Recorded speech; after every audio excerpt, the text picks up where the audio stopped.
Yeah. Wild Indian, yeah. Hey V, line them up. I'm a wild Indian, you know I go crazy. Ain't really Indian, that boy fugazi. I just keep it player, you can never play me. You got an ass so fat, girl, let's make a baby. And another one. Then I'm back to the trap, I'm trying double song. She a bad woke chick and I love her tongue. We some jurisdiction boys, we some one-on-ones.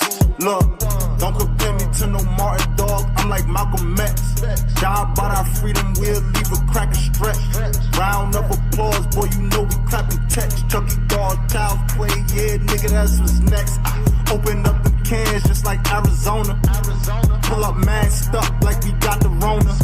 We set up jurisdictions when we buy the corner. How you claiming that's your hood and you not the owner? Be the B, I just pulled up in the need for speed. Free the land, tell the colonizers that they need to leave. Wild Indian up in my veins, you know how we bleed. You ain't gotta lie about who we is, dog, just keep it G. We at war, we can't keep the peace.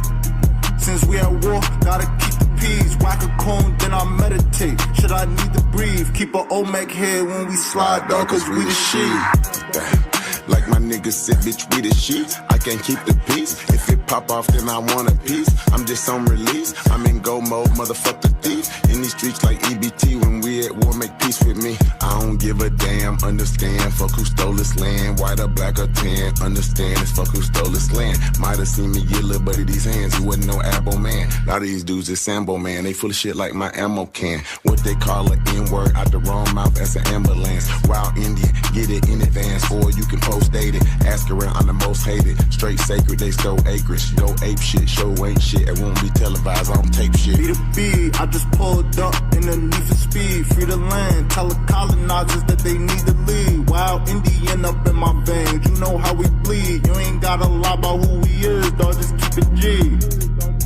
We at war, we can't keep the peace. Since we at war, gotta keep the peace. Whack a cone, then I meditate. Should I need to breathe? Keep a Olmec head when we slide, dog, cause we the shit.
Happy Juneteenth, everybody.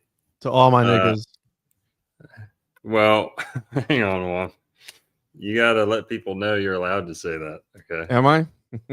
Of course. Am I brown enough for you? Not brown enough, bro? Yeah.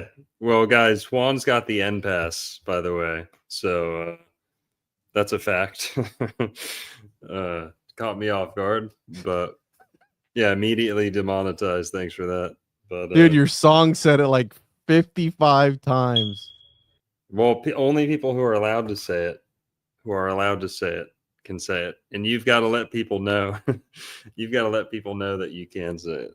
All right, I can say it. I'm going to say it. He's Puerto Rican. He has an afro. He can say it. When I grow it out, it's an afro. That's why I don't grow it out. Mm-hmm. All right. Now, if we weren't on YouTube, I'd be saying that shit left and right, okay? But no, we love YouTube. We love everybody everywhere, no matter what. Brown, purple, green, yellow, of course. But happy Juneteenth, everybody. We're going to be going deep on some hidden Black history of America.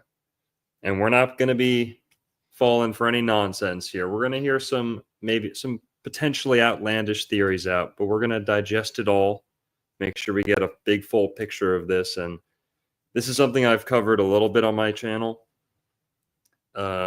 Ancient Black, a Black presence in ancient America, whether that's African, Aboriginal, you name it. We're going to get into all the different theories, conflicting theories even, but we're going to try and do it justice, even if this isn't our, expertise, far from it.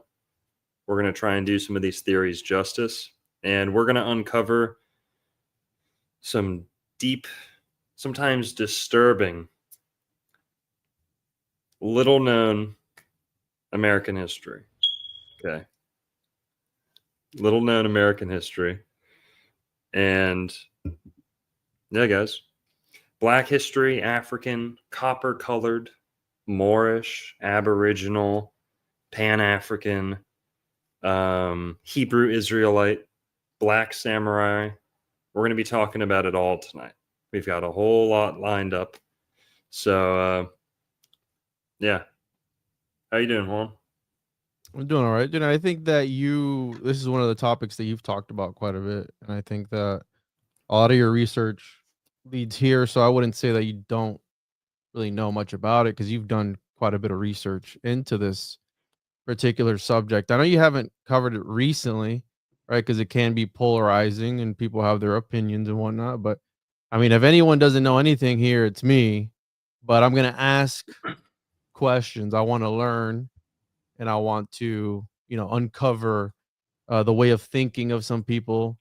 Again, coming from the island of trash, Puerto Rico, I'm sure we're mixed in there with some indigenous, Black, and whatever, Spaniard or whatever else is in there, So, yeah, let's get into it, bro. But I feel like you've done quite a bit of research into this, and I think that you are able to talk about this, because again, a lot of your research leads exactly to this, and you're one of the guys that talks about, right, the Moors in America and all these other things that you've been talking about it for years now, since I've known you. Yeah, I guess that's kind of my window into this world, is how much of it's in. Hang on, that's a little loud. Florida history is kind of my thing, and that's how I stumbled onto this. And I guess that's a good place to start. You hear that? I do. It's the bird noises. Oh my. All right, no more chirps. What are you laughing about? Nothing. I don't hear anything. Just the sound on it. Can you adjust the sound on it? Yeah, you can. Yeah. Where's the music?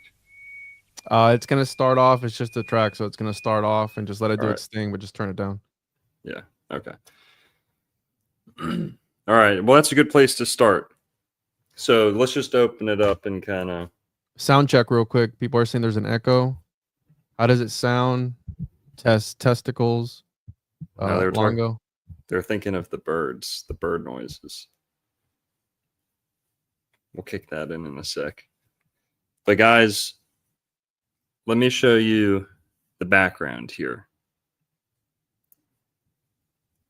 Now, what you see depicted there is an artistic illustration of the Americas and the Native Americans, Aboriginal Americans. So that's kind of, to me, maybe the easiest place to start all this off. We've been given a narrative about Black people in America. In school, in school, it's something you learn every single year. In history class, at least for me, every single year, you refresh on slavery in history class. Civil War, slavery, Revolutionary War, the basics. But slavery is always a big, big part of that. And now we are going to be talking about the We Was Empire, okay? The hidden, you've heard of Tartaria? No, folks. You haven't heard of nothing yet, okay? The We Was Empire eclipsed the Tartarians, okay? And the Lemurians, okay? So that's the empire we're going to be talking about. And let the black drink flow, am I right?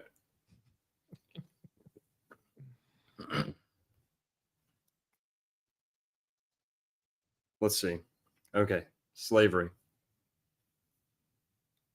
Are all Black people in America descended from slaves? According to what we've learned in history class, they would have to be. 99.9% would have to be descended from slaves. But as you'll notice, there's a growing community of Black and white and otherwise who believe they are not the descendants of slaves. They teach, they believe, these communities, that Black people have always been here. That Blacks, and just that word right there on its own, that's a word that so many of them don't like. So many of them don't like. Black. And in some of those theories, they get real nitty-gritty with the language, the linguistics. They believe that's one of the kind of evidences for this hidden history. Is Black meaning bleach. Blank. Blanco. That's Black. Black meant white originally, right? And there's kind of been a inversion of the colors, especially in a legal sense, right? You hear about Black's Law Dictionary, right? Supposedly named for someone named Black. But we're going to be talking about a lot of people tonight who have Black or Moor in their last name. And I guess you could say, and again, these communities are conflicting. So it's really hard to just kind of take a bite out of this topic. But the general notion is that Black people have been in America since before Columbus got here. And I think that's the one thing that all these communities can agree on, is that Blacks, whether they are African, whether they're Moorish, whether they're, whether they're slaves, they were here before Columbus. That's something that I can say I've been convinced of. I'm convinced on that matter. So the only kind of thing to figure out from there is, in what capacity were they here already? Were there Black-skinned people, dark-skinned people who are indigenous to America? Whatever indigenous means, because people have been moving since the dawn of time. Are they indigenous to America? Are some of them indigenous to America? Were they part of an empire who came to the Americas before Columbus? Were they part of the Moorish Empire specifically, who the Spaniards had just kicked out of Spain right before Columbus leaves for the Americas. Okay, so are they Aboriginal? Are they native? Are they from a Moorish empire, from some distant empire that got stuck in America? I guess those are kind of the two main branches to this theory. But I've got just a small list here. There's kind of 7 main groups who deal with the alternative Black history. Number 1, you have Black Hebrew Israelites, right? They believe that Black people are the Hebrews, Israelites, and even sometimes they say Jews from the Bible. And the Black Hebrew Israelite thing does kind of get mingled into the American Israelite theory, the theory that American Indians are descended from the tribes of Israel in some way, or that they're Semitic people, right? So Black Hebrew Israelites, but they don't have too much to do with America, only some of the fringe groups. Well, actually, they particularly believe that Black Americans are more Hebrew than Black Africans. Now that, again, there's conflicting groups within that community. So that would be the first one, the first main community, Black Hebrew Israelites. Number 2, you have the Nation of Islam, right? Nation of Islam would include people like, what's this guy's name? Elijah Muhammad. Yeah, Elijah Muhammad, and then Louis Farrakhan, of course, Louis. Wallace Fard Muhammad, right? So you have these various leaders, and then of course Malcolm X kind of stepped out of that tradition too.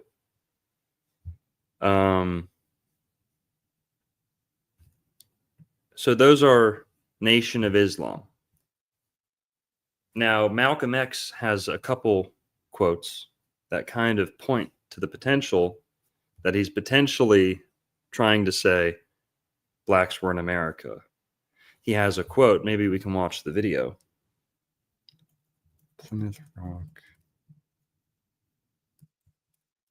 Bro, what's up? Was this guy Black? Who, Malcolm X? Wallace Fard Muhammad? Well, he's a colored person. Not really Black by today's standards, but he's a colored person of color. What is this? After one of Fard's followers performed a human sacrifice, Fard was briefly arrested, but the police ordered him to depart Detroit and not return. Well, that's where we get into some crazy wee-wuzzery, okay? Whoa. Because, yeah, good point, Old World Micmac. He looks Turkish, yeah. Yeah. He doesn't. Well, this is the community that Yaqub came out of, too. You've heard of Yaqub? I've heard that name, yes. Do you know about Yaqub, the big-headed person? Mm-mm. The big-headed Black man who created the white race? Oh, yeah, I've heard about that. Yeah. And now I know what you're talking about. Mm-hmm. So that came out of like an offshoot of the Nation of Islam, the Moorish scientists. So here, there's the Nation of Islam, and then kind of closely related is the Moorish scientists. Can you look these up and show people the Wikipedias, please? Which one do you want me to look up? Black Hebrew Israelites first.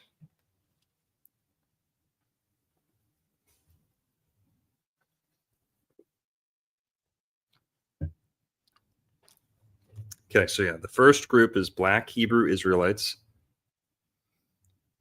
New religious movement claiming that African Americans are descendants of the ancient Israelites. Some subgroups believe that Native and Latin Americans are descendants of the Israelites as well. Thank you. The second big group would be the Nation of Islam. If you could search them up, please.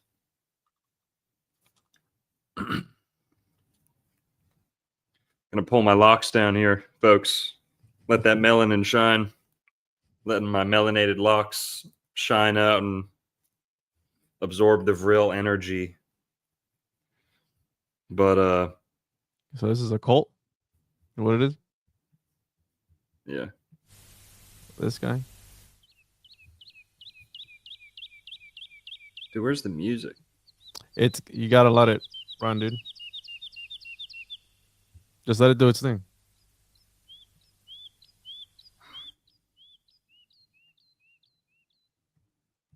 It's like unbearable. Let me know when the music kicks in. All right, so the Nation of Islam, NOI, is a religious organization founded in the United States by Wallace Fard Muhammad in 1930. A centralized and hierarchical organization, the NOI is committed to Black nationalism and focuses its attention on the African diaspora, especially on African Americans. While describing itself as Islamic and using Islamic terminology, its religious tenets differ substantially from Orthodox Islamic traditions. Scholars of religion characterize it as a new religious movement. And again, this is just Wikipedia information, so I'm sure the adherents of these kind of groups are going to disagree with how Wikipedia characterizes them, but that's all right.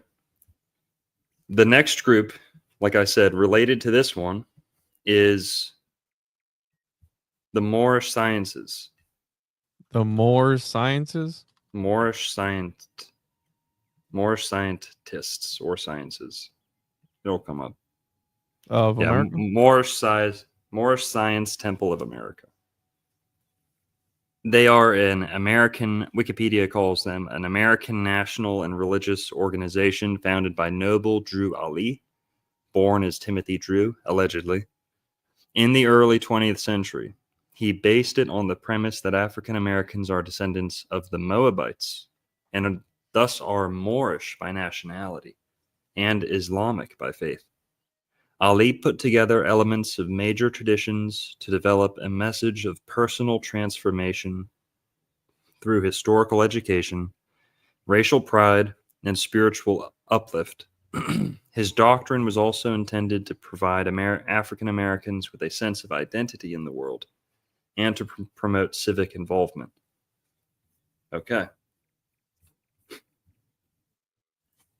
So, that's the Moorish Science Temple of America. And honestly, just going to throw this out there, they seem to be the most, people are going to hate this, but they seem like they learn the most and like study the most and are active with like debating and stuff. I could be wrong on that, but that's how it seems. That's how it feels. Like they're almost kind of like the Black Freemasons a little bit. And we're going to see that the Shriners, who we'll kind of talk about at the end of this, the Shriners are related to this kind of tradition. So, Is that where they get the monkey with the cap on it? Yep. The monkey with the fez. Yeah. That's a mockery of this kind of tradition. We're going to get to that in a sec. Oh. But, so yeah, and they were pretty active in Florida too for a time. Noble Drew Ali, he's an interesting character. Very interesting guy. But, okay. The fourth group that's kind of into this alternative American history would be foundational Black Americans. Foundational what? Foundational Black Americans.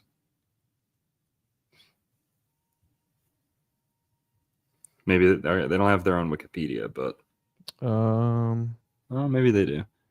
But yeah, they're I think they're the ones who kind of embrace a slave history. I could be wrong. Anyways, this is it, I think. They're pretty much, they're more about like we built this country, like y'all used us to build this country. I think they're a little bit more big on the reparations and stuff. But all right, we don't have to talk about them too much. But I think this guy, I forget his name. Yeah, I don't know much about them. Then there's the indigenous / aboriginal American community. And they might not have a Wikipedia either. But they are basically the big community that believes black people are native to America. Black aboriginals. Go ahead. I was gonna say, dark complexion doesn't necessarily mean black, right? Because I mean, if you look at, and hear me out, a lot of people in the Middle East are of dark complexion. If you look at Indians in India, they're a dark complexion, but they're not considered black, are they? No. No, but kind of something to keep in mind with all of these theories is that some of these groups, some of these communities only believe in a white and a black race. And they believe that all the other races are various mixtures of the two, white or black. Now, sometimes they'll say white, black, Asian. Sometimes they'll say white, black, Asian. And, you know, all the different groups are various mixtures of that. And India, just for example, the Dravidic people are pretty much black. They're like really close to Aboriginal Australians. The people in the north are almost white, you know? And that mixture, I think, is where you get the mixture of those two is where you get most Indian people. That's my take on that. Again, just saying, because right, this is one of the things that they say they were already here. Maybe they just had dark skin, weren't necessarily African American. Again, and I don't mean anything by that. I'm just curious as to the line of thinking. You get what I'm saying? I think it's most likely that there's a North African phenotype that's been all around the world. The Moorish, you know, the real Moors of history.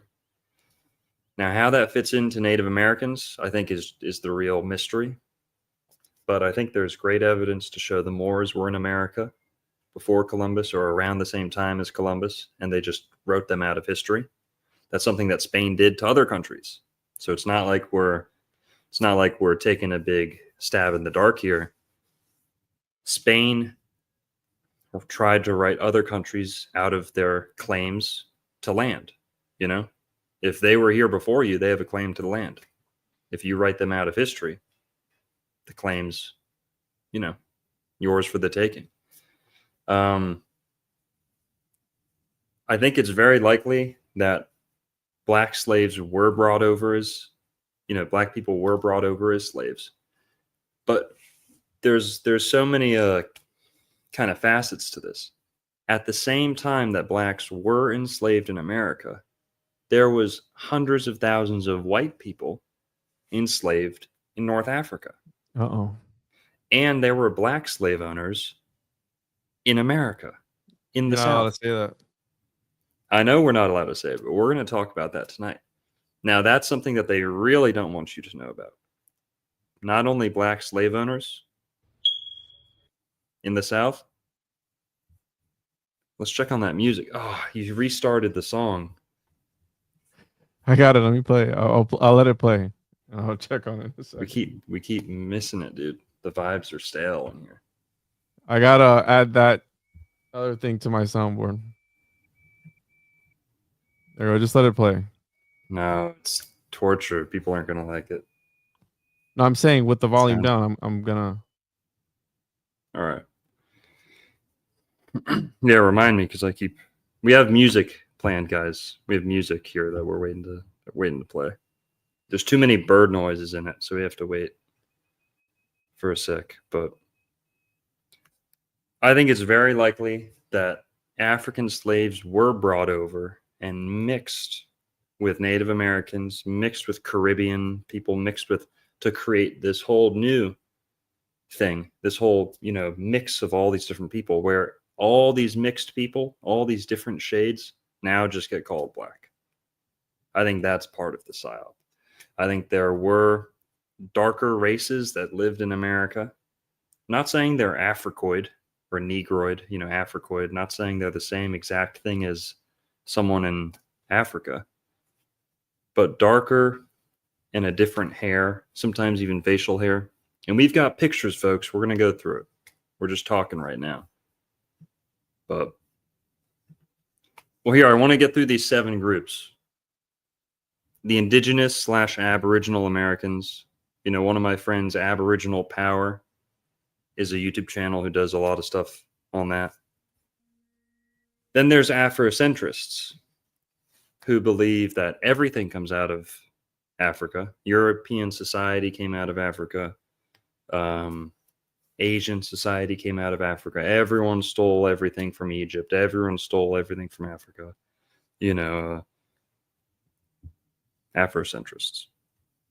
And then there's Pan-African / Afro-spiritualism. And they're much more about the gods, like keeping African gods alive in America and staying, stuff like that. And those last couple of groups aren't as important as the others. Black Hebrew Israelites, the Nation of Islam, Moorish scientists, foundational Black Americans, Indigenous / Aboriginal Americans, Afrocentrists, and Pan-African / Afro-spiritualists. And Rastafarianism is kind of included in that last one. Okay, so where do we start with this? What's the evidence that there were Black people in America before Columbus? Because we don't have to have the story straight. Perfect. We don't have to have the story straight. We don't have to know why or where everyone came from. We don't need to make it all perfect. All we need to do is prove or indicate that there were Blacks in America before Columbus. I think logistically speaking, a person of dark complexion would be more fit to be in the wild, right? If you think about it. No, in the wild. No, listen, like an undeveloped place, okay? Because they don't burn in the sun, right? A white dude just got sunburn. That's why I'm saying, does dark complexion mean black, or does it just mean you've adapted to your environment because you take less damage from the sun? You got what I'm saying? Because I don't wear sunscreen, right? Mm-hmm. Because number one, it's not good for you. Number two, when you get a sunburn, it's your body telling you like, hey, you need to go get some shade. You get what I'm saying? Mm-hmm. So it would make sense that they were of darker complexion. Now, if they were actually black or not, or of African descent, as they're arguing, that's up for debate, right? And it would make sense that they would be written out from the very beginning, because that's what they do in history. History is written by who? By the people who have the upper hand to take the other one out. By the ones who can read. Well, again, you get what I'm saying. I'm not saying it to be funny or anything, but if you're in the wild out somewhere, you'd probably, would want to be darker skinned. This is just... Yeah. And now, speaking of complexion and kind of the body, the biology, the anatomy, do you know, or just going back to the original question, do all colored people in America, Black, African / colored people in America, do they all come from Africa? Are they all the descendants of slaves?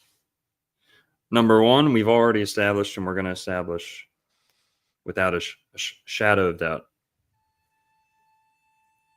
that there were Black free men in America before the Civil War, free Blacks in the South, slave-owning Blacks in the South.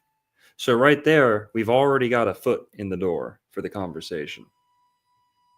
Not every Black person in America came from slavery, right? Not all of them were freed at the end of the Civil War.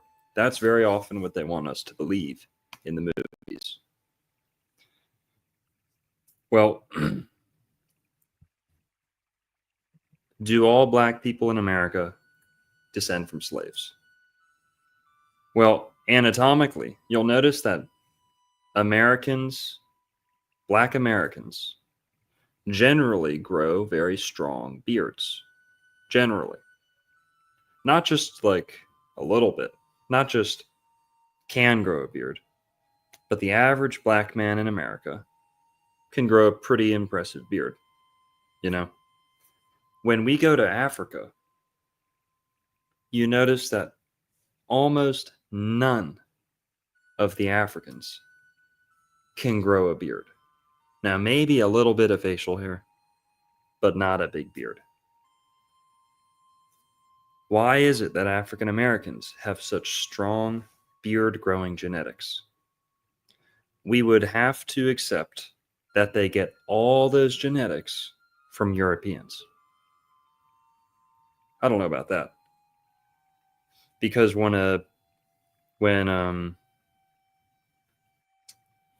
you know, and you'll notice the same thing with Native Americans. They don't grow beards. Asians, they don't really grow beards. Okay?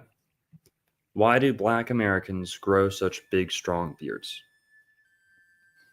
Is it all European genetics? I don't think so.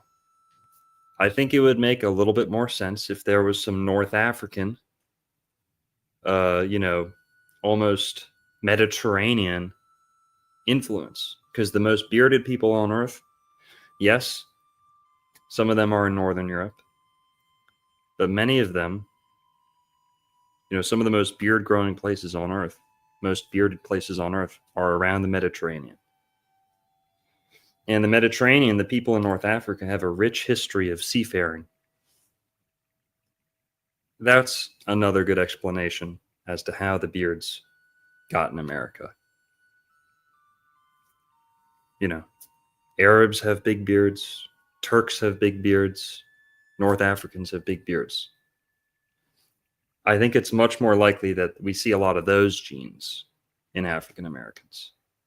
You know, not sub-Saharan African, although it is sometimes. You know, when you see Haitians are what you'd expect to see from a leftover slave population.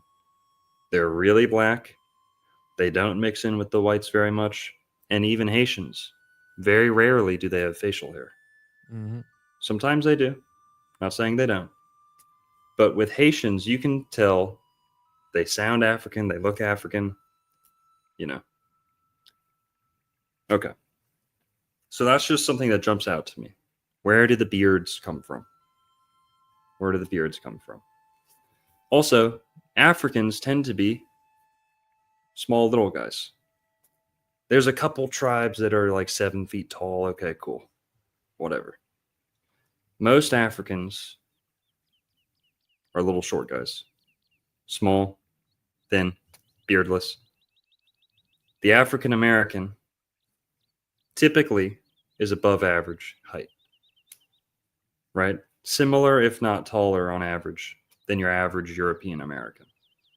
Now, some people are going to say, oh, well, that's because they got bred that way. You know, that's Mandingo fighting, right? They bred them to be big and strong. That's what we always used to joke about on the football field, middle school and high school. You know, it wasn't even fair playing against them sometimes, you know, like the white school against the black school. Just get clobbered. But okay. Here, turn that music up real quick. It's got animal sounds again. That's why I turned it down. Turn it up a little bit. It'll work. What's up, guys? Hawa. Hawa. What are you doing? Hawa. The people will know. Okay, guys. What's up, guys? Hawa. I don't know what you're doing. Hawa. They know. They know?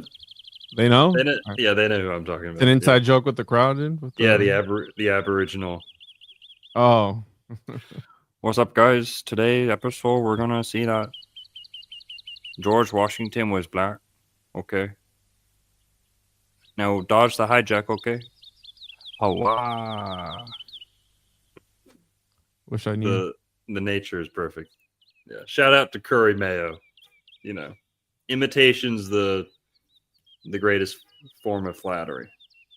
We love Kurameo, but sometimes he gets a little carried away with the everyone's black. But no, shout out to Kurameo. All right, we've been talking enough. Let's get into some evidence.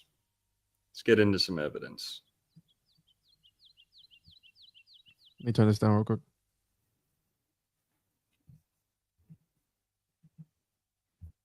Can we get into do you think Abraham Lincoln was black?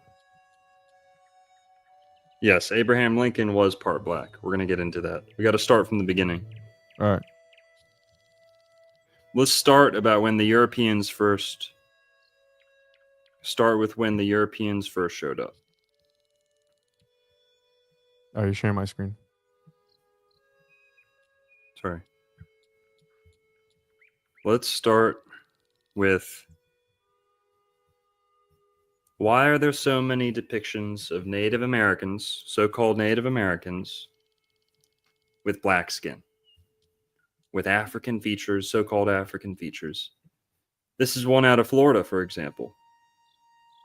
You have the chief of the Timucua Indians on the left there.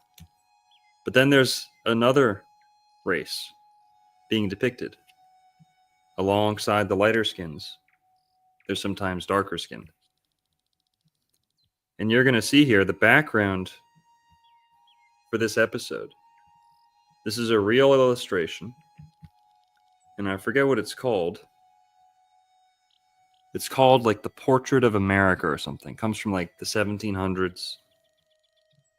And this is how they depicted the early arrival of the Europeans to America.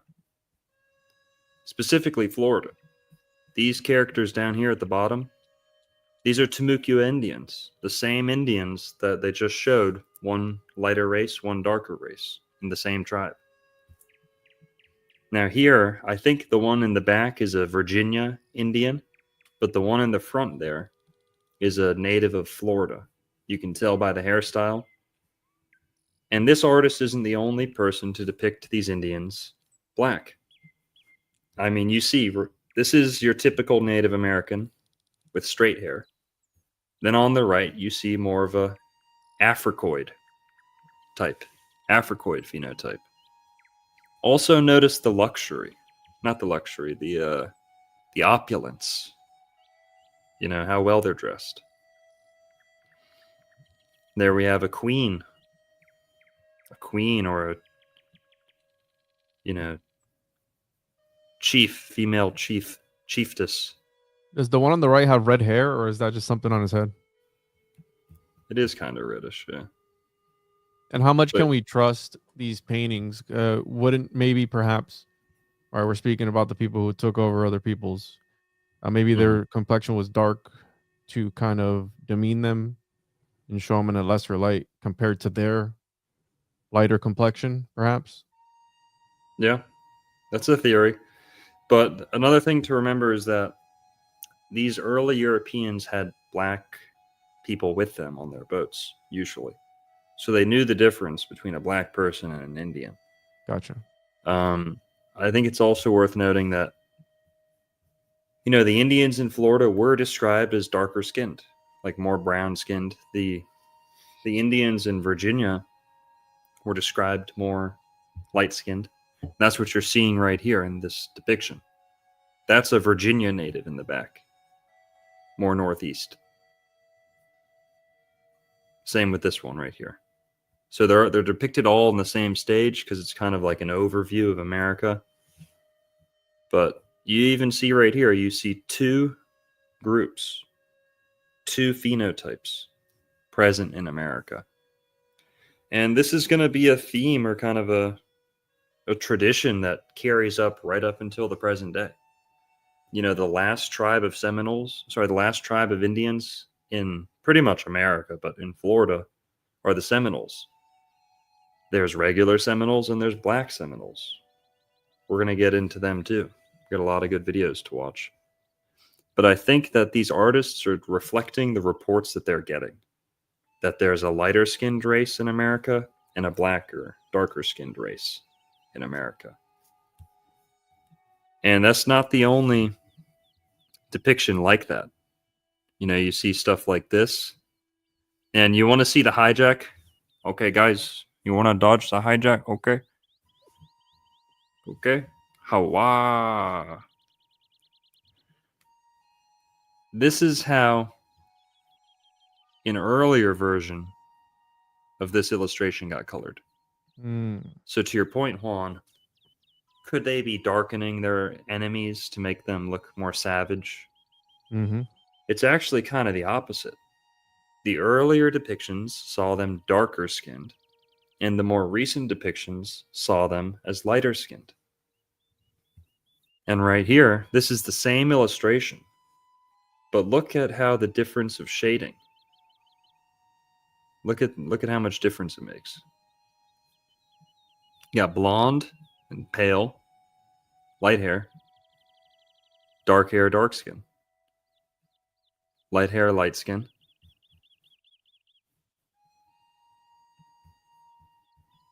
dark hair, Like dark it's skin. like, you know, when Michael Jackson started turning white, started bleaching their skin allegedly.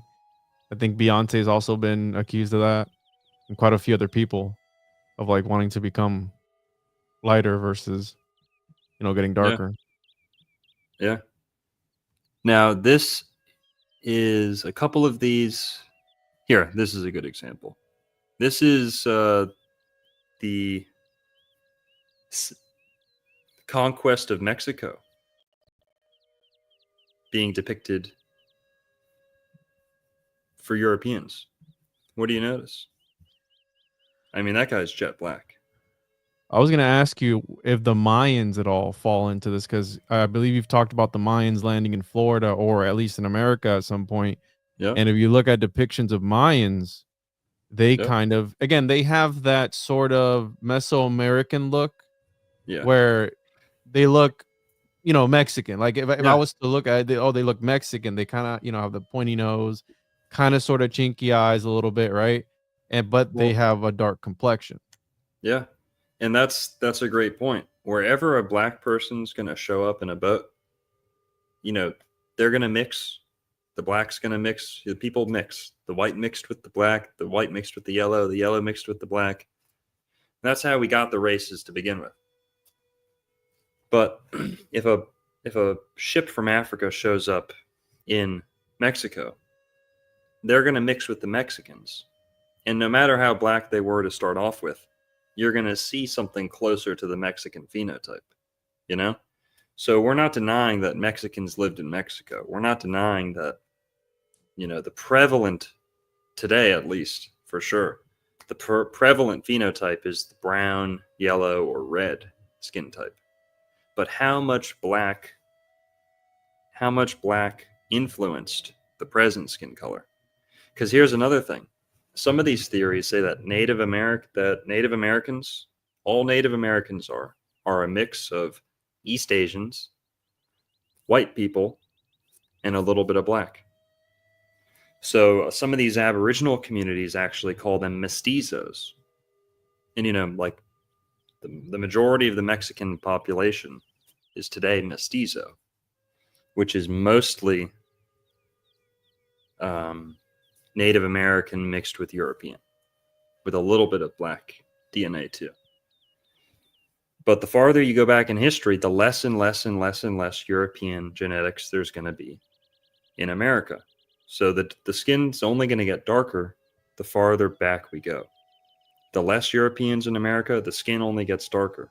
So if we could get a glimpse of America with no Europeans having ever landed, I think we'd see a lot darker of a skin type. But yeah, the Mayans do exhibit a lot of this. And you see people side by side in Mayan artwork, sometimes Aztec too, where they have jet black skin. Not painted. They're just different. Different skin color. You got red skinned, you have black skinned. Again, you've got red skin, you've got black skin. Mm-hmm. Now, some of this could be paint. Some of this could just be depicting body paint. I don't think all of it is. I mean, that's pretty That's trying to say something. You know, you got black and you got red skin in the same culture. Right there again. Now look at this. You tell me that's not a black guy. You tell me that's not a black guy next to a white guy. He's got a beard for Jesus' sake. Native Americans. Reminds me of the Tengu video we watched last week. Kinda. The Tengu segment. Don't be antiseptic, bro. Now this is Maya. This is old Maya artwork. And now this is someone dressed up. You see? You know, you can see their chin poking out. That's someone in a black bodysuit. Their hands poking out. Or they're wearing the skin of somebody else, bro. But that's a black dude in Mexico. The forehead, the mouth, the beard. That's a black person in Mexico. You know? And not all black people are equal.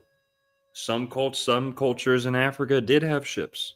Some of them did have, you know, catapults and you know, high society for the times, you know? Not all of them are just stuck in mud huts, you know? We don't have to get into the whole IQ discussion, but there's smart and dumb in every race. Yeah. There's capable and incapable in every race. Okay. So, also, you don't have to be a rocket scientist to get in a boat and float on the Gulf Stream from Africa to America. And, you know, a coconut could do that. You throw a coconut into the water. But yeah, I mean, right here, this is clear proof. I don't know the background on this artwork, but you have a black person clearly being depicted, clearly being received in some ceremonial fashion. Now, what else? This is a Timucua Indian too. This is one of the most famous. This is called the Moor with the Emerald Cluster. This was made in the late 1600s or 1700s. And it's depicting an Indian chief from Florida from 1562. 63, 64. That's when these Indians were first encountered. Northeast Florida. Notice that. Gold teeth even. Come on. They was kings, people. We was kings. You know, Rick Ross was right when he said, I think it was him, said, you know, we've always liked the bling. We've always liked flashy, you know, stuff like that. That's in our DNA. We can't help it. You can't take that out of us, you know? This could be good evidence for that. That is exactly what a black person would dress up like in ancient America, you know? Flavor Flav. Didn't you say you saw one of these like down the street from the bookstore or something? Yes. Yeah, so this is a real thing. They're called Blackamoor statues. They're usually depicting like European servants or European nobility. They'll say servants became a servant thing. Oh wow, yeah, that's the whole thing. When the Spanish took over the Iberian Peninsula, reconquered the Iberian Peninsula, they kicked out all the Moors that had been living there. Not all of them left. They just defeated them militaristically. So a lot of black people were left in Spain, in Italy, in Greece, you know, Southern Europe. There were black people. There's always been black people mingling into Southern Europe. And so, okay. Here, let's try and go in order here. I've got a page that I want to read. Just to kind of explain, why were Europeans depicting Native Americans like this? Why? I've got a good explanation.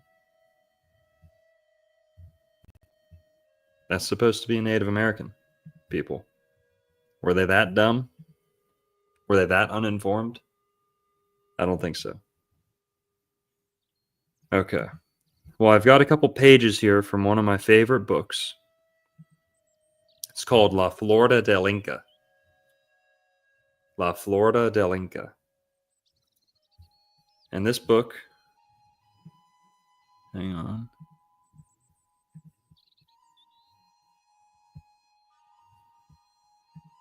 We just hit 700 in the chat. If you want to give them a quick rundown before we proceed, we're an hour in so far. Hang on.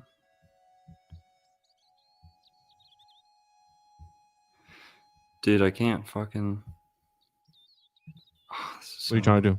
Zoom in? Trying to get rid of the icons down there at the bottom. The thumbnails, whatever. Top where it shows the view. Click the one next to it, maybe. Top center. Where? Top center right there on the right. Go right. Right there where it says view. And you have the 4 squares. Check that one right there. No. That's what you get for using Apple, dude. Whatever. All right, this is from a book called La Florida del Inca. It's an account of one of the earliest expeditions into America. You want to turn the music up just a little bit? Turn it up. Yeah, just a tad. There we go. Hawa, folks. Let me know when. That's good. That's good. Hawa. All right, so this is Florida del Inca, chapter 24, I think. Yeah. It's talking about Tuscaloosa. So who's ever heard of Tuscaloosa, Alabama? Right? It's named after an Indian chief who was a giant, considered a giant. And it's interesting that Tuscaloosa, the name means black warrior or black chief.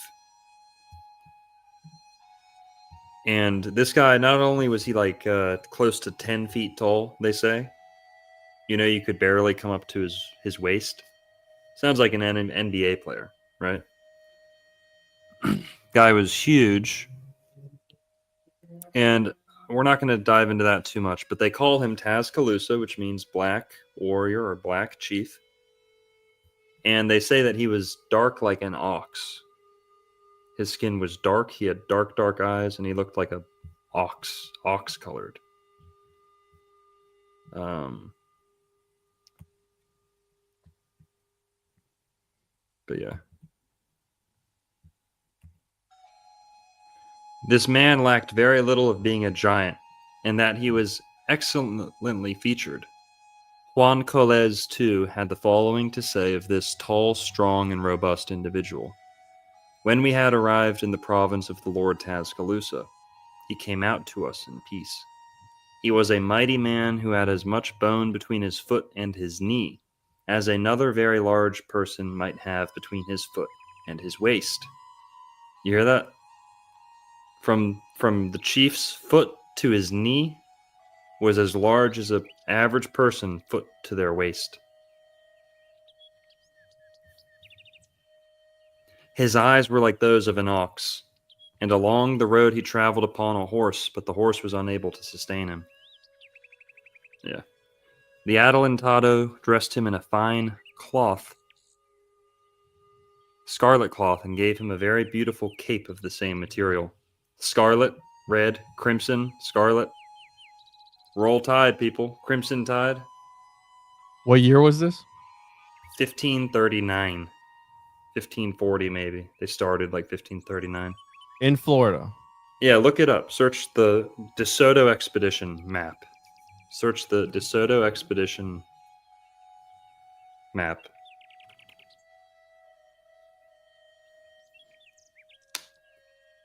Hernando de Soto? Yeah. Let's see that map. Yeah, let's see that route. And yeah. Yep, there you go. This one? Yep, bingo. So Hernando de Soto was the first major European intrusion into North America, into the United States. So the De Soto expedition had close to 1,000 men. It was 500 armed knights and like 300 more servants and people like that. Not only that, they had about 100 Inca soldiers with them. That's why this book is called La Florida del Inca, because Hernando de Soto had just emerged victorious in Peru against the Inca, and now the Inca were fighting with the Spanish. The Spanish ruled the Inca. The Inca fought alongside the Spanish in Florida. So this book is a very interesting window into this unique time in history where you had Inca Peruvian soldiers serving alongside Spanish conquistadors in Florida. Okay. So they landed with their ships near Tampa Bay, and then they walked, pretty much kind of traced the Gulf of Mexico, kind of not. But this was the very, very first group of people to go look around in America, to really look around and to try and make a settlement. Now, there was one that came before them, the Narvaez expedition. The Narvaez expedition. But we're going to get to them. But I want to start with the De Soto expedition, because that's what this account is talking about. So, you've got Chief Tascaloosa. Then a little bit later on, something very, very interesting happens. They encounter Black Americans. 1539. Let's read this. So, with this expedition, they land in Tampa Bay. They're going around the Gulf of Mexico. By the time they make it to the Mississippi River, they're in trouble. Their leader's dead.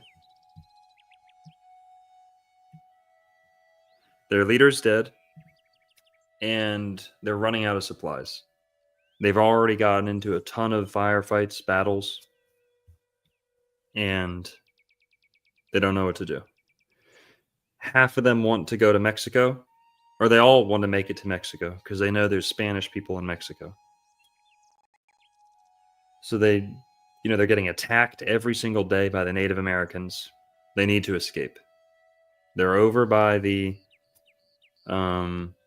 Mississippi River, and they decide that they're going to take all their stuff and build boats and float down the Mississippi River and try and make it to Mexico. Okay? Now, this is where this part of the story picks up. Chapter 10, Book 6. A battle that the Spaniards had with the Indians of the coast. As I have said, the Spaniards were 3 days in taking care of the caravels, which means the ships that they're on. Homemade ships that they made, homemade boats like rafts, and restoring their bodies, for their greatest need was to satisfy a drowsiness which had wearied them exceedingly. Then in the afternoon of the third day, they caught sight of 7 canoes setting out toward them from some rushes. And in the first of these canoes, they beheld an Indian, very different in aspect and color from those they had left inland. For he was as large as a Philistine, and as black as an Ethiopian. The cause of this exceptional swarthiness in the coastal Indians is the salt water, in which they are continually fishing. For the land being sterile, they sustain themselves by this means. Furthermore, the heat of the sun, which is more intense along the coast than inland, contributes toward making them dark. Standing in the prow of his canoe, this Indian shouted to the Castilians in a gross and pompous voice, quote, "Thieves, vagabonds, and loiterers. Thieves, vagabonds, loiterers, who without honor or shame travel along this coast, disquieting its inhabitants. Depart from this place immediately, by one of the two mouths of the river, and see to it that I do not find you here tonight. For if I do, no man of you will escape with his life. Now, how could they speak in each other's languages? Well, at this point, the Indians know, at this point, the Spanish know a decent amount of the Indian languages, just from like being around there for like a year already. They've already spent like a year in America, just wandering. And they had some Indian servants who could help them.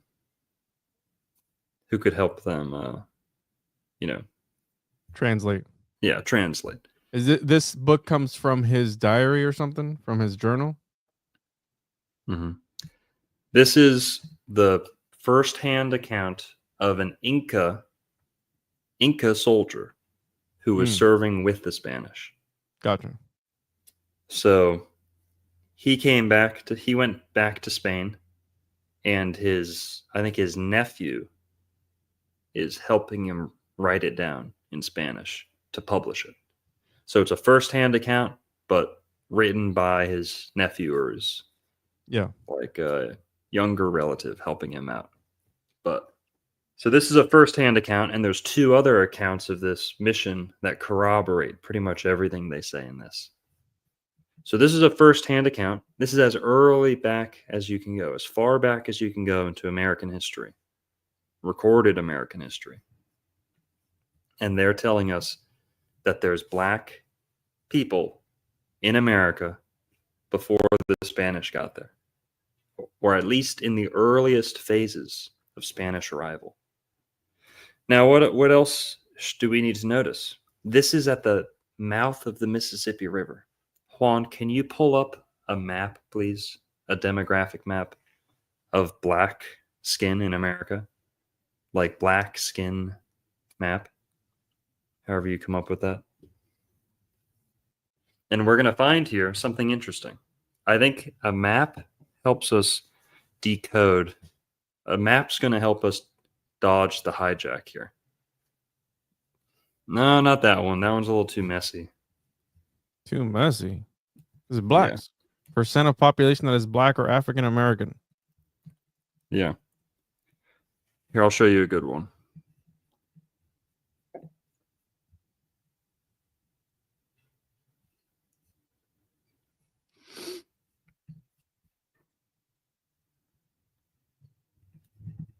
Okay, here we go.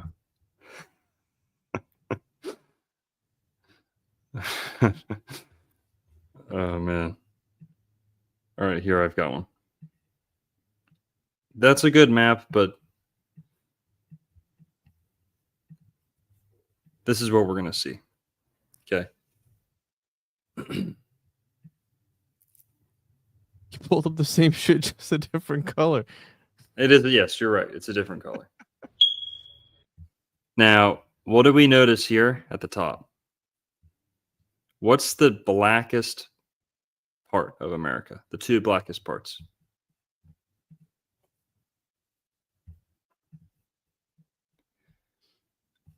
Charleston, South Carolina, where all the real slave ships were landing. The only real pictures of slave ships that I've seen are in Charleston.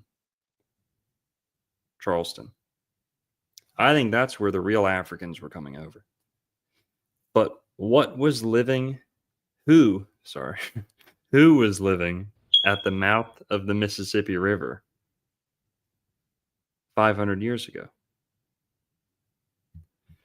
Does it have anything to do with the fact that the blackest part of America today is the Mississippi, the mouth of the Mississippi River? New Orleans. Mm-hmm.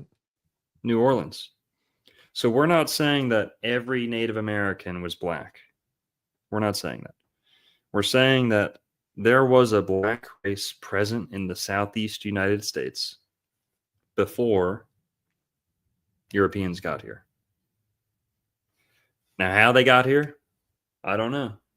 We're gonna look around and look at some theories. We've got a whole lot more planned tonight. But here's another thing. Let's just ask this big question.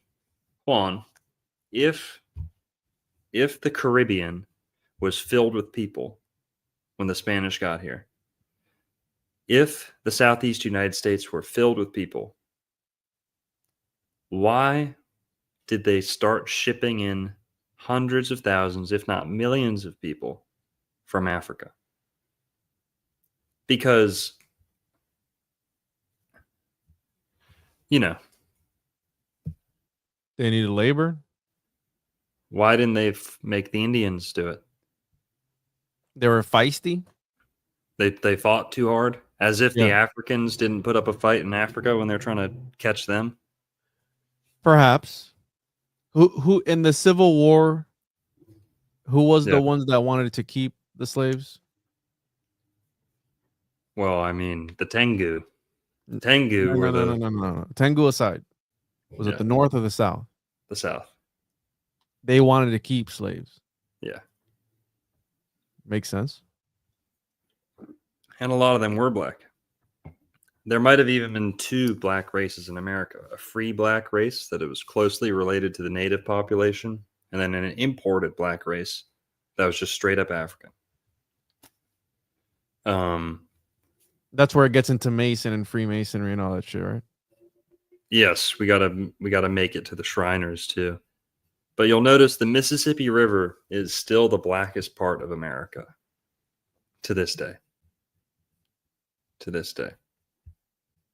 But, you know, wouldn't it make sense for an empire who's taking over to just enslave the people they took over? Mhm. Why would you, if we just took over the Southeast United States, why would we kick all the Indians out to the desert, to the Southwest, which is what they did? You know, starting in the late 1700s, move all the Indians over to the desert and then bring over, buy millions and millions. Wouldn't of that go black against the people. narrative, though? Wouldn't that be the opposite of what we're trying to prove? That there were already African Americans or black indigenous people? Well, I guess what we're trying to say is that they were already here in some capacity. However they got here, I You don't bring know. you bring up a good point of why not use the existing people? Yeah. And why go through the logistical nightmare of bringing people from a whole other continent, allegedly, right? Mhm. And shipping them over, which a lot of them probably didn't make that trip. No, apparently that was like, you know, close to 50% didn't make it, from what I've heard sometimes, you know? Doesn't make sense, right? Doesn't make too much sense. But here, let's bring up some articles that we've got. Just to start off, look up slave ships. Search slave ships.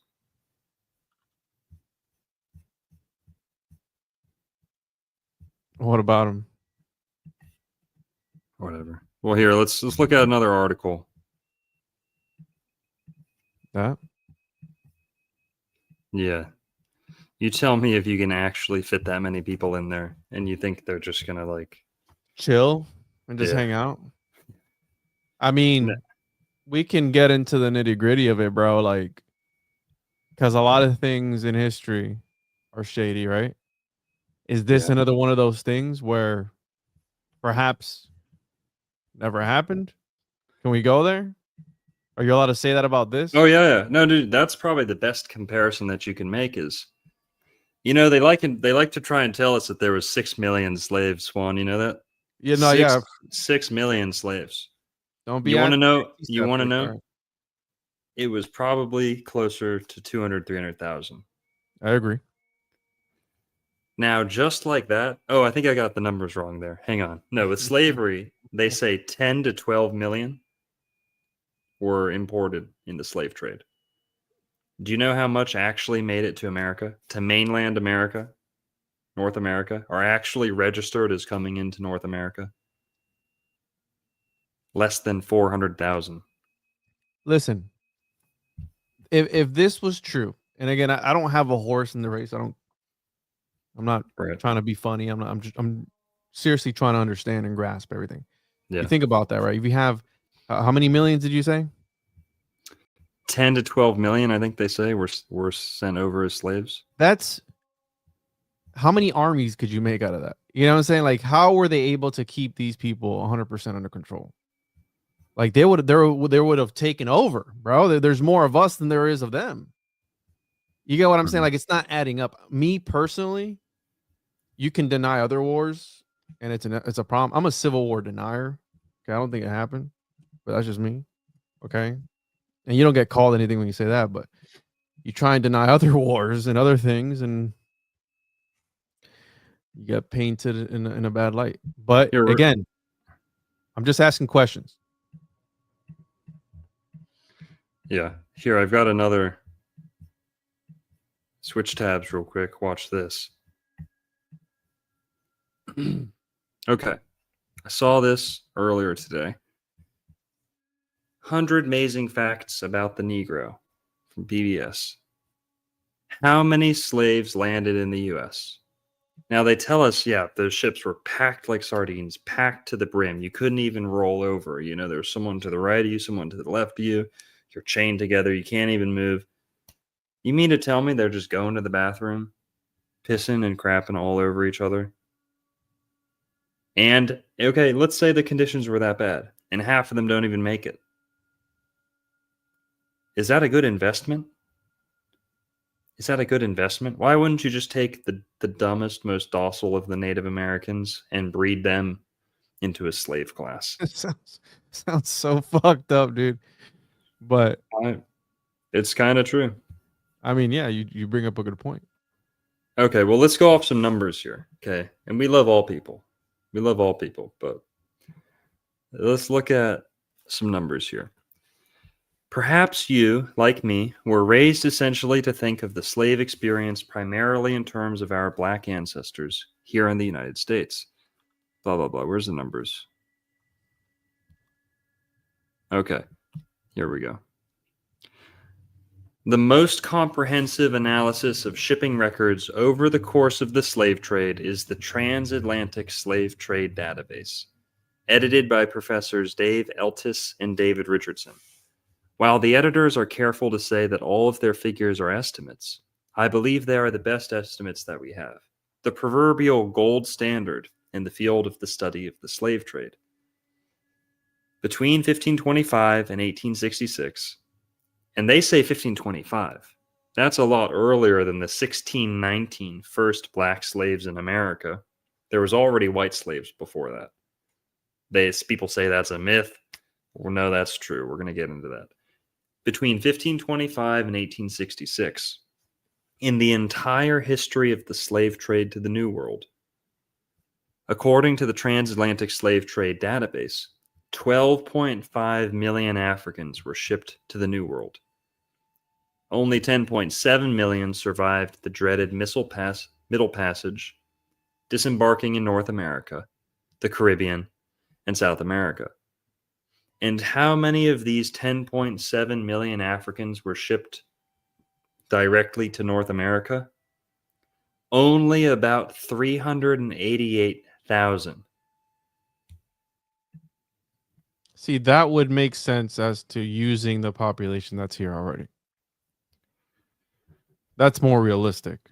10 million went to the Caribbean and South America. Where are all the black people in South America and the Caribbean? Yeah. I mean, we have islanders. We have Caribbean mixed people, you know. Caribbean, pretty dark complexion. Okay, well, why don't they all look like Haiti? Because according to these numbers, you're talking about 10 million black people in the Caribbean, in the coasts, the Caribbean coasts of South America. Only 400,000 made it to America, North America. That's including Mexico. That's wild. So cut out Mexico. How many actually made it? This is PBS. This isn't some fringe theory. Exactly. Who would risk 50% of their cargo not making it to where it's supposed to go? Plus, you got to feed them all. It's like, where the fuck was all the food for them? You know what I'm saying? Yep. How long was that trip? What do they call the Middle Passage? How long was that trip? In let me look that up. So the Middle Passage. Now, if 10 million made it to North America, I think that's what most people think. Most people think that 10 million slaves came to the United States. No. Only 2 to 3 months, 400,000. bro. 2 to 3 months. The average time frame ranging from 1 to 6 months, depending on factors like weather and specific route. The most common time frame for the Middle Passage was 2 to 3 months. I hope you don't do that during hurricane season because you're done. Oh, you're toast. You're done. Because they say that, right? They say that about this particular passage. That's where the hurricanes originate, and it's revenge, and that's how they come through. And honestly, Juan, you look at that ship. There's multiple decks to that ship. Like they're packed in like sardines. Yeah. Isn't this extremely similar to a little story about ovens that we hear? Yes. Could they really fit that many people in ovens and gas chambers? And does the math work? Is the math mathing? That's all I'm going to say. We're not going to go any deeper down that, but it's almost the exact same narrative. You're expected to believe that people just packed people into spaces purely for profit, but then half their profits, at any given moment, your profits could go down the drain, and it was all for nothing. And what crew is going to sign their life up just to work these ships? You know, it's hard enough to get people to work on a cruise ship where they're like singing and like dancing and eating good the whole time. This is like your chances of making it are very slim. Your chances of getting diseases very high if they're actually going to the bathroom and eating like they tell us, stuffed in like sardines. So does this prove Africans or native Africans in North America, or does it disprove it? I think this proves, number one, 400,000 coming to America. That sounds more accurate. I think most people are just under the impression that, like, you know, how many black people are there in America today? Like, I don't know, 10, 20 million, 30 million. There is, according to the good, lovely AI, as of 2023, the estimated black population in the United States was 48.3 million. So about 14% of the U.S. population. This signifies a substantial 33% increase since 2000. So 33% increase in 23 years. Interesting number. Here, I've got this.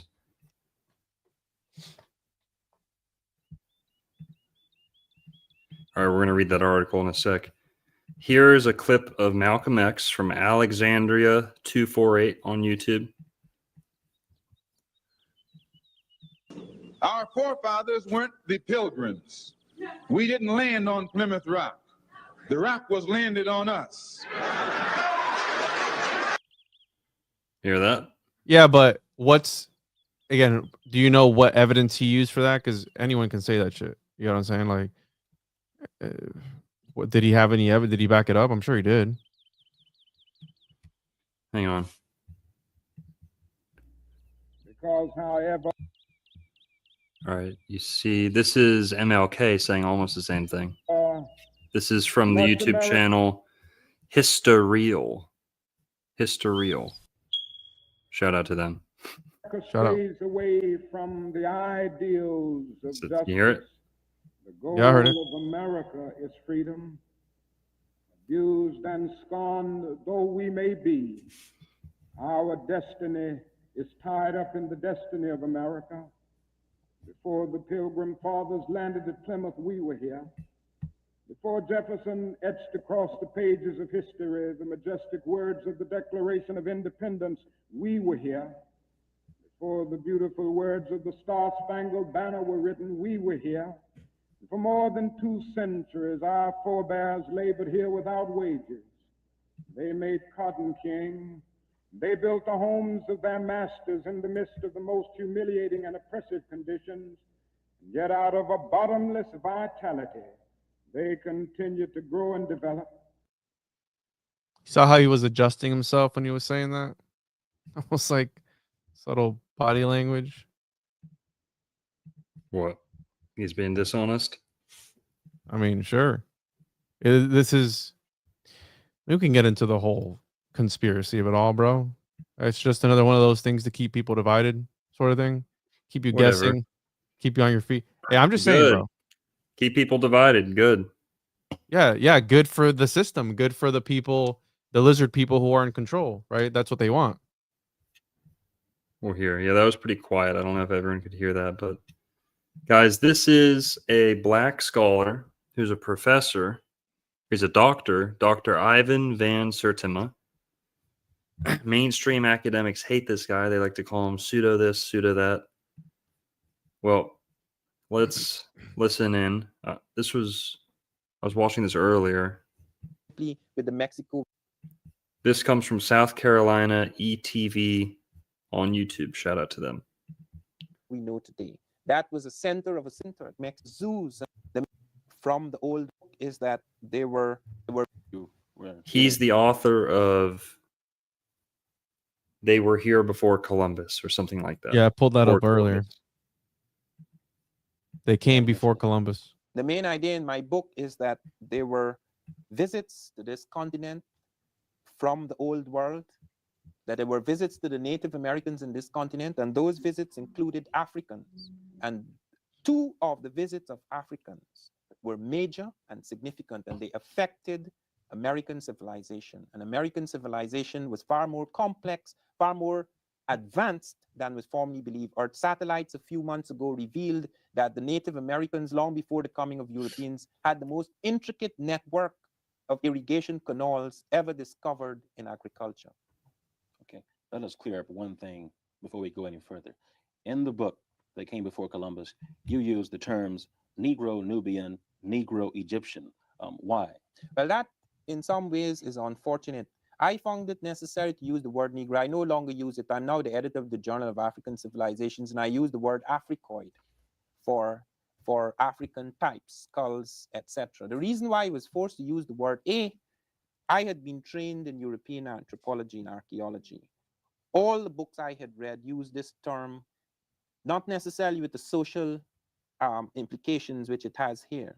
They use this term to separate Africoid types of people from Caucasoids or Mongoloid types, Asiatic and European types. Also, it is a word that has entered neutrally, without any social significance, in the languages of many people who do not have the same kind of prejudices as people in the Anglo-American and some of the Western nations who became colonial powers. Like in some languages in Europe, they use the term Niger, simply meaning black, without any of those connotations.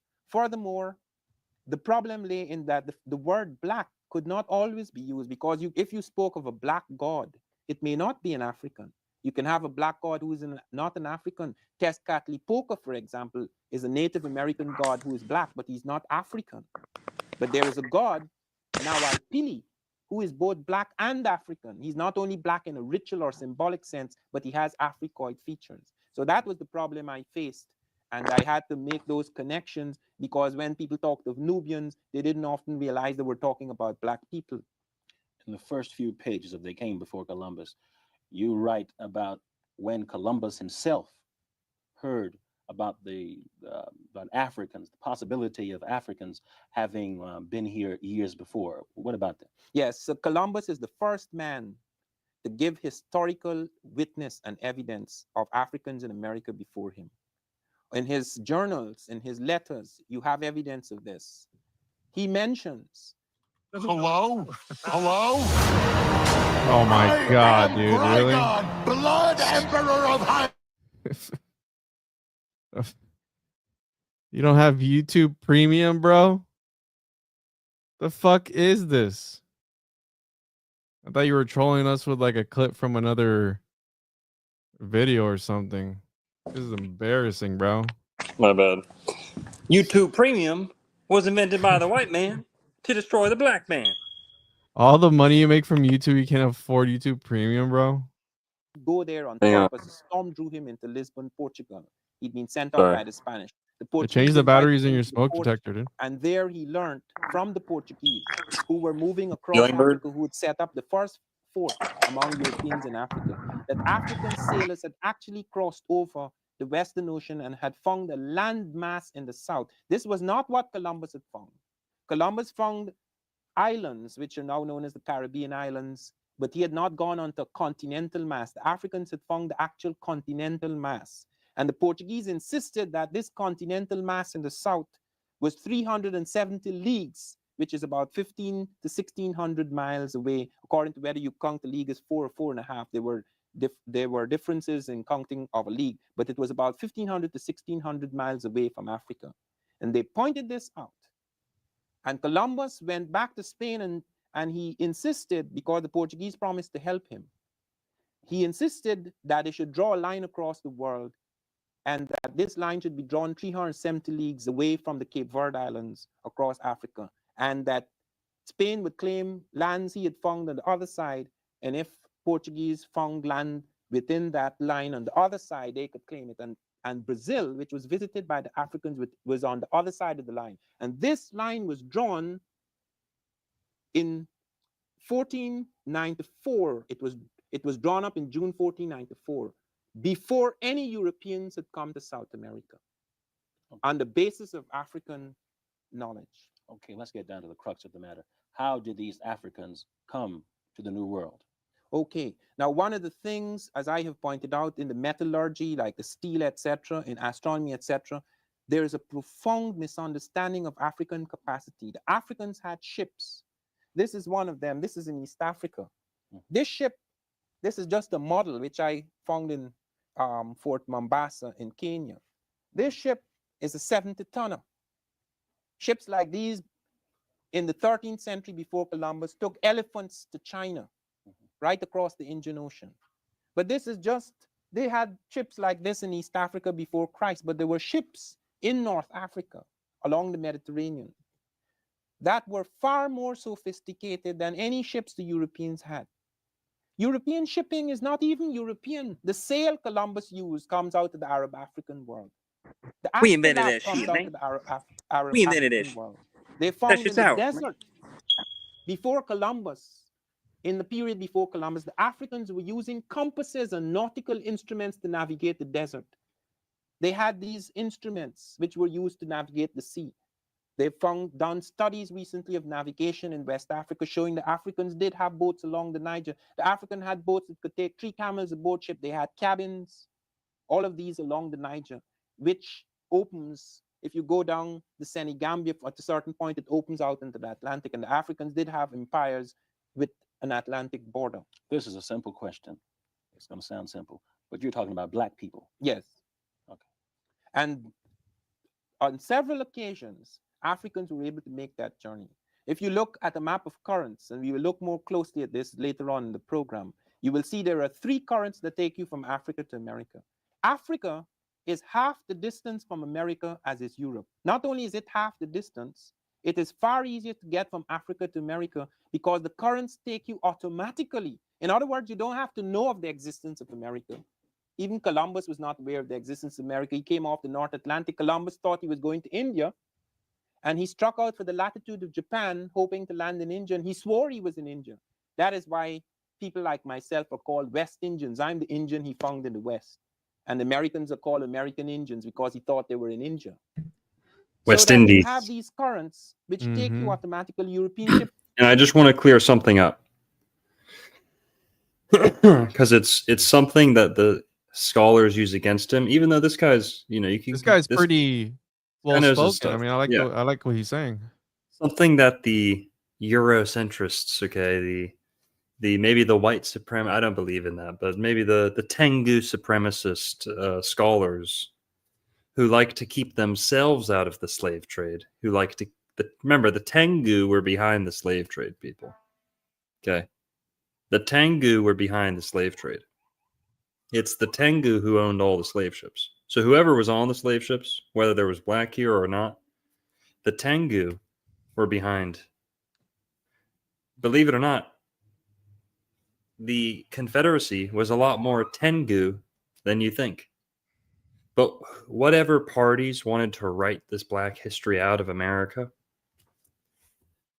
what they did was they said, Okay, sorry. So this guy made a mistake that I wanted to clear up because it's something that they use against him. He says that Columbus wrote this in his own journals. It's true that he did go to Portugal and that he did talk about other people giving information about the Americas. You know, he goes to Portugal, he hears that other people had potentially reached the Americas before him. But there's another part which I think he's going to get to where he talks about spear tips. Now, Columbus, to my knowledge, did not actually talk about these himself. He did not mention black people getting to America before him. But this guy is citing a secondhand quote who says that Columbus discussed that. So it wasn't in his journals. And people scrutinize that and try and use that against this guy. A lot of what this guy is saying is correct. But he actually cited this guy. It's his name is... Hang on.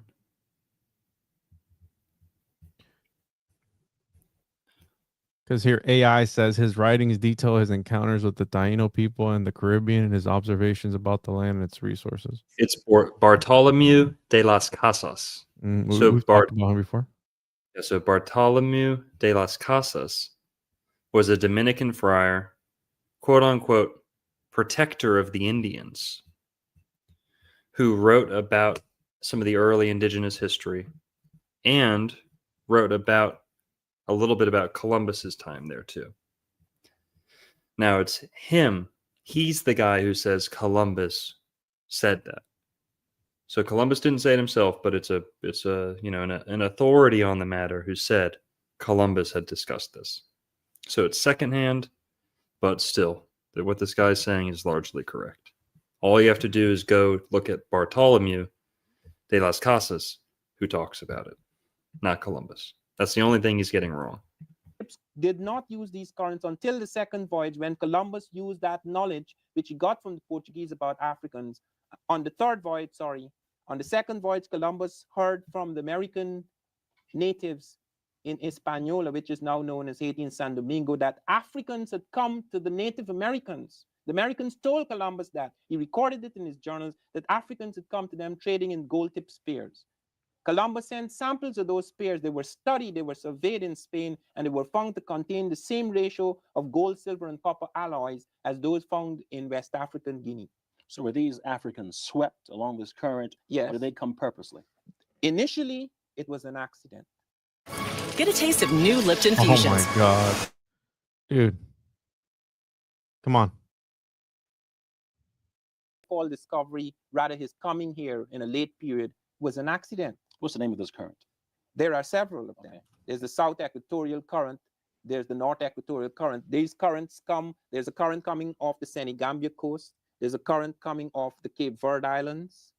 There's a current coming up from the southern part of Africa. These currents all move towards South America, into the Caribbean, into the Gulf of Mexico. And there's a return current. And we have evidence that Africans not only went, but in a late pre-Columbian period, they also returned, because we found American things which Africans brought back. Just as we have found African things in America, they found American things which Africans brought back with them, such as a cotton in the Cape Verde Islands. Are these currents still? Oh yes, for thousands of years, these currents have been in existence. This has been tested. 200 small boats, some of them smaller than the major African boats, have crossed the Atlantic. They have been tests. Thor Heyerdahl, the Norwegian explorer, got Africans to build a ship used long before the birth of Christ, used in Egypt and Ethiopia. And this ship was made of papyrus reed, and the scientists said it couldn't float. And Heyerdahl insisted, and the Africans under Abdullah de Jibrin built this ship, and it crossed the Atlantic successfully to America. From what part of Africa did these Africans come? The Africans came at various times from different areas. The one that I want to deal with, because most of the evidence exists for this, is Africans who came out of the Egyptian Nubian world. I'll call it the Egypto-Nubian world, around 800 years before Christ. I'll explain to you how I arrive at that date, how they arrived at that date, and I'll show you the types of evidence. Now, I want you first to look at this head, this stone head. Okay. Now, this head, they found a dozen of these heads. So now he's talking about the Olmec heads, and I think a lot of people know about this. This is probably the most popular potential, African or blacks in America evidence on like a big scale, like ancient, talking ancient.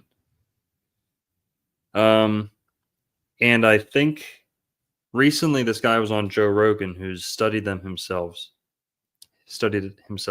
Luke Cavern. And That's your did you boy, have huh? him on? Yeah, I used to be friends with him.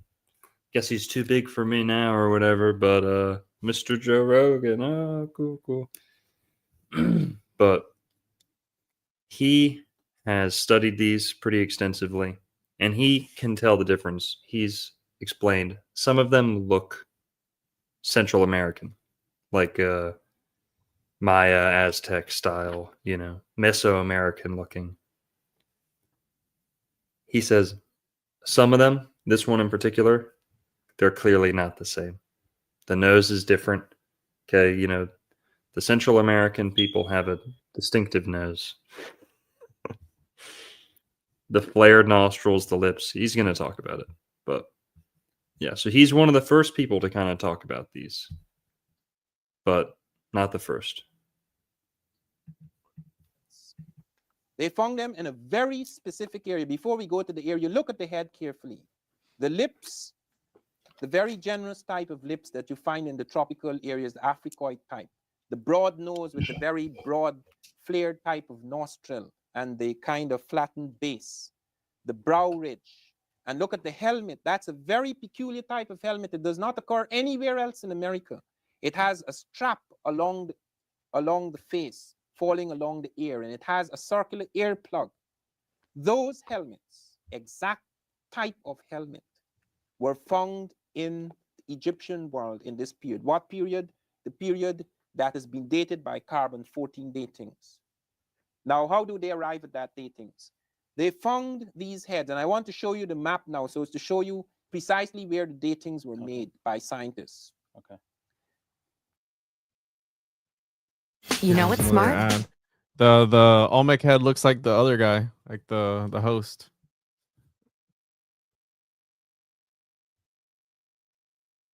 I want to remind the audience, and I want to make it quite clear that when we're talking about Mexico, we're not just simply talking about Mexico today. This is something that happened 3,000 years ago. That's very recent in history. America was peopled 50,000 years ago. You're muted. Sorry. So he's got like 2 or 3 parts that talk about this. This is a big series. This is like a half hour. We only watched like 10 minutes of this. I skipped like 7 minutes in. But if you want to look up more of this guy, his name's Dr. Ivan Van Sertima. And there, like I said, there's a whole nother part to this, maybe even 2 more. But there's so much more we have to cover tonight. Reality Witness with the $4.99, 9-volt battery, and YouTube Premium Fund. They're expensive. So what are those for again? You feed those to the ceiling birds or something? They make their nest out of them, or something like that, dude. Well, here, play the music again. Let's soothe out a little bit. And All then, right. guys, make sure we're sparking up out there while we decode this covered up American history. If One we've last got thing. it, go ahead. I don't know if you've seen this. I just looked up, Columbus and African Americans, and the Columbus and the Negro was there a Negro pilot with Columbus when he discovered America. Have you heard about this Yeah. before? Yes, yeah, I have. Apparently there was a guy, Prieto Alonso. Yeah. And Columbus. I love this Yep. part up here. Of course, the place of origin for many of the crew is not known. Most of them were Spanish, some were Basque, and since Palos is only 40 miles from Portugal, some were Portuguese. Columbus himself was Italian. We know that's what year is this from? Mhm. This is Yeah. from, I don't know what year, but Right here, check this out. And apparently were 2 or 3 others. The interpreter is referred to as Jewish or Tengu, and several other crewmen may have been converted Tengus. Conversos. Yeah. Oh well, yeah. The conversos that you're talking about a few streams ago. Yeah. So. Well, here I've got another article. That's true. Columbus did have black people on his ship, and so did the early conquistadors. Here, can I one up you with the cool article? This last part here, which I found interesting. Now in the list of Columbus's crew on the first voyage is the name Pero Alonso Niño, pilot. This Niño later made a trading voyage to the New World, was accused of defrauding the king and imprisoned Negro and Negro and Nignus and Niño are one and the same. It is easy to equate the Latin Nignus to Spanish Niño. But how did Nignus become a Negro, and more important, where? So I found that interesting here that Niño, which is child in Spanish, has some sort of connection here to Negro. Nignus, never heard that before.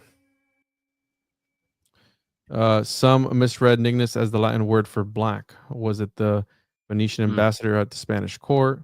Blah, blah, blah. Anyways, yeah, this is the whole thing. All right.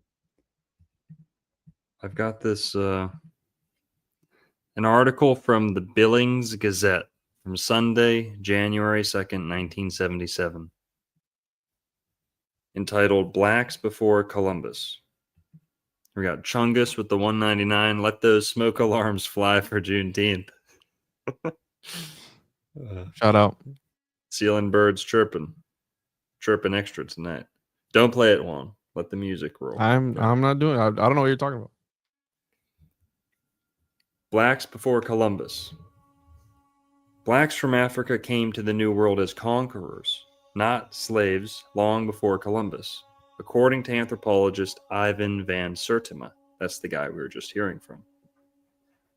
An overwhelming body of new evidence is now emerging, he says, which confirms misinterpreted reports by Columbus.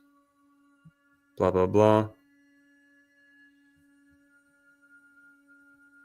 And the guy's an anthropologist. Like, he's not just like some regular Joe Schmo. He's like an actual... He studied this, so he knows what he's talking about. He sounds like he knows what he's talking about.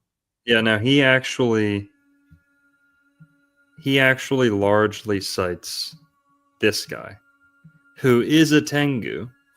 Can you look up Leo Wiener, please? Yeah, that's right. Leo, yeah. Mr. Wiener. Mr. Wiener. Let's see here. Right. And who was he? What year? Leo Wiener, like 1800. Professor of Slavic languages and literature at Harvard University. That's him. Linguist. Leo Wiener. Now, this is Africa and the Discovery of America, Volume 2, by Leo Wiener. And we're not going to read the whole thing, but this is some of the things that led him to the conclusion that black people had came to America, especially Africans. This is what he said. Part 1, cotton. Almost half the book is about cotton. Or like a whole quarter of the book. Then he talks about smoking and tobacco and evidence of tobacco being in Africa. There's actually a little known indigenous nicotine used in Africa that's exclusive. That's exclusive. No, menthols. That's exclusive to Africa. That's some people technically call a tobacco. So here, look it up. Can you search that? Is tobacco native to Africa? They say that tobacco comes from America, that it's all native to America. Well, if I'm Googling it, bro, it's going to tell us the wrong thing. No, look it up. No, look of it course, up. It's going to say that. Here, let's move us. No, tobacco is not native to Africa. It originates from the Americas. It was introduced to Africa by European traders in the late 16th century and subsequently became widely cultivated and used there. While there is a species called Nicotiana africana, it is the only tobacco species indigenous to Africa, but it is not the species used for commercial tobacco production, which is Nicotiana tabacum. Yeah. Well, see, they play with the definitions to kind of obscure the truth. Here, let me share something. Because when I search it, my little AI demon tells me what I want to hear, which is the African tobacco is a branched shrub bearing yellowish green. It's Nicotiana africana, like you said. Curved tubular flowers in summer, only known from a few mountaintops in northern Namibia, where it grows in the shade of granite boulders and deep fissures on drainage lines. It is the only tobacco indigenous to Africa. So what's up with that? You know, did that get transferred in ancient times? Also, they claim to have found tobacco in the Egyptian mummy, tombs. They claim that there's tobacco and cocaine, which are both new world, quote unquote, new world goods from the Americas. And cannabis too, right? Yeah, but cannabis is from Eurasia, so that's okay. Now, is tobacco native to America, or was it brought across the Atlantic in ancient times? You know, which one came first? Who knows? Chicken or the egg? Now, the first people to really have the first people to really import tobacco on a huge scale weren't the Spanish or the English. It was the Turkish. The Turkish. That's why they called it Turkish. They called all these other foods from America Turkish wheat, corn. Turkish wheat was corn. Turkish fowl or whatever, I forget. But there's all these things that were called Turkish that were really American because the Turks would bring them to Europe before anyone else, even though the Turks were allegedly some of the last to make it to America. Now, you're going to notice here that Turk is a word that's used to describe people of color. It's in kind of an exonym in a way. So if someone's not totally African black, if they're more North African or Middle Eastern looking, in America, they would just call them Turks. Now there's so much. Juan, are you good for another hour? Another hour? Yeah. I got so much more to talk about. We got so much more lined up. Let's just start watching videos then. Just run it. Where are we at this point? Tobacco. Okay. What else? We can get into about tobacco. That guy Leo Wiener. Oh, I should have brought that up. I brought him up here, Leo, Mr. Wiener. Yes, look at him. He's a Tengu. Oh, but he's a good one though, right here. Never allied with the Tengu Church or with Tengus as such. Never allied with the Jewish Church or with Jews as such. Having for many years been a member of the Unitarian Church. Okay. Well, whatever. So he had Tengu lineage. Whatever. But he wrote about Africans discovering America. And some of the evidence he used was tobacco, cotton. Hang on. Pulling it up again. What about cotton? That there was types of cotton present on both sides of the Atlantic. Gotcha. Talked about smoking and smoking culture, bead money, onyx stone. What was John Dee using? a big old slab of onyx stone. Where'd that come from? From the Americas. That was 1500s. You know what I mean? That's like they discovered it, and then 50 years later, they're getting carved obsidian. And oh, sorry. I was thinking of obsidian. My bad. Scratch that. Yeah, I believe he used an Aztec yeah.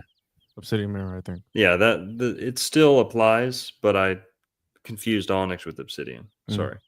Onyx isn't obsidian. Onyx is just a dark stone. But he's using things like this. You know, he's not even talking about the Olmec heads. He's not talking about other things. And he brings up the Moors. We haven't even started talking about the Moors at all yet. But this book's really interesting. I haven't gone through it all. But this is available online. Africa and the Discovery of America by Leo Wiener. And this guy was a linguist. That was his expertise. He could speak like 7 languages. He's a polyglot. And he was also a vegetarian. And he attempted to start a vegetarian commune in America. Oh, here we go. In the Americas. So pretty good in my book. But so that's some early kind of, you know, literature on the subject. Let's watch another video here. You know, were there black Indians in America? We were kind of looking at some pictures before, but again, we kind of have to move past this because there's so much more to talk about. But you see things like this all over the place.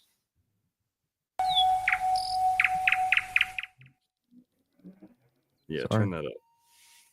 I'll turn that up. You see, not only black, but come on. Chill on. Sorry, it's delayed. Just put it on like 9. I got it. All right, that's good. Not only is he black, he's got the lips too. They drew the lips on. Now that looks like a little Central American person on the left and a black person on the right. Call me crazy. Again, Blackamoors. Now these Blackamoors, even though they're depicted with like Arabic turbans, they still have the Timucua style chest plates. So these are Timucua Indians.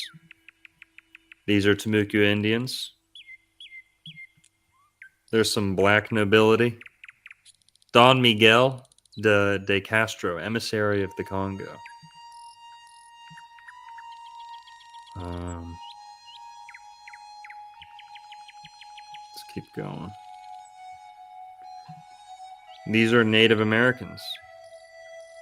They look very dark. He's got some facial hair there. Arapaho man. Arapaho.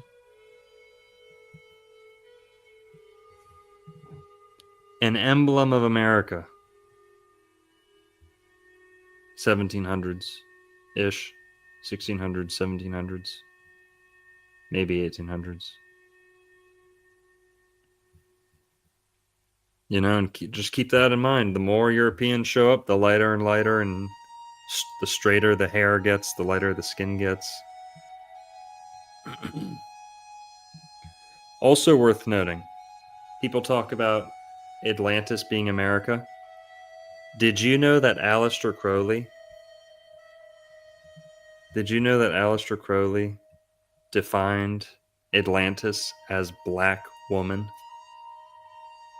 His etymology that he traced it back to.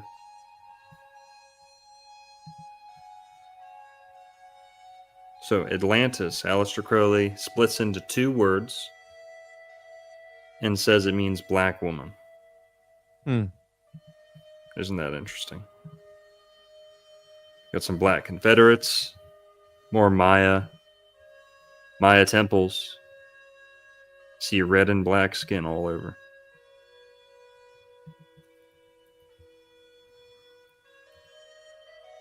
Look at this guy. in a suit, but look at what color he is under the suit.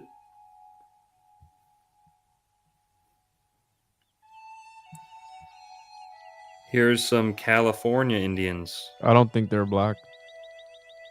Okay. They got mustaches. Yeah, but the member is not the appropriate size. Oh, yeah, guys. Debunked. Debunked. All right, 100%, dude. Debunked. The Ohlone people, apparently. Mission San Jose. Now look at this one. This is real. I had to go look this up. In this book, This Country is Ours, The Story of the United States by Henrietta Elizabeth Marshall. I looked this up. It's real. The second part's real, at least. Christopher Columbus is depicted as a black man. Hey, so was he Jewish or was he black? Well, sometimes there's a very fine line between those two. Sometimes it's a very fine line. Is there now this? A black Jew, man? Yeah, it's not uncommon. I've got a video queued up about that. Okay. So I just want to get all these out of the way so people can see. Italian Blackamoor, Native American. Now this one is shocking. This is real. This is also real. This is a piece of artwork called The Deputation of Indians from the Mississippi Tribes.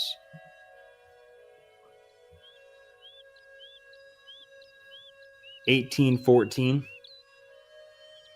Looks like it says on there. Yep. Deputation of Indians from the Mississippi Tribes. Now look at the different races you have living side by side in America.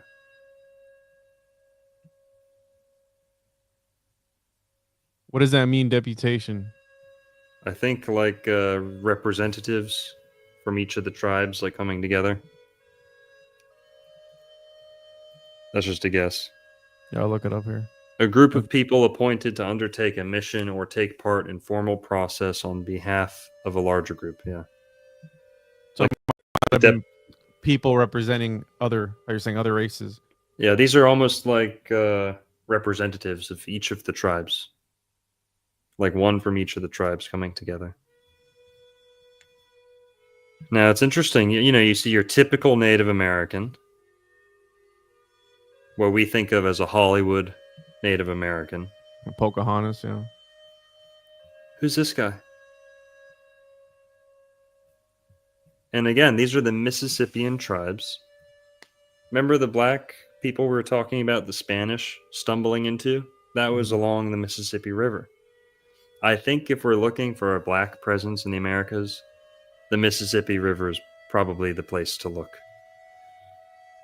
You have the word ISIS in Mississippi. Mrs. the mother ISIS, Mrs. ISIS. Sippy, you're sipping some water. Okay, maybe we're stretching it, but that's all right. Now, these are Mississippian tribes. These two guys don't That's look Lil Uzi Vert, bro. I've seen him before. That's yeah, that's Young Thug right there. And then, you know, this guy's so ugly they told him to turn around. I don't know. Just kidding. And this is also, you got to remember, it's also close to, right? If we're going to talk about America being the true Fertile Crescent, we're not too far away from the river system, right? That you bring up on the Florida and Georgia, the FAG border there, which falls in line with the biblical four rivers and all this other stuff, right? Yeah. We're not far away from there. Yep. This is another depiction of America. You know, you'd see this on like maps, like new maps of the Americas. You'd see them kind of put these type of figures down in the corners. And the earlier the maps are, the darker skinned the natives are, the more Africoid their features. This is Brazil. Now, this is allegedly like a slave community, African warrior community who kind of branched off and rebelled. But these are people in Brazil. I can confirm that my wife has Brazilian relatives that they look African, black, like super dark complexion. Going back to Maya. Maya. Xochipala, 1500 BC. Now, this is Seminole Indians. Seminole priests consulting the auguries. Auguries. Like auguries, like divinators? Yep. The Seminole priests are darker than the auguries. We're going to talk about Seminoles soon. Isapa, however you pronounce that. Wind god effigy. Looking awfully lot like a brother. Like the monkeys with the fezzes on that become popular in American culture later on. Right? With the exaggerated features, almost like a fez on his head. We're going to talk about that too. This is James Beckworth. There's the Moor. Now, I don't think this is real. I think this is fake. I'm calling BS on this one. Apparently, these were like circus freaks who they dressed up and, got passed around to different people who'd, take pictures of them. Apparently, these people had something wrong with them, like a deformity. Mm-hmm. But they say some people believe that these were the last surviving pure-blood Aztec. They claim. I don't think I'm buying this one. You see this a lot on the internet. I don't know if I'm buying it. Dude's making a Masonic hand signal. I don't know. I wouldn't them to be my ancestors. Let's just say that. No one's claiming them. Now, look at this. Carib Indian on the Orinoco River.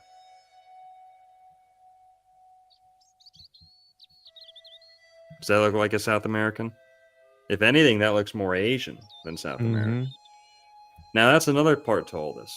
We're not saying that black people were the only people in America. There's been white coming to America for a long time. Vikings, the Irish, the Welsh, Knights Templar, maybe. Whites have been trying to come to America for a long time, too. Asians have been coming to America for a long time. So, in any given year, you're going to have those three mixing into the native population. So I don't think you should ever expect to see a fully Africoid Native American. The Native Americans are always going to be a little bit of a mixture of all three. Varying degrees of mixture. But look at this one. This is also Timucua Indians. This is the Timucua Indians. The same tribe as this. The Moor with the emerald cluster. This guy. Different depiction. Same tribe. Different artist. You see a common thread here. They had lighter skin and darker skin together. And I don't believe this gentleman is painted. That's the same tribe as this. You see they're going off the same information. Can you go back to that last picture real quick? Yeah. The blue guy? Yep. Because this is something that has been told to us Right. So if you notice there next to him at the bottom, is that a horseshoe crab? On the bottom left to him, right there next to between his hand and his. It's a shell. Oh, it's a turtle. It's a He's turtle. holding a conch, and there's a tortoise shell or turtle shell by his Yeah. side. Okay. Because you know those things have the horseshoe. I think they're called horseshoe crabs. They have blue blood. Mm-hmm. You know, I think they use it as a sort of dye. Yeah. So, but that guy behind them is that green? Yeah. Well, he's painted. Look, his legs are sticking out. Yeah. This guy's half painted. I don't think this guy's painted. It matches up with the other descriptions. That's the same tribe as this.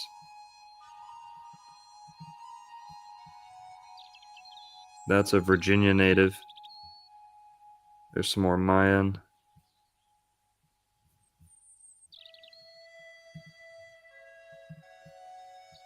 But okay. So here I've got some videos here we can get into. So I think, you know, that's what we have to show for blacks being in America before Columbus. Potentially being indigenous to the Americas, or at least Africans having reached the Americas. Right? Some variation of that. Some version of that. Well, then when we get to, you know, a lot of this starts to get politicized around the Civil War and leading up to the Civil War. And not many people know how black the Confederacy was, how many black slave owners there were, and all that stuff. But first, let's talk about the Seminole Indians and the Black Seminoles. Because, you know, if there were black Indians, where'd they go? Right? Did they just turn into Civil War era slaves? Or, you know, what happened? Well, it just so happens there is like a large community of black Indians. And the Seminoles... Go ahead. And also what happened to all the millions of slaves they brought over? That only 388,000 made it to America. What happened to all the other millions? Exactly. Apparently, they all went to Haiti, I guess, because Haiti's the blackest place in the Americas. And where'd those 10 million go? Can you really bake 6 million pizzas and you know, can you fit 10 million pizzas on a ship? And if they're going somewhere, why aren't they going to mainland America? But okay. Before we get too far from the Spanish showing up, this is interesting. Remember I said there was an expedition before the DeSoto expedition? The DeSoto expedition landed in Tampa Bay. And then there's the Narvaez expedition, which came before them. They took almost the same path, right? Estevanico, also known as Mustafa Azamori, and Esteban de Dorantes, and Estevanico the Moor, was allegedly the first person of African descent to explore North America. He was one of the last 4 survivors of the Narvaez expedition, along with Alvar Núñez Cabeza de Vaca, Andres Dorantes de Carranza, and Alonso del Castillo Maldonado. Little is known about Estevanico's background, but contemporary accounts described him as a Negro al-Arabe, or Arabic-speaking black man, native to Azamor, Morocco. In 1522, he was sold as a slave to the Spanish nobleman Andres Dorantes de Carranza in the Portuguese-controlled Moroccan town of Azamor. He participated in the Narvaez expedition, 1528. That's like 11 years before the DeSoto expedition. And they had like 300 people or something. They're attacked. The whole party gets broken up. Only 4 people survive, make it to Mexico. One of them's black. So not only had the Native Americans allegedly never seen white people, they're seeing their first black person for the first time too. And Estevanico, not only was he black, he started having, him and this other guy, Cabeza de Vaca, they started performing miracles in the name of like Christianity. I don't know if Estevanico was Christian or if he was Muslim, but Cabeza de Vaca would perform miracles, or the natives thought he was performing miracles, because everywhere they would go, the rain would come. You know, they'd get rain and good weather. They were very superstitious. And when they'd see their first black man, they were very, very perplexed. And they started attributing spiritual qualities to the white man and the black man that they're seeing for the first time. So Cabeza de Vaca has this whole, thing where he's healing people and saying prayers and like spreading Christianity in America for the first time. Estevanico's there the whole time, doing his thing too, a black guy. Now also back to the De Soto expedition. When the De Soto expedition came through America, they had a lot of black guys with them too. When they were going through the South, somewhere near like the Carolinas or, near there, near the Appalachian Mountains, they were visiting a queen who was in charge of a whole Native American like village, town, community, nation, whatever. She was a queen. She was decked out. Had all this money, all this, all these opulent buildings and jewelry and all this stuff. When they left, when the De Soto expedition left, hundreds and hundreds of Europeans with horses and pigs, this big, like kind of caravan moving along. When they left, and they kept moving down uncharted territory, they realized that they were missing one guy. They were missing one person, and they just left this big important town. They're like, oh my God, do we have to go back? You know who they were missing? One of the black men that was on the expedition had left, abandoned them. They didn't know if he got killed or what. They later got word that this black guy had fallen in love with the queen. And the queen convinced the black guy to run away and to live with her. And to essentially become king. So there was a black chief or black king of America, a part of America, as early as 1540, 1539, when this guy, deserted the De Soto expedition. And it was a black guy. And, the natives were very, very interested in the black people. And this queen, convinced him that she would make him like a ruler with her if he left the Spanish and came and lived with them. And he did it. That's also in Florida del Inca.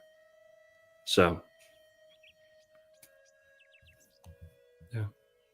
And this is part of that same expedition where they were performing miracles? Mm-hmm. Now here, let's watch a little Thomas Sowell.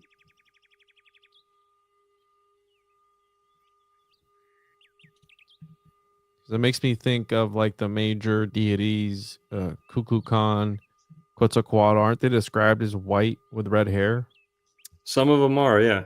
That'll be a topic for a whole nother night. We can go deep on the hidden white history of America. No, we can't. It's Juneteenth.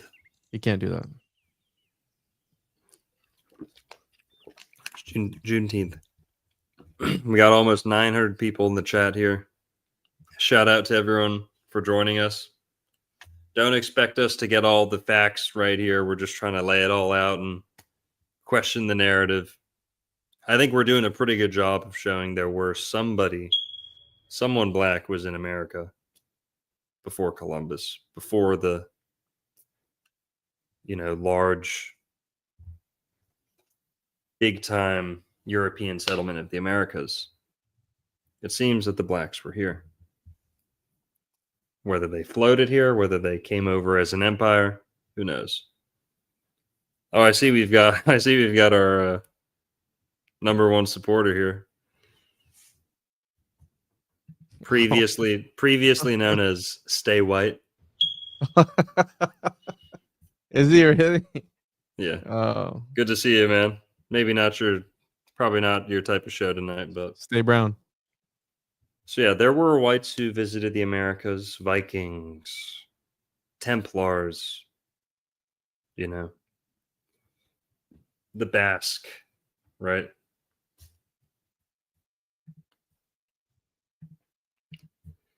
Well, here, let's watch a little Thomas Sowell to kind of get a background on the history of free blacks in America. Oh, did you know that there was a free black man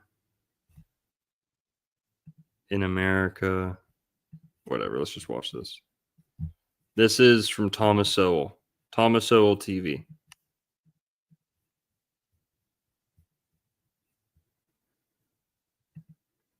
No, I got it. Thanks. Don't yell at me. Internal cultural differences among blacks have long been extreme, ranging from such things as urbanization, education, and regional distribution, to rates of crime, economic achievement, and general acculturation to the norms of the surrounding society. Historically, the most fundamental difference for many generations was between those blacks who were slaves and those who were free. They differed not only in their legal status, but also in their regional distribution, their degree of urbanization, and even biologically. There were free blacks as far back as the 17th century. In fact, there were free blacks before there were slaves in America. Hear that? The first Africans brought in In fact, there were free blacks as far back as the 17th century. In fact, there were free blacks before there were slaves in America. The first Africans brought in captivity to colonial Virginia in 1619 became indentured servants, like the white indentured servants who were common in colonial America. Only later, with the mass importation of Africans, did this change. The first law in America recognizing perpetual slavery appeared in 1661 in Virginia. The small class of free blacks in colonial America had fewer restrictions than other free blacks would have in the 19th century. This is Thomas Sowell, by the way, who is, I don't know, maybe the smartest black guy in America. One of the smartest people in America, period. Thomas Sowell's smart. Ben Carson's pretty smart too. He's a brain surgeon.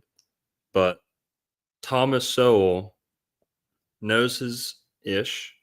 But not only is he black, he's part Native American too. I believe he can speak a little Native American too. Thomas Sowell, part black, part Native American. So he's really cutting through the confusion with this. Many of them and their descendants made use of their opportunities. There was a black writer named Gustavus Vasa, whose book was popular enough to go through 8 editions at a time when the vast majority of blacks were still illiterate slaves in the South. Benjamin Banneker was a publisher of almanacs and was also one of those who designed the layout of the city of Washington. Again, long before most blacks were either free or able to read and write. There were not just isolated individual blacks who were culturally more advanced than other blacks, but whole classes of blacks who had achieved cultural levels that most blacks would not achieve until many generations later. The size of the free black population increased after the United States came into existence as an independent nation, as the ideology of freedom associated with the American Revolution led most northern states to abolish slavery, and even in the South, enough white slave owners freed their slaves to cause the free black population there to nearly double and then redouble between 1790 and 1810. Both the regional distribution and the degree of urbanization of free and enslaved blacks differed greatly. After the invention of the cotton gin in 1793, the cotton plantations of the Deep South began to draw slaves away from upper South states like Virginia and North Carolina toward more southerly states like Mississippi and Alabama, sometimes as individuals sold down the river and often as part of whole plantations that relocated. Thus, the geographic center of the black population moved steadily southwestward at an average of about 50 miles per decade. Meanwhile, the free persons of color were moving in the directly opposite direction. While more than 90% of the antebellum black population lived in the South, the free persons of color were evenly divided between the states of the North and South, and within the South, they tended to leave the Deep South and gravitate toward that region's less oppressive places farther north. The difference in geographic distribution was so extreme that in 1860, there were more free blacks living in the city of Washington alone than in the states of Mississippi, Alabama, and Georgia combined, these states having huge concentrations of slaves. You hear that? The slave and the That's free crazy. also differed greatly in urbanization. While most black slaves worked in rural settings, by 1860, the free persons of color were more urbanized than even the white population. There were cultural consequences to these historic and geographic differences. While the vast majority of slaves could neither read nor write, the census of 1850 showed that most free persons of color were literate. But it would be half a century later, 2 generations after emancipation, before the same would be true of the black population as a whole. It would be 1940 before the black population as a whole became as urbanized as the free persons of color were in 1850. Don't miss the boat show. Fucking ads, bro. That was interesting. Oh, here we go. A segment of the black population had enduring consequences. The descendants of the antebellum free persons of color remained predominant among black leaders in many fields well into the 20th century, and they included W.E.B. Du Bois, Thomas Fortune, Charles Waddell Chestnut, Thurgood Marshall, John Hope Franklin, and many others. Most black holders of doctoral degrees in the middle of the 20th century, as well as most Negroes working in the professions in the nation's capital at that time, were by all indications descendants of the antebellum free persons of color, a group that was never more than 14% of the black population. As a group, the free persons of color also differed from the slaves in racial mixture. As in most of the Western Hemisphere, freed slaves were often the offspring of those who freed them, and the adults freed were more often female than male. While only 8% of slaves met the stringent U.S. Census requirement of half or more white ancestry to be classified as mulatto, 37% of the free persons of color did. This is not to say that all the others in either category were of pure African ancestry, but there were very noticeable skin color differences between the more acculturated descendants of those freed before the Civil War and those freed as a result of the Emancipation Proclamation. The noticeably greater success of the former was often attributed to their white ancestry, both by whites and by some of the Negro elite themselves. But the historical and cultural antecedents of that success are undeniable. Moreover, the later rise of other blacks to similar levels of achievement undermines the biological explanation of these internal differences among blacks. The point here is that cultural differences led to striking socioeconomic differences among blacks, as they did among whites. In both races, those who lived within the redneck culture lagged far behind those who did not. That these cultural differences among blacks also coincided with biological differences did not mean that biology explained the differences in performance. The offspring of white slave owners not only had a better chance of being freed, they also tended to have better opportunities while still enslaved, being more likely to be house servants rather than field hands, and, in some cases, living the lives of de facto free persons while still legally in bondage. Reconstruction-era black Senator Blanche K. Bruce, for example, was, during the era of slavery, tutored alongside his owner's son, or other son, as many believed. During the antebellum era, there were other mulatto offspring of white slave owners who were given special consideration and aid. Some were sent to Oberlin College, sometimes with an intermediary handling financial arrangements, apparently to conceal the identity of the white father. This is not to say that most slave owners freed their mulatto offspring, but that, of those blacks freed voluntarily, mulattoes were far more common than among the slave population in general, and that women were freed more often than men. Moreover, this pattern prevailed throughout the Western Hemisphere. The point here is that the descendants of free persons of color had a cultural history that served them better than the cultural history of the descendants of slaves, even after the abolition of slavery ended differences in their legal status. whether by individual escapes from slavery, by voluntary manumissions in the antebellum South, or by general emancipation by law in the northern states. A black class of free persons of color emerged long before the Emancipation Proclamation. The more prosperous of these families were able to educate their own children, sometimes through college, and these were typically lighter-skinned people, as well as people with generations of a head start in freedom and acculturation, as compared to the mass of enslaved blacks. The net result was that the elite among American Negroes tended to be, and to remain for generations after emancipation, a racially mixed group that married among themselves and formed a socially exclusive class.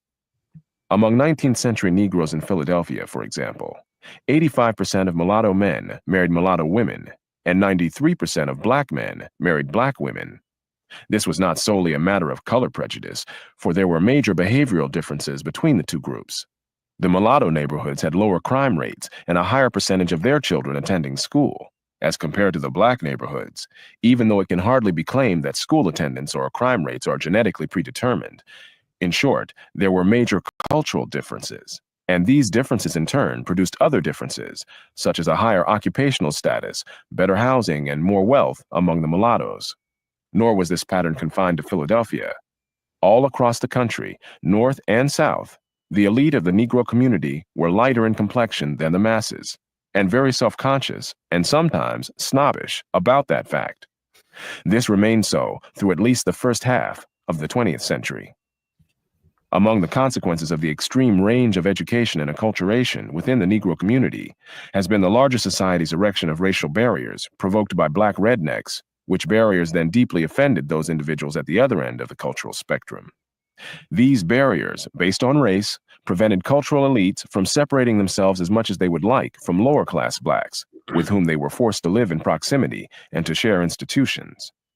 Yet protests against racial barriers had to be made in the name of all, light or dark, leading to charges of hypocrisy against the elites who spearheaded protests against white social and economic barriers, while maintaining their own social and economic barriers against the black lower class. That internal social... All right, so just some of the points he was making there at the beginning were kind of eye-opening, right? Kind of challenged the narrative. So, you know, Thomas Sowell obviously doesn't agree with all the stuff we're talking about tonight, but he was pointing out some interesting, you know, facts about free blacks in America, how this isn't just a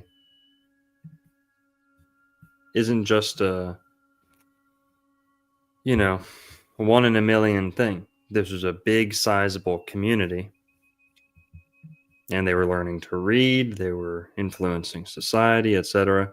Well, he's largely talking about the North. Now I want to talk about the South. Okay? Now, in the South, there were a ton of free blacks and slave-owning black Americans. So let's talk about them. And this is going to get us into the Civil War conversation, right? But just leading up to the Civil War, there were people like one second. Just talk for a sec here, Juan. You said that there was a black that helped lay out Washington, D.C.? Yeah, let's look at that guy. Which he was an astronomer and something or other. But that's interesting because that's like one of the main things they say about Washington, D.C., the way it's laid out. He was an astronomer, which maybe he was also into astrology. Definitely. Right? Maybe. Yeah. And because that's one of the main conspiracies, that Washington, D.C. is laid out in a certain type of way, right? Yeah, so when you hear some of these communities saying, we built this country, you know, take it with a grain of salt, but also make sure you're aware of people like Benjamin Banneker, you know, mathematician, almanac author, landowner, surveyor, born in Baltimore farmer. County, I wonder who's working on the farms. And he became known for assisting Major Andrew Ellicott, who is the guy who came up with, like Juan was saying earlier, the state lines in most of the United States. You know, they were kind of implied borders before. Whoa.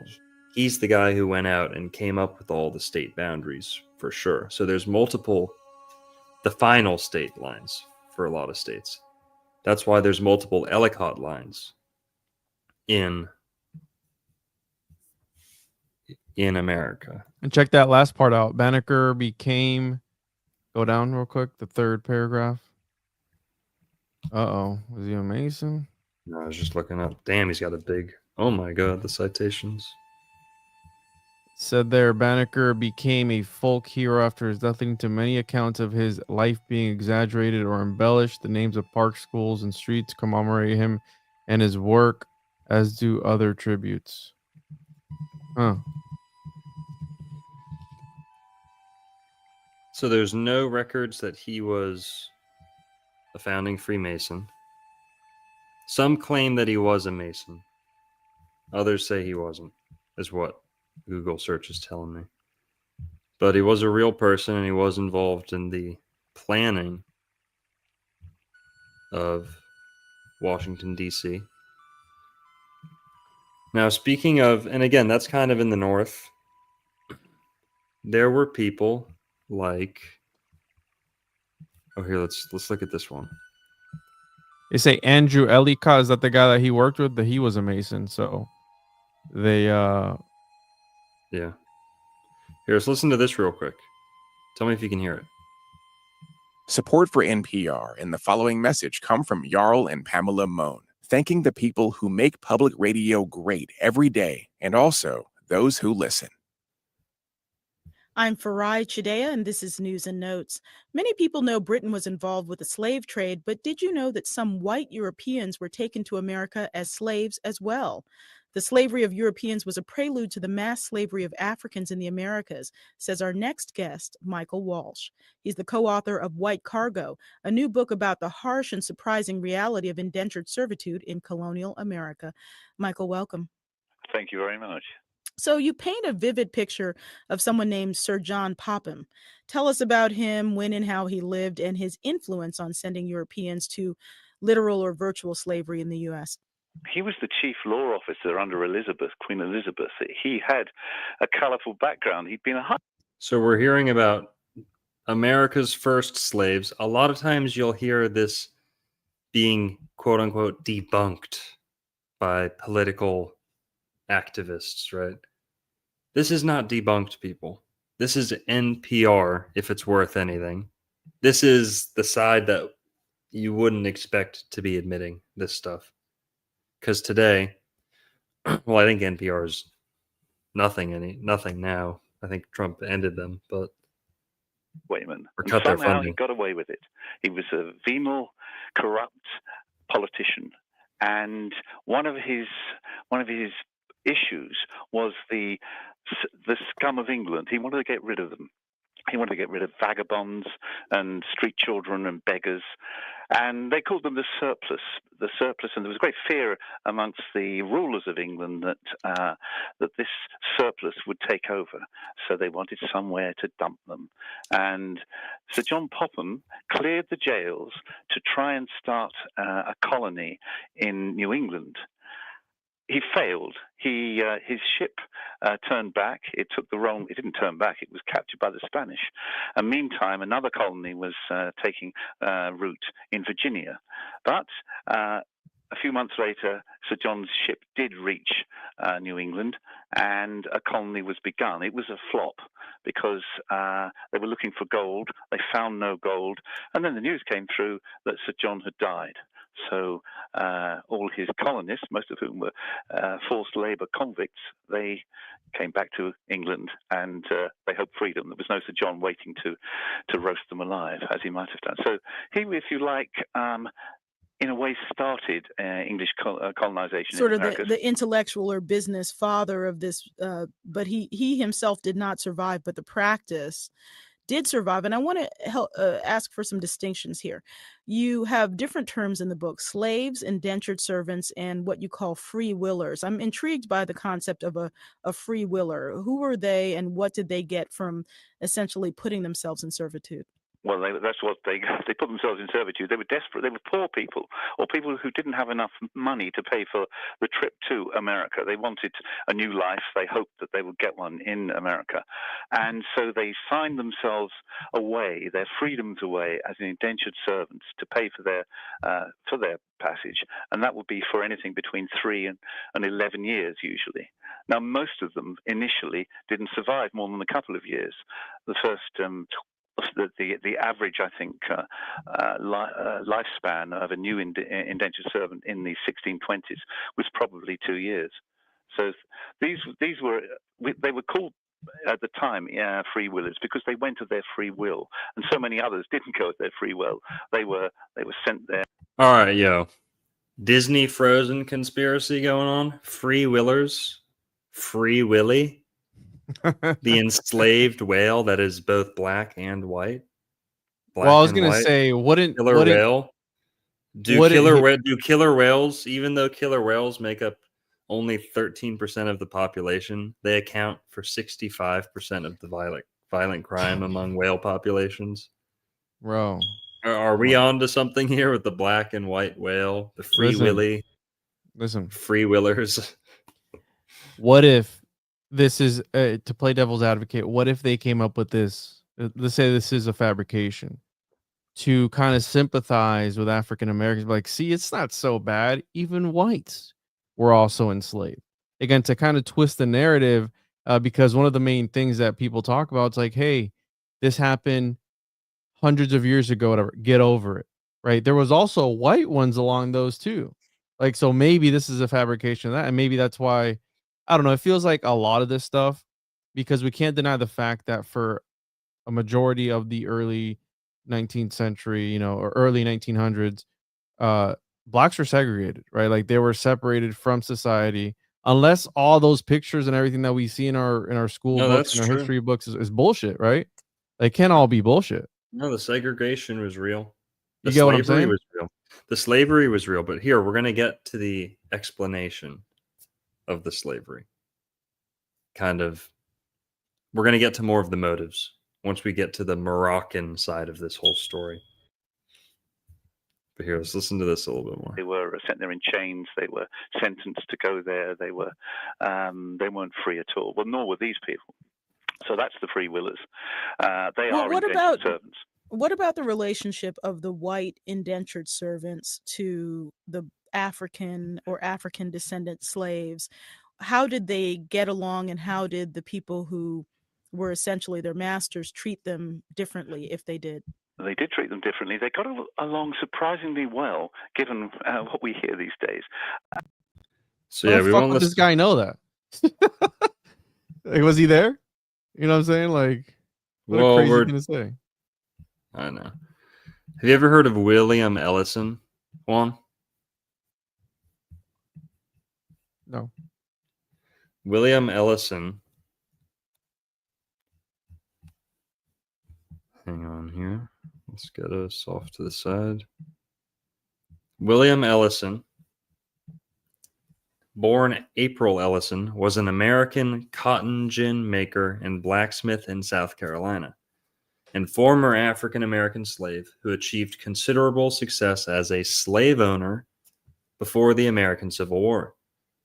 He eventually became a major planter and one of the wealthiest property owners in the state.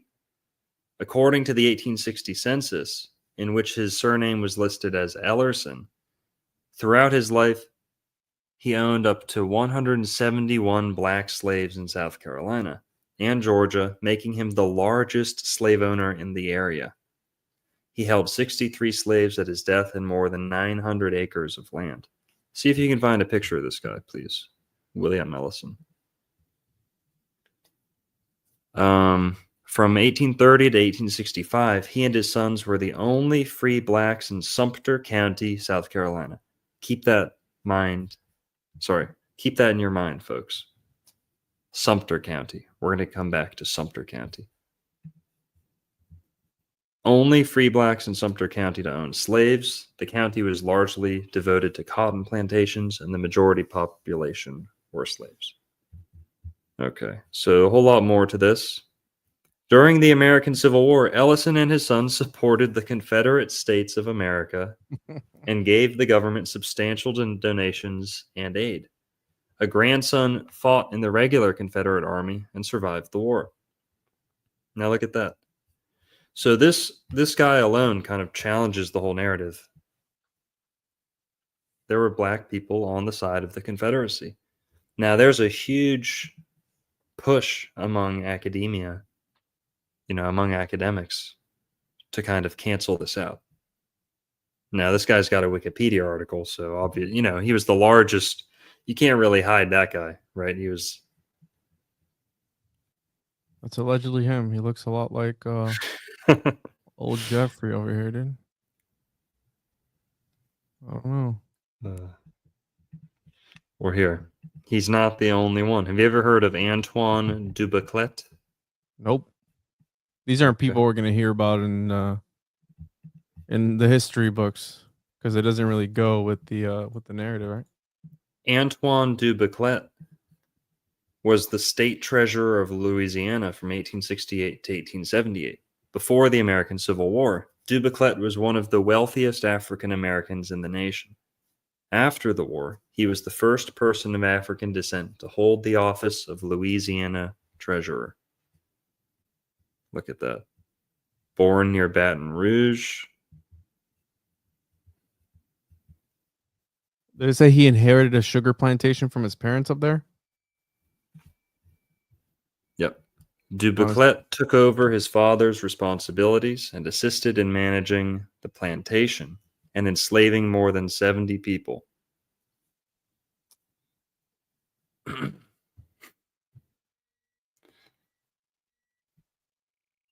guy's just staring through the window. Weirdo.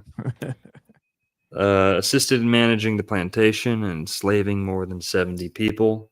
In 1834, the plantation was divided between Dubuclet and his siblings. In the mid-1830s, Dubuclet met and married a woman, blah, blah, blah. Wealthy free woman of color who owned a plantation and enslaved 44 people. Okay. Now,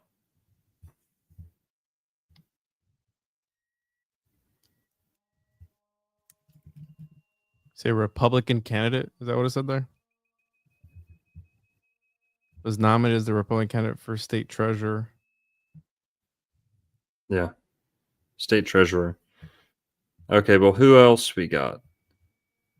There's this other guy. Have you heard of Andrew Durnford? Mm-mm. No, can we see him? Okay, Andrew Durnford.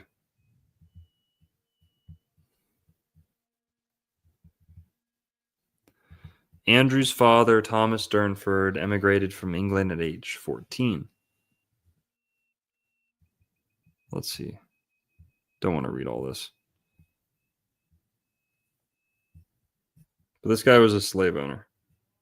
Black sugar planter in the antebellum South. So this guy, Andrew Durnford. Again, not going to read all this, but just one more. And boom.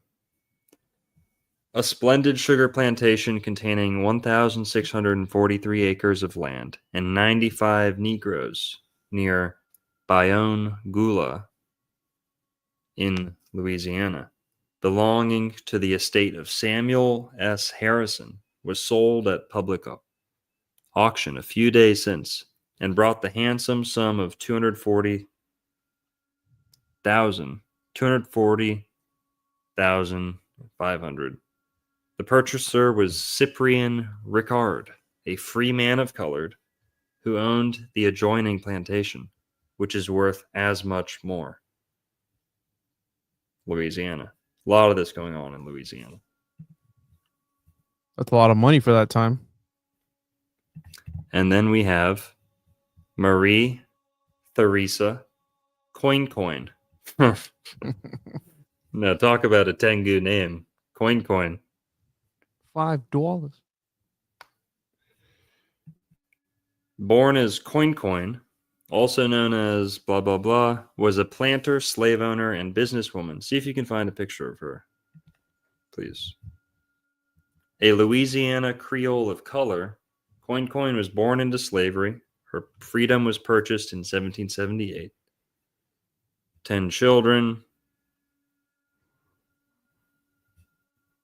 Okay, how many slaves did she have? She's not bad looking. There she is right there. 12,000 acres, That's her 100 slaves. Is that her granddaughter? No, that's her. I think that's her. Oh, no, that's granddaughter, yeah. Granddaughter. You're right. Oh, yeah, that's the picture I got.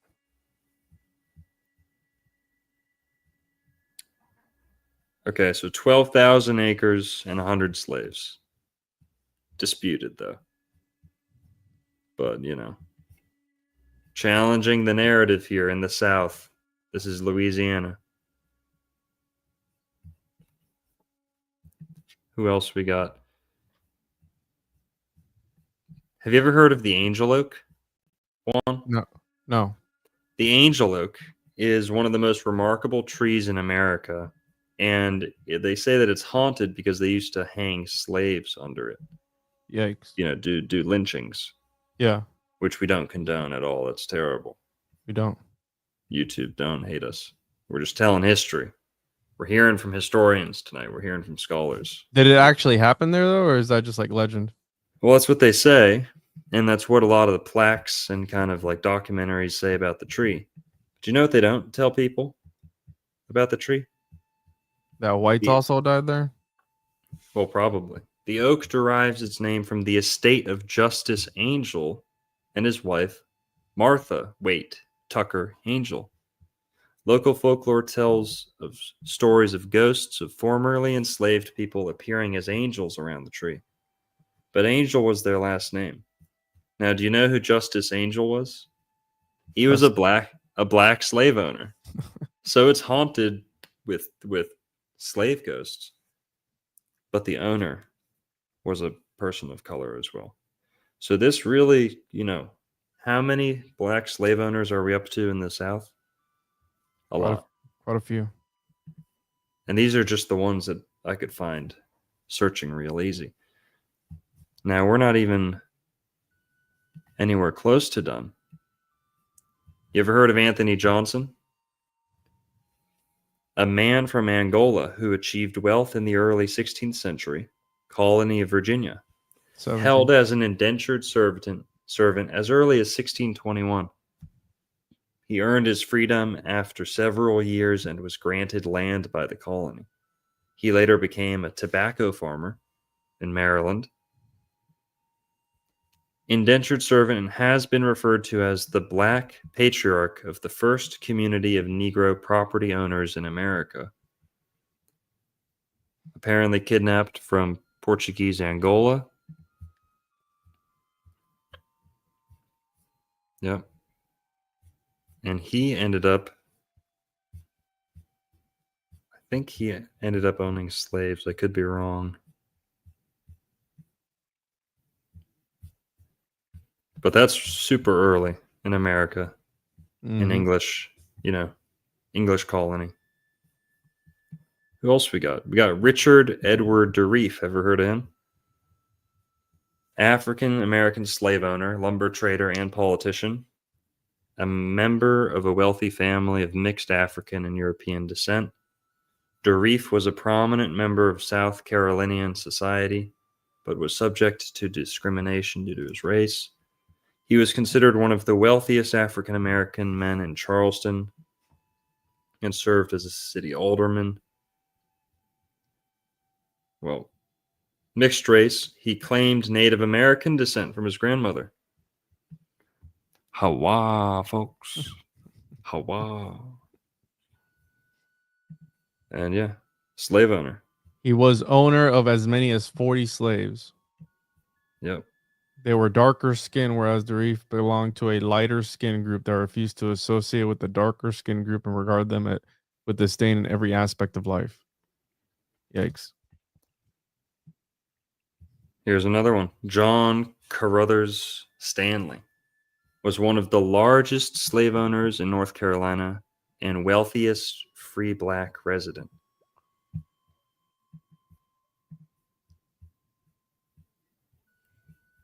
Blah, blah, blah. Son of John Wright Stanley, half-brother to U.S. Congressman. He became known as one of the largest slave owners in North Carolina and the wealthiest free black resident.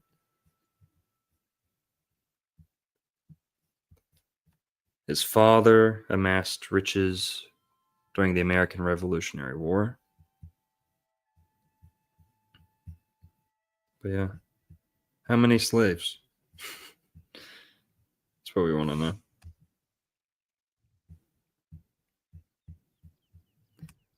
All right, well, here's one that I know a lot about. This is in Florida. I've known about her for a while. This is the Kingsley Plantation. You ever heard of the Kingsley Plantation? Yeah. Yep, that's in Florida. And this is what it looks like. You can visit You've today. talked about it before. Yeah.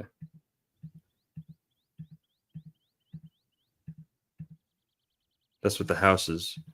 They've got these coquina houses. Look at that. That's how they arranged. That's how they arranged the slave houses. Psh.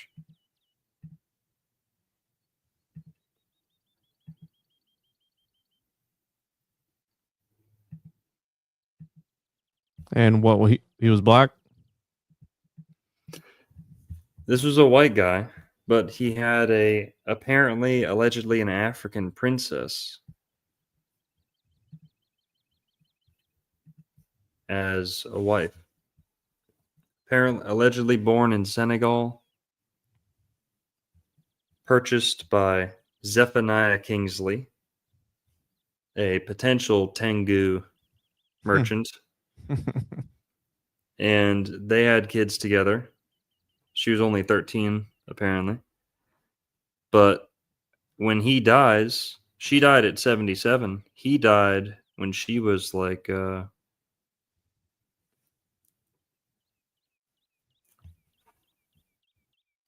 whatever. When he died, I don't know how old she was when he died, but when he died, she kept running the plantation by herself. Wow. And she kept running it. And there was like, a black family running this, one of the biggest plantations in Florida at a time. But yeah. She was later described as a very unusual native, tall, dignified, with well-formed features. See that, folks? See that, folks? Okay, catch that, folks. Okay. We're gonna dodge the hijack, okay? Hawa, folks. Hawa. I'm gonna have to check this out. Dodge the whitewash, okay?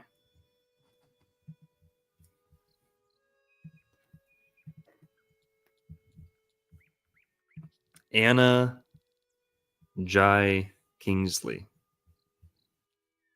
Anna Jai Kingsley. And, we've got a whole lot more we can look into. But basically, who else do we want to talk about? So the Sumpter Turks. Now, remember I said some of the people who were kind of mixed race would often get called Turks. And what did Turks have to do with America and Sumter County? Have you ever heard of the Sumter County Turks? Turks of Sumter County in South Carolina? Yeah. Let's bring them up. Turks of South Carolina, also known as the Sumpter Turks or Turks of Sumter County, are a group of people who have lived in the general area of Sumter County since the late 18th century. According to Professor Glenn Browder, quote, they have always been a tight-knit and isolated community of people who identified as being of Turkish descent. As of 2018, they numbered no more than 400 in the town of Dalzell. Now here's where it gets interesting. The Turk community traces its history back to an early settler from the Ottoman Empire, Joseph Benenhalli, who reputedly served the colonial cause in the American Revolutionary War. He made his way to South Carolina, where he served as a scout for General Thomas Sumpter during the American Revolution. General Sumpter then gave Benenhalli land on his plantation to farm and raise a family. A few outsiders married into the family, but most who identified with the ostracized community and their progeny consider themselves people of Turkish descent. By the mid-20th century, they numbered several hundred. The Turks of South Carolina today include surnames such as Benenhalli, Oxendine, Scott, Hood, Buckner, Lowery, Chavis, and Ray.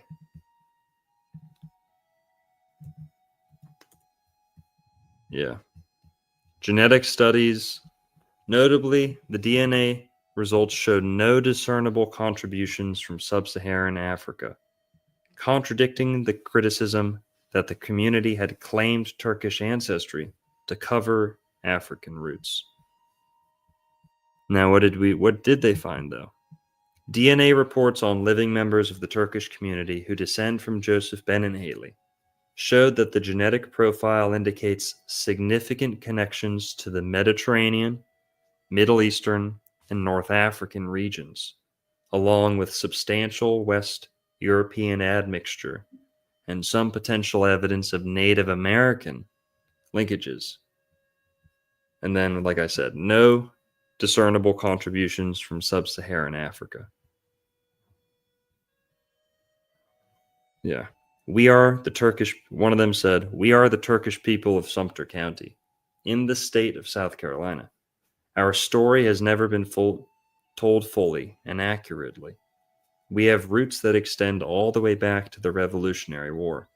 We fought in the Civil War and in the World Wars I and II. But for centuries, our rich history has been overlooked and misrepresented. Our cultural identity questioned, and we were denied equal access to education because of the tones of our skin. We persevered and we prevailed. Now, though our spirit endures, the Turkish community faces new and different challenges as a fading ethnicity in the 21st century. So yeah, here. The tax collector Sumpter sent an inquiry to the South Carolina Committee on the Colored Population, dated December 7th, 1858, as to whether the descendants of Egyptians and Indians residing in Sumpter should be taxed under the bracket of free blacks, mulattoes, and mestizos, or as whites. In the early 20th century, some believed that they were primarily of Native American background, with some admixture of Turkish. Now, interestingly, they have been mistakenly connected to a family of, quote, free Moors who resided in Charleston. This is where it's picking back up, folks, okay? Whole nother rabbit hole here. Juan, if you need to go to bed, I'll give you an opportunity here. Yeah, I've been up since 6 a.m, bro. That's all right. Don't want to leave you hanging. I get it. I'm going to keep going, though. All right, then I'll catch you on the next one, then, next week. If this albino honky doesn't tell the true hidden history, who is? Okay. Oh, man. Well, I'll catch you guys on next week's episode. We'll figure out what we're going to do. We got 850 in the chat, people. Everyone go check out the One-on-One podcast, tjojp.com. I'm going to put the link in the description to his stuff when I'm done. Appreciate Guys, it. thanks, Juan, for joining us. I'll see if I can get us a special guest in here tonight. All right, bro. Take it easy. Good night, Juan. Thanks for joining. Later. Peace.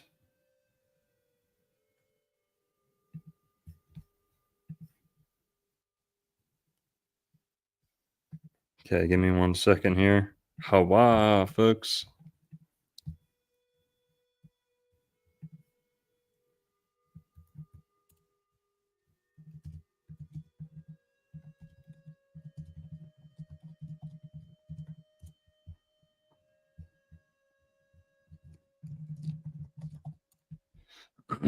All right.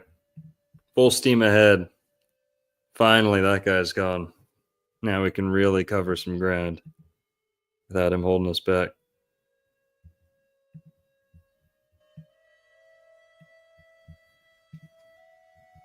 All right. So, Turks of South Carolina. Who are the free Moors? Free Moors.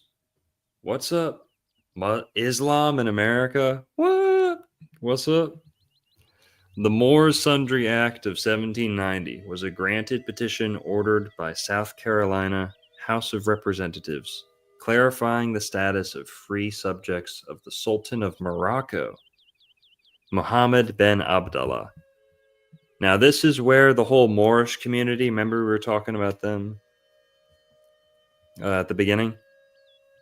This is where the whole Moorish community kind of traces this is where they get the real meat and potatoes behind their theory, right? This is like some of the real history behind it, not just because Wikipedia says so, but there's a real foundation to the whole Moorish American community that goes back. It's not just some recent thing.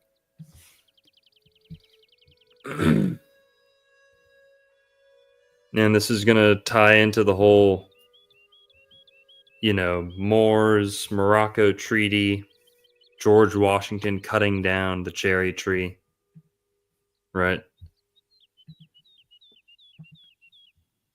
But yeah.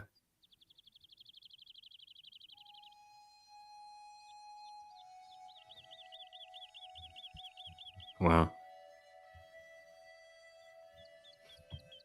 All right. But before we get to that, remember they said they fought in the Confederacy. Those darker skinned Turkish people claimed that they fought in the Civil War too. They were in South Carolina during the Civil War. I imagine they fought for the Confederacy. But there's this whole movement to kind of deny that there was ever black soldiers in the Confederacy.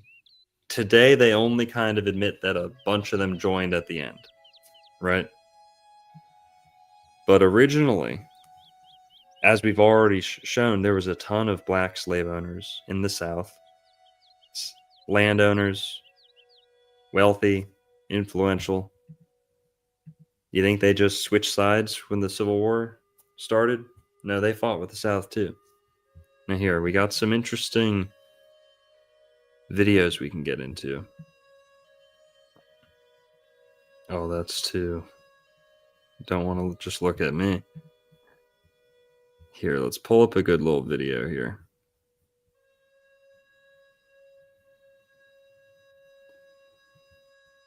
Did any blacks fight in the Confederacy? 1 second here. Let's take a little watch of this documentary here. This is Confederate Studio from 8 years ago on YouTube. Shout out to them. Let's let her rip.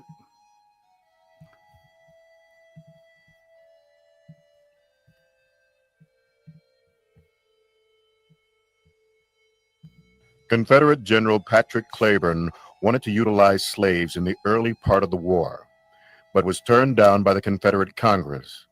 Not until March of 1864 did President Jefferson Davis, along with Robert E. Lee, convinced the Confederate Congress to officially muster in black troops.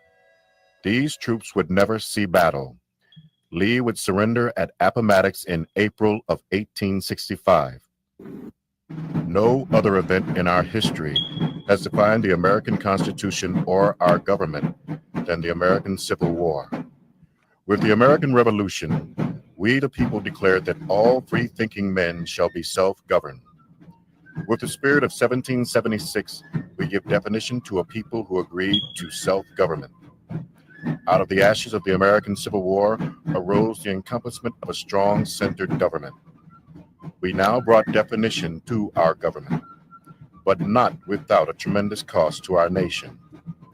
Well over 600,000 Americans of North and South gave their last measure for the birth of this new nation. Many slaves throughout the South felt an allegiance to their slave owners, particularly in the instance where they were not beaten every day. Many slaves came to accept slavery as their fate, as a way of life. It is a factor that has been made up note of, that very few Southerners actually owned slaves. Most Southerners did not. People are doing what they have to do. They are sometimes doing what they want to do, and they are doing what they were forced to do. Many of those who are working in the Confederacy are slaves who were laborers. Many others who are in the Confederacy are there with their slaveholders who are also their relatives. Their Union Army may be very far away, and it will be completely out of the question for them to be able to safely escape to it. So they lived a comparative in a comparative status. The slaves at the plantation down the road were beaten regularly and what have you. They were not adventuresome in many instances, to the extent that they were willing to run away and face the unknowns of what was waiting for them 100 miles away or 50 miles away. And then family liaisons suggested that many slaves did not leave. But I think that there are numerous psychological studies taking place, whereas individuals become to a certain extent dependent on their oppressors. And I would have to think that this was probably, not being a psychologist, of course, but I would have to think that this is probably the motivation for forest slaves remaining both during the war and even after the war, as has been indicated by others, until their deaths. Why do these men support the forces defending slavery? It seems today that the complexity of African American life in the Confederate and pre-Confederate South has been lost in the singular issue of slavery. But in fact, slavery, while certainly dominated by the white race, was not their sole domain. Native Americans and African American freedmen also owned slaves. In the year preceding the war, in the city of Charleston, South Carolina alone, there existed no less than 120 black freedmen who owned at least one slave. Several black slave owners wrote jointly to the New Orleans Daily Delta in December 1860. Many places throughout the Deep South, the older parts where the larger plantations existed, also witnessed the existence of blacks owning other blacks. A number of blacks who had been manumitted or had earned enough money to purchase their own freedom became entrepreneurs, purchased or acquired land, and in turn became slave owners and went into cotton, indigo, or rice farming. Well, I think that most people, when they hear that there were blacks who fought in the Confederacy, they are outraged because they think that these fighters were forced to fight. In some instances, they probably were. It's very hard for people today to accept the fact that a black could volunteer for Confederate service because he felt some kind of patriotism towards the South, that he felt loyalty towards the master, or that he wanted to prove to the establishment that he was deserving of eventually receiving his freedom. What many Americans forget is that there were 5,000 black soldiers who fought with George Washington during the Revolutionary War. And of course, in 1812, Andrew Jackson, who praised the blacks in his service profusely, also knew that those blacks were taking a risk fighting for the United States government. So if blacks can fight for George Washington, it's hard for me to reject the idea that their grandsons could not have fought for Robert E. Lee. And of course, remember, they had practical considerations. Many of them, they only knew the South. And many of the blacks who were in the Confederate forces, most of the blacks were more useful to the Confederate Army or to the Confederate government as civilians, as opposed to being soldiers or sailors, many of these blacks were taking a chance of saying, look, I'm going to show you that I'm a patriot, and I hope to be rewarded as a consequence of it. These are very practical considerations. I think the problem that we have today is most Americans have a difficult time accepting the past because we read into the past the prejudices of the present. The moment you do that, you're not dealing with history. I mean, history, I've often said to my students, is like taking a bath in muddy water. You're never going to be completely clean. And you have to see the past as the past was, not the way we wish it was.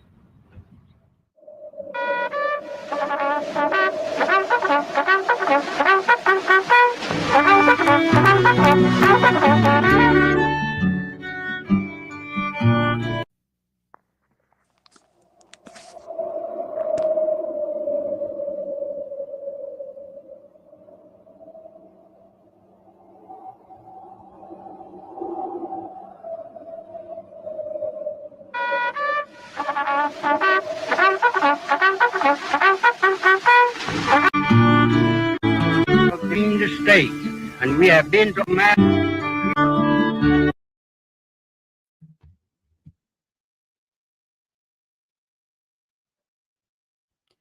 Now, just real quick, folks, to this day, there are people who deny that there were black Confederates who fought, who weren't forced to fight. Now, they wouldn't really want you to see this documentary.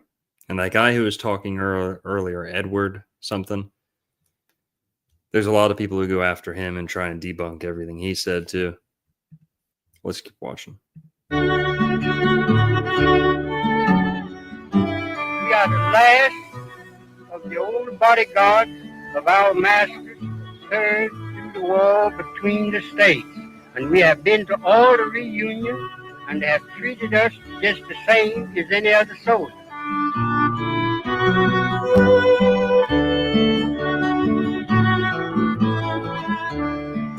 I'm Mama Jew, Joe Shelter, bodyguard. Done everything they told me to do. And, so one day, Mama Jew told me to go and get some chicken. I told him I didn't know what's going on. This guy's got his gun in the back. I'm ready. Chapter on there. I told him, yes, sir, I'll go right now. But you all know how old I am? I'll be 81 years old the first day in August. Damn this.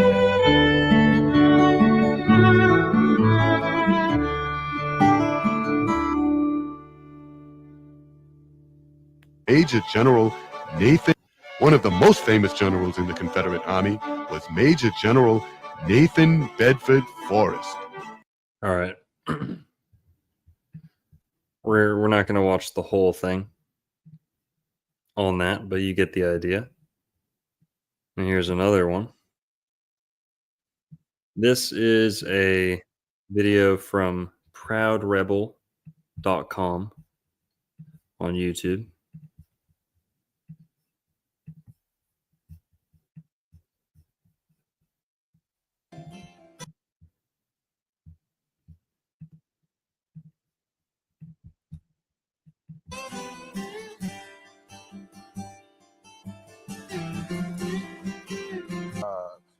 As you know, I'm a former president of NAACP in the city of Asheville, North Carolina. After I read some of the letters from my babies on how they were losing their First Amendment rights at the schoolhouse and how people were using implied immunity to stop them from wearing their little Dixie Outfitter t-shirts, a lot of them crying out to help from the Southern Legal Resource Center.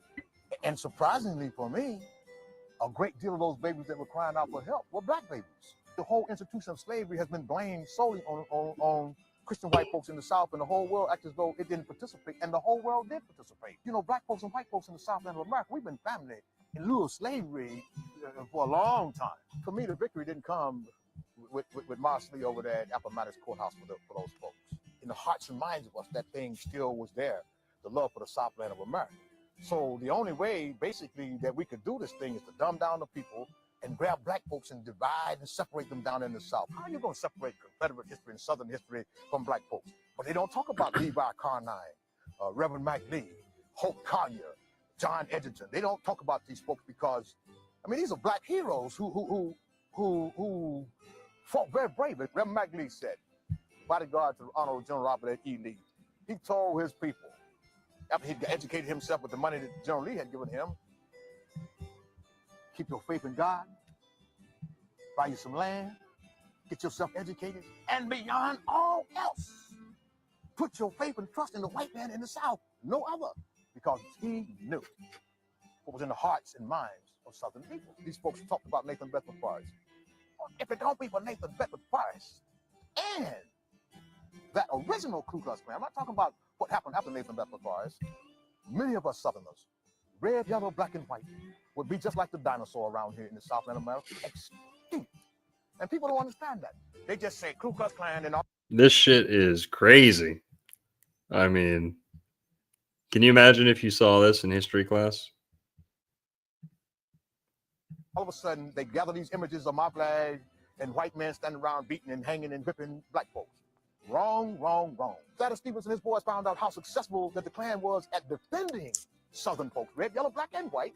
So what did they do? They started sending their boys down here and dressing up like the Klan and committed terror in the South.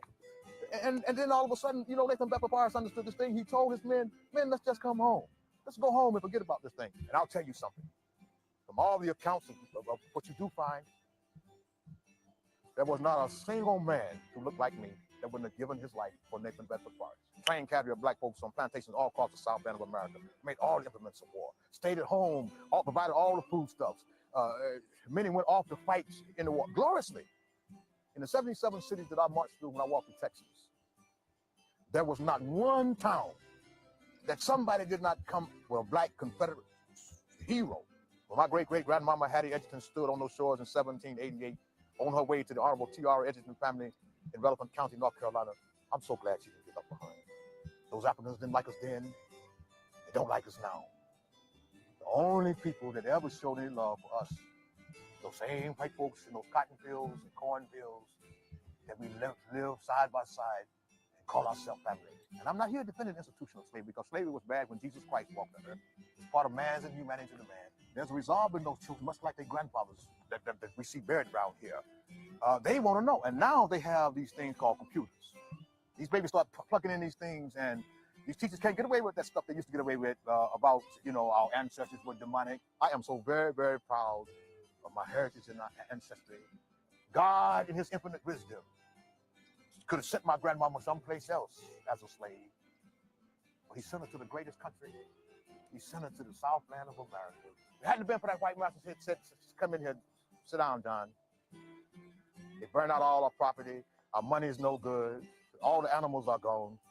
But we family. Let's work together. I'll make this thing survive and work again. And they did. And they did. To find out more, call 1-800-MY-SOUTH. Or Isn't that crazy? Now I've got another one, switching topics a little bit here, but who's ever heard of the Black Seminoles? Who's ever heard of the Black Seminole Indians? I talk a lot about the Seminoles on my channel. Now, let's take, this is a video from a guy named Doug Sivad. Doug Sivad on YouTube, shout out to him. I think I emailed him once about trying to get him on the show. So if you know him, let me know, but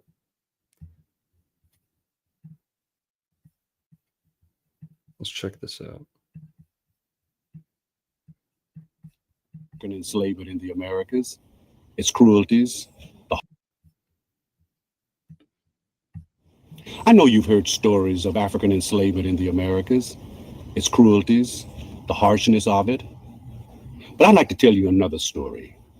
The story of families who fought not to gain their freedoms, but to maintain their freedoms in the United States of North America. The Seminoles. Tonight is traditional dancing, Seminole style. It's true to Seminole culture and heritage, dancing that you will be seeing here and actually can participate in if you wish.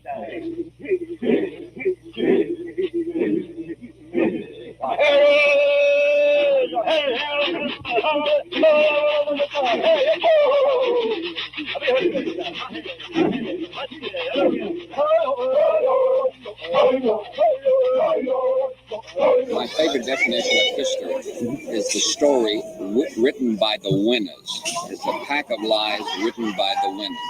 I want to tell you another story about families who fought not to gain their freedom, but rather to maintain their freedom in the United States of North America. This is another American African story, but unlike any you've heard before. We have to look beyond just the West of the United States. We have to look at the Americas. When the Africans arrived, there was somebody here. Indigenous people were incorporated into the religions of the Africans who arrived. Indians knew early arriving Africans as merchants, medicine men, and magicians, not slaves. Their earliest meetings are recorded as occurring around 1500 BC. So let's just pause right here real quick. Now, the official story, the mainstream narrative on the Seminoles, the Black Seminoles, is that they're runaway Indians and runaway slaves who mixed together. Now, that's what they say on, Wikipedia. We'll come back to that video in a sec. But the Seminole Indians, right, are kind of the last remaining Indians in Florida. And they're the only unconquered tribe in America. And the Seminoles, Black Seminoles, was a big, big part of the Seminole history. And again, they tell us that they were runaway slaves, and that could be true in some instances, right? These were kind of like the rebels standing up to the, at first the Spanish Empire, then the English Empire, and eventually fighting with the American government. Now, that documentary we're watching is going to give us a totally different narrative, right? They're bringing the history back BC. They're not starting with the slave narrative. The slave narrative might be part of the story, but they're skipping the whole beginning. They're skipping everything before that, right? They only kind of start with the politicized slave narrative. So let's go back to that other documentary.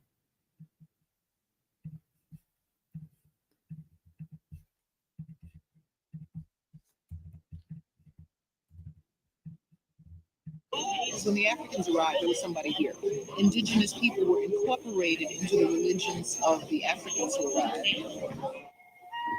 Indians knew early arriving Africans as merchants, medicine men, and magicians, not slaves. Their earliest meetings are recorded as occurring around 1500 BC.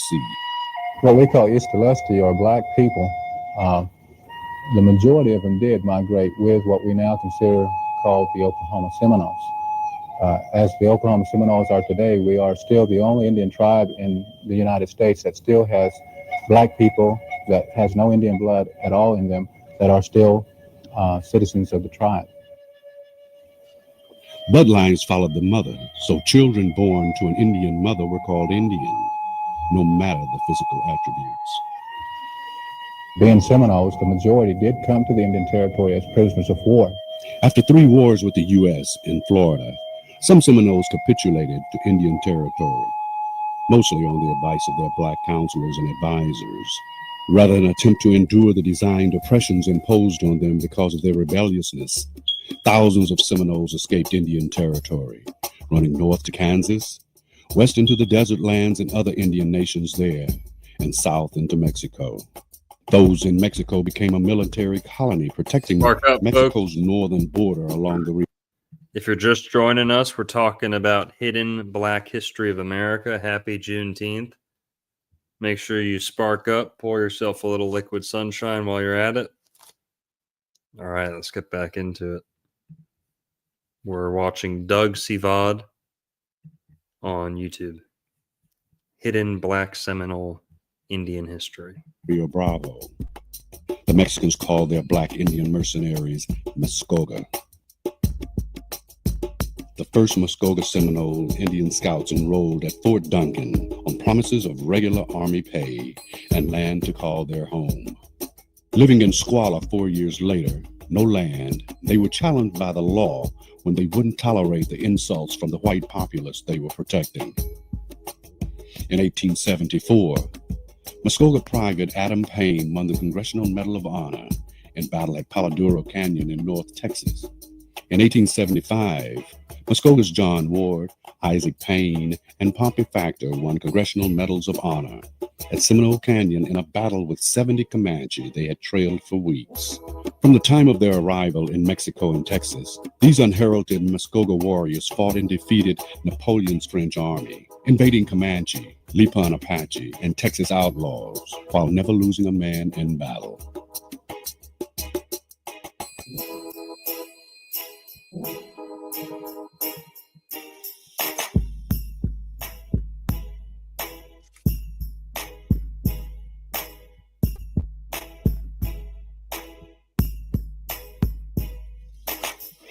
When we were in Florida, we were black Seminoles.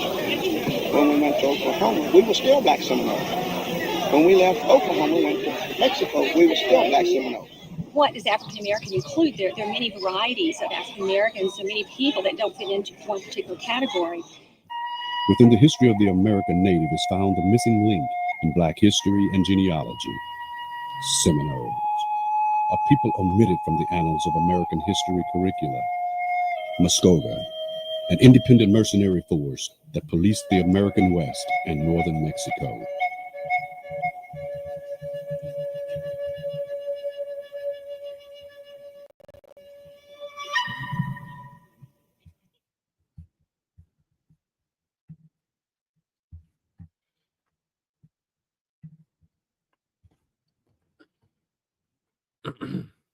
Pretty interesting stuff, huh?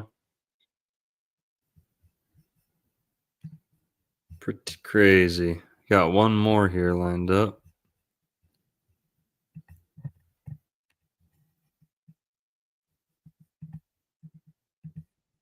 One second.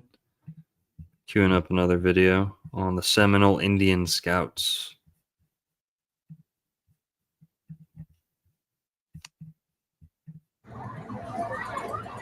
This is from Texas Historical Commission on YouTube from like 10 years ago. The group that's gathered here are descendants, direct descendants of the Seminole Scouts, and they've come from all over the United States. They come here in September to Brackettville every year for this reunion. My name is Augusta Pines, and I'm a descendant of the Seminole Indian Scouts here in Brackettville, Texas, and we're gathered here today for our annual celebration. The Seminole Scout descendants are the original Seminoles that come up from Florida. They moved up through Georgia there, and they picked up runaway Negro slaves, then ended up in Oklahoma. And then from there, they were run out of Oklahoma, and they ended up down in a place called Nacimiento, Mexico. By late 1871, 1872, they were transferred up to Fort Clark to serve up here, and there was approximately 50 of these scouts. 4 of them become Medal of Honor recipients. My name is Bertha Benson. I'm a descendant of the Black Seminole Indians. The Gullah language, and of course we always call it Seminole here. We were never told that it was Gullah. We never called it Gullah, but turns out it is. It was English, but it was different. And I heard it all my life that growing up, my parents, grandparents, aunts.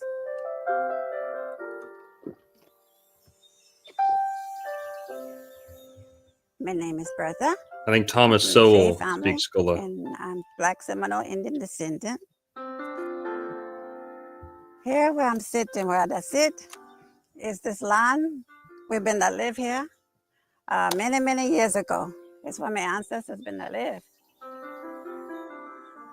There's still people in this area here in Brackettville that speaks that language, and I really wish I had took my time and learned it and listened and tried to understand that language when I was growing up.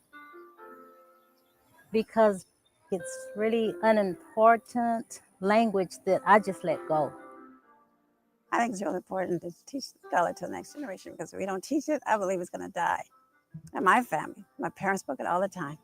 Our kids, they don't know it, and it's going to die if we don't pass it on.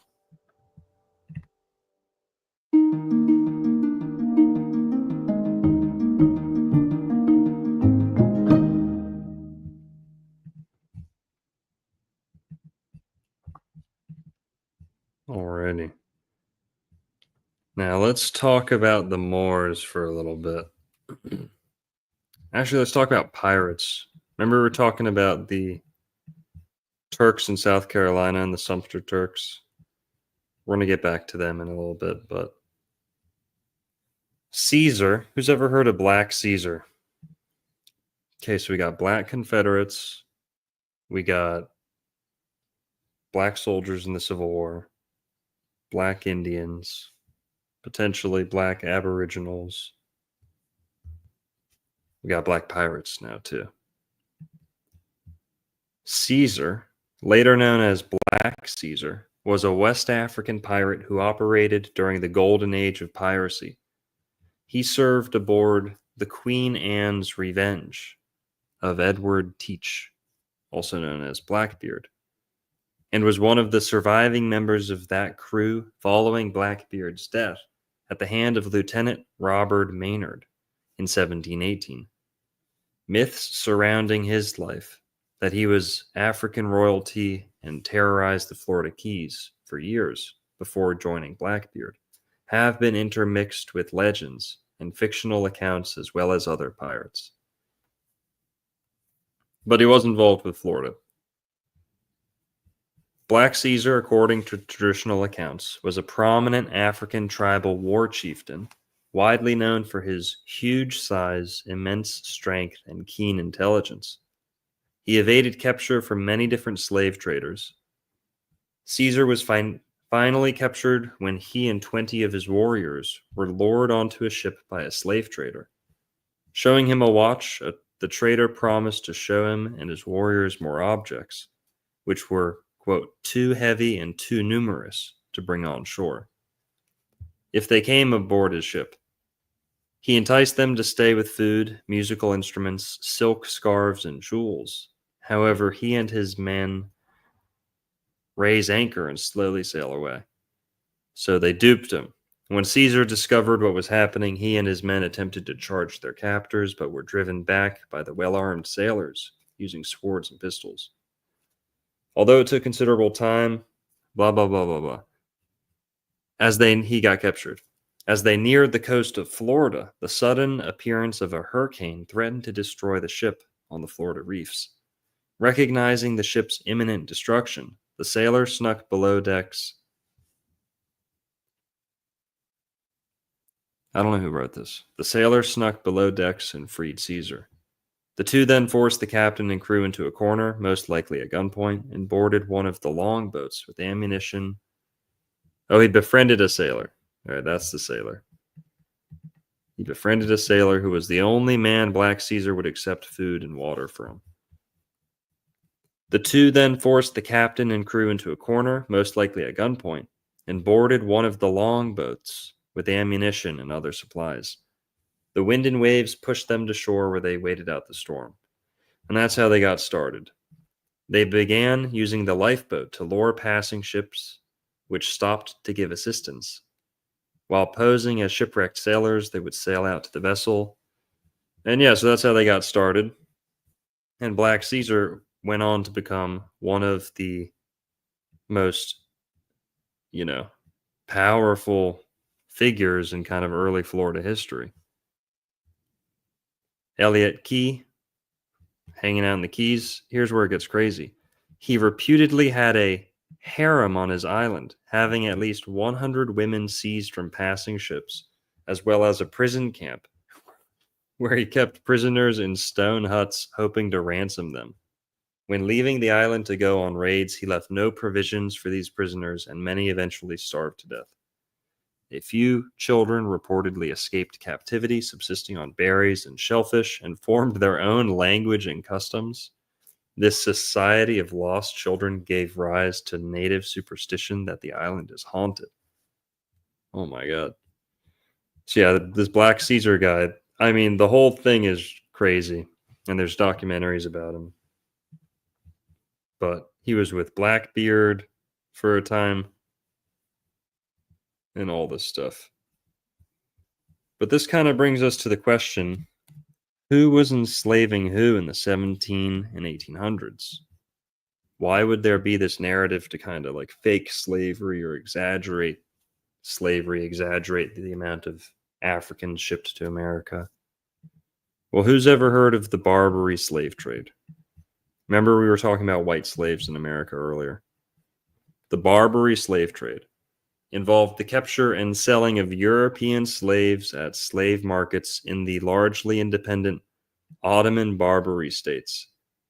European slaves were captured by Barbary pirates in slave raids on ships and by raids on coastal towns from Italy to Ireland, coasts of Spain and Portugal, as far north as Iceland, and into the eastern Mediterranean.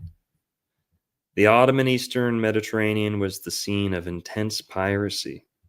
As late as the 18th century, piracy continued to be a consistent threat to maritime traffic in the, I always forget how to say this, Aegean Sea. The Barbary slave trade came to an end in the early years of the 19th century after the United States and Western European allies won the First and Second Barbary Wars against the pirates, and the region was conquered by France, putting an end to the trade by the 1830s. Most of the captives were seamen and crews who were taken with their ships, fishermen, villagers, etc. Yeah. So, we aren't really taught about this. At the same time, 1830s, and it didn't just go away. It's actually still going on, believe it or not. But at the same time that slavery was going on in America, you had slavery in North Africa. And also, what's the origin of the word slave? You guys ever thought about that?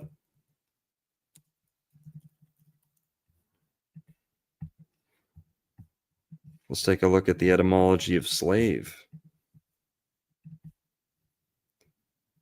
The English word slave originates from the Old French esclave, which itself derives from the medieval Latin sclavus, meaning Slav. This term was used to refer to Slavic peoples who were frequently enslaved in the early medieval period. The Byzantine Greek word sklavos, also meaning Slav, is the source of the medieval Latin term. Essentially, the word slave, as we know it, evolved from the name of a specific ethnic group, the Slavs, due to their widespread enslavement during that area. So remember, going back to the whole black versus bleach, black, blanco, bleak, black means white. That's one thing in this whole legalese wordplay stuff. That's true. Black means blank. Same thing with slave. Slav means white person. So why are we saying slavery all the time? Why isn't it Barbary? Right? But okay.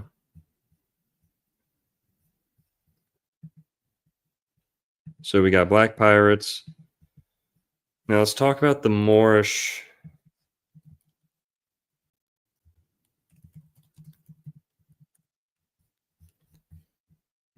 Let's see what else I got queued up here.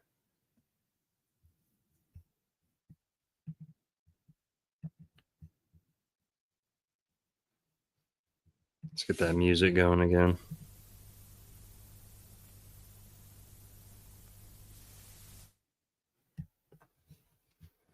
Give me 1 sec. I'm going to queue something up.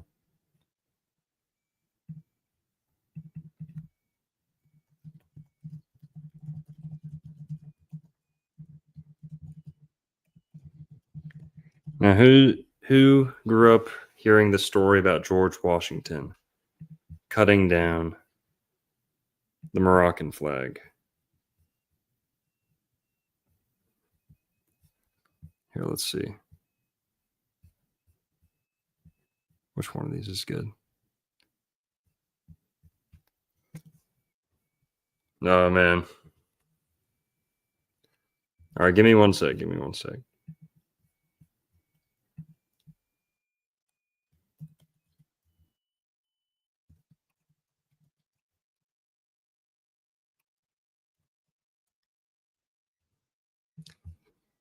So remember we were talking about the Moors Sundry Act? Right.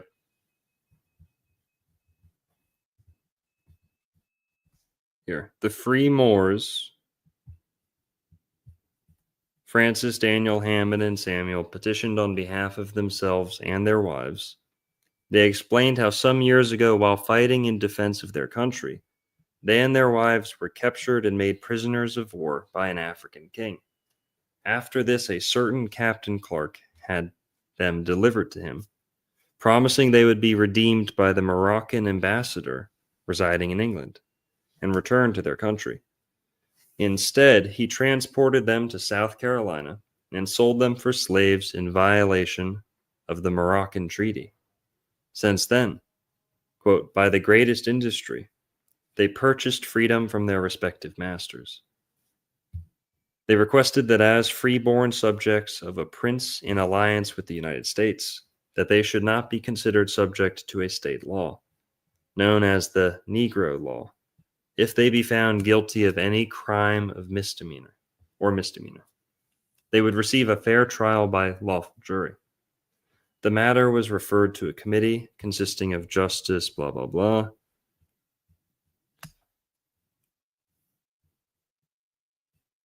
So yeah. Pretty interesting. Now this is related to the Moorish Science Temple of America. You know, there's some crazy stuff in here, but there's a lot of good stuff too. You know, based off this guy. Timothy Drew is believed to have been born on January 8th, 1886 in North Carolina. Sources differ as to his background and upbringing. One reports he was the son of 2 former slaves who was adopted by a tribe of Cherokee. Another describes Drew as the son of a Moroccan Muslim father and a Cherokee mother. In 2014, an article in the online Journal of Race, Ethnicity, and Religion attempted to link Timothy Drew to one Thomas Drew, born on January 8th, 1886, using census records, a World War I draft card, and street directory records. Drew Ali reported that he met with a high priest of Egyptian magic during his travels. In one version of Drew Ali's biography, the leader saw him as a reincarnation of the founder. In others, he says that the priest considered him a reincarnation of Jesus, the Buddha, Muhammad, and other religious prophets. According to the biography, the highest trained Ali in mysticism gave him a lost section of the Quran. This text became known as the Holy Quran of the Moorish Science Temple of America. It is also known as the Circle 7 Quran because of its cover, which features a red 7 surrounded by a blue circle. The first 19 chapters are from the Aquarian Gospel of Jesus the Christ, published in 1908 by esoteric preacher and Ohioan Levi Dowling.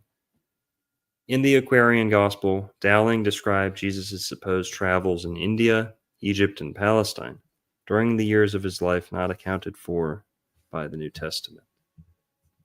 Chapters 20 to 45 are adapted from the Rosicrucian work Unto Thee I Grant, featuring minor stylistic changes. They provide guidance on living, education, and the responsibilities of adherence. Drew Ali wrote the last 4 chapters of the Circle 7 Quran himself. In these he wrote, quote, "The fallen sons and daughters of the Asiatic nation of North America need to learn to love instead of hate, and to know of their higher self and lower self. This is the uniting of the Holy Quran of Mecca for teaching and instructing all Moorish Americans, etc. The key of civilization was and is in the hands of the Asiatic nations, the Moorish, who were the ancient Moabites and the founders of the holy city of Mecca." Okay. Ali believed that all African Americans are Moors, descended from the ancient Moabites, and taught that the kingdom of Moab evolved into modern Morocco. His claim does not align with pure blah, blah, blah, blah, blah, blah, blah. He claimed that Islam and its teachings are more beneficial to African Americans' salvation, and that their true nature had been withheld from them. In the true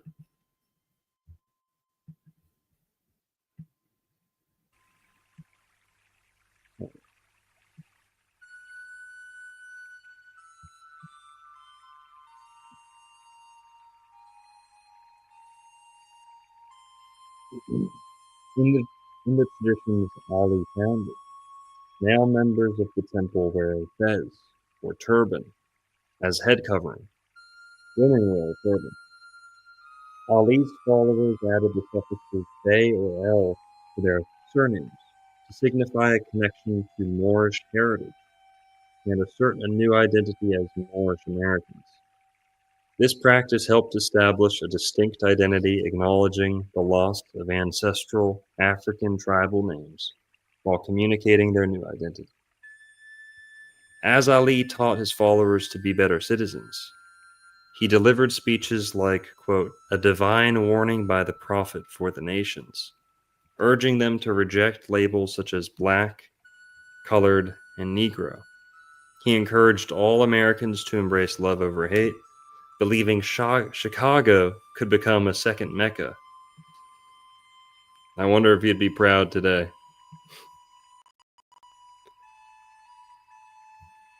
The ushers of the temple wore black fezes. The leader of a given temple was known as a Grand Sheik, or governor. Ali had several wives. According to the Chicago Defender, he claimed the power to marry and divorce at will. Interesting. So yeah, we're not going to go too deep into him, but he's the guy behind the Moorish, a lot of the Moorish movement.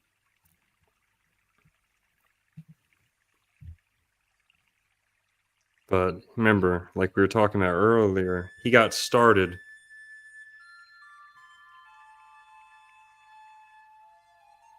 related to the Nation of Islam. And a lot of this sounds ridiculous, but remember, the Sumpter County Turks is pretty much talking about the same thing that we were discussing earlier.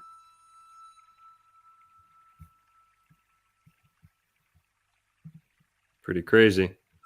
And then there's the free Moors that we were talking about too. And again, mixture of Turkish and Native American. Isn't that the same thing that he's supposed to have? Free Moors, the Moors Sundry Act of 1790. Kind of talking about the same thing. And remember, America's first treaty was with Morocco. Now, according to some of this community, America is really Morocco. It's like the female sister continent to Africa. Africa, you got Morocco up there and Mauritania. Morocco, masculine. On the other side of the Atlantic, America. And both of these words have to do with maracas. Maracas, believe it or not. But the Moroccan-American Treaty of Peace and Friendship, also known as the Treaty of Marrakesh, was a bilateral agreement signed in 1786 that established diplomatic and commercial relations between the United States and Morocco. It was the first treaty between the U.S. and an African Muslim nation, and initiated what, as of 2025, remains the longest unbroken diplomatic relationship in U.S. history. Nearly a decade before the treaty, on the 20th of December 1777, Moroccan Sultan Muhammad III decreed that American ships could freely enter his kingdom's ports and enjoy safe passage through its waters, and became the first head of state to publicly recognize, that's a big one, became the first head of state to publicly recognize U.S. independence during the American Revolutionary War.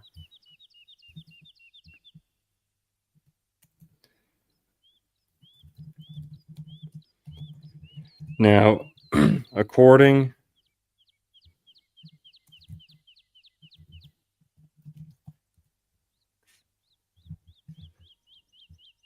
Okay. Now we're going to go down another rabbit hole. This is a website called The Difference Between His Story and History. It's on vocal.media by Danielle Weed Bell. Everyone knows the story about George Washington and the cherry tree. But is it true? Why was the tale written? And is there some truth behind it? In 1806, Parson Weems wrote a book titled Life of Washington. Parsons Weems was known for writing several biographies of historical figures and for adding fictional stories to them. In the book Life of Washington, there are a few fictional tales about George Washington. The most commonly known tale about Washington is the story of Washington chopping down a cherry tree. In the story, Weems claimed Washington said, quote, "Father, I cannot tell a lie. I chopped down your cherry tree." It was to teach children the importance of honesty and trust, and it has successfully done that, or to a degree. To this day, even though it is proven untrue, it is taught in school to teach children not to be dishonest. Also, to make one of our founding fathers look good, so to say. Why did Weems choose a cherry tree, and what is the truth behind this story? In 1776, before there was the United States of America, the European colonizers or rebels had to petition all existing world empires to recognize them as sovereign nations. Unfortunately, no empire would grant them permission to call or govern themselves as a nation. Finally, 10 years later, in 1786, the Empire of Morocco formally recognized the United States, and they signed the Treaty of Peace and Friendship. It is the longest-standing treaty in United States history. Because of this treaty, the United States was now formally recognized as an independent nation. If it wasn't for Morocco, who knows how much longer it would have taken, or where America would be today. Okay, blah, blah, blah, blah, blah. What does this have to do with the cherry tree?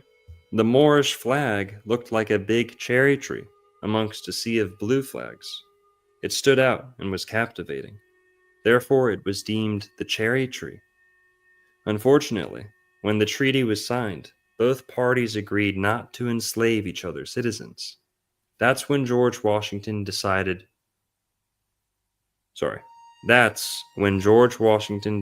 to strip Moorish citizens in the United States of their nationality. He chopped down and took all of the Moorish flags. In essence, chopping down a cherry tree. He took their flags and locked them in a vault. The motivation in this was strictly for slavery. He even called them strong men he needed in the fields. With the flags locked away, any and every dark-skinned Moor was thereby declared enslaved. If they couldn't prove their nationality, then they were enslaved. Back then, a flag was one of the ways you did that. The people of Morocco, the nation that helped them, were now enslaved by the United States. Right after signing, not myths or years, right away. Sorry, months, not months or years. Right away. Washington enslaved the people who helped him. He doesn't seem too honest or loyal to me. This is why the fictional story was written, to make him seem like the man he wasn't. Yeah. Won't read the whole thing there. But who's ever heard about that? George Washington and the cherry tree. Now, who's ever heard of the Shriners? Now, you see that theme of like mocking, right? The goofy story, making fun of the history. Who's ever heard of the Shriners? Let's go take a look at some pictures. Have you guys ever heard of the Shriners? The Shriners are a group within Freemasonry. Within Freemasonry. You might see them playing around in clown cars. You might see them in their trademarked fezzes.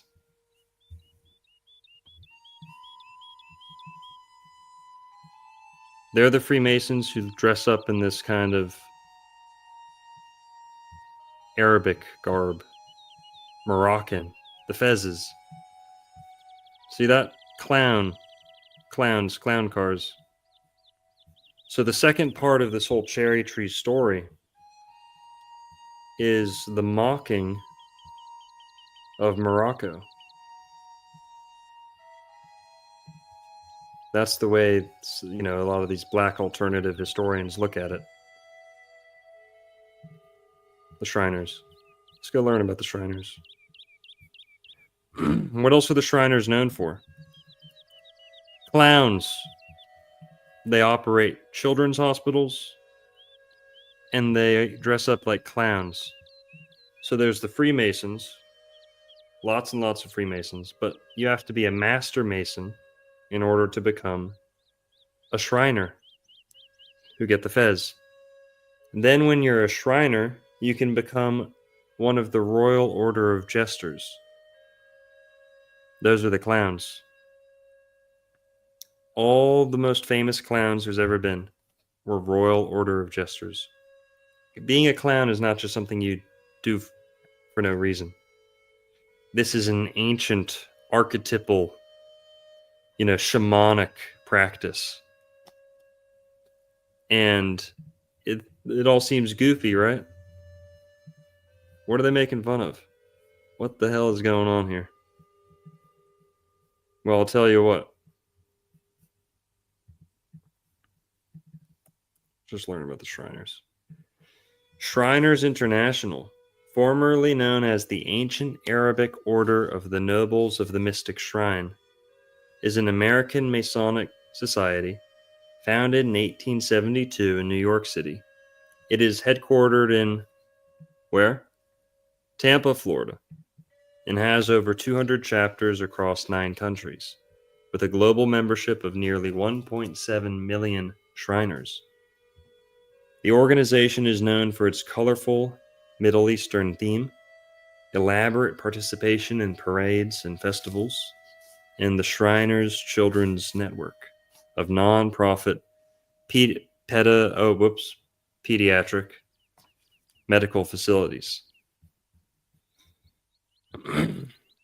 Shriners International describes itself as a global fraternity based on fun, fellowship, and the Masonic principles of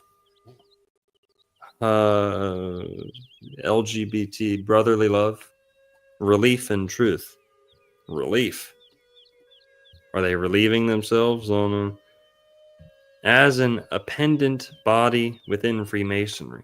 Membership is open to men who have been initiated as Master Masons in a Masonic rite. Various partner organizations accept women and youth. Shriners are obliged to uphold the fraternity's mission and values, which include self-improvement, service, and leadership to the community, and active involvement in social and philanthropic causes. Philanthropic, what does that mean? Man lover. Philo, anthro. Man lover. Lover of man. Right. Read into it a little bit. Shriners International is recognizable for its Middle Eastern-inspired iconography, ceremonies, and motif. Shriners wear distinctive red fezzes as their official headgear, while fraternal regalia often features camels, pyramids, the Sphinx, and other ancient Arab, ancient Egyptian, and Arabian symbols. Headquarters of local chapters, formerly known as shrine centers, are sometimes called temples or even mosques. Most have names such as Egypt, Sahara, Morocco, and Oasis, and are built in the Moorish revival style.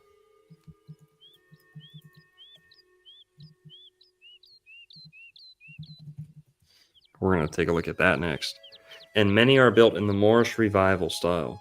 The organization is governed by the Imperial Divan, referring to the traditional government councils of the Near East, composed of 12 imperial officers who serve as a board of directors. However, Shriners International has no connection with the region nor with Islam. Okay. Notable American Shriners include FBI Director Edgar Hoover, J. Edgar Hoover, actors Mel Blanc, John Wayne, Ernest, I don't know how to say that, Borgnine, and Roy Rogers. Supreme Court Justice Earl Warren, General Douglas MacArthur, and Presidents Gerald Ford and Harry Truman. You know who else was a Shriner? Colonel Sanders was a Shriner.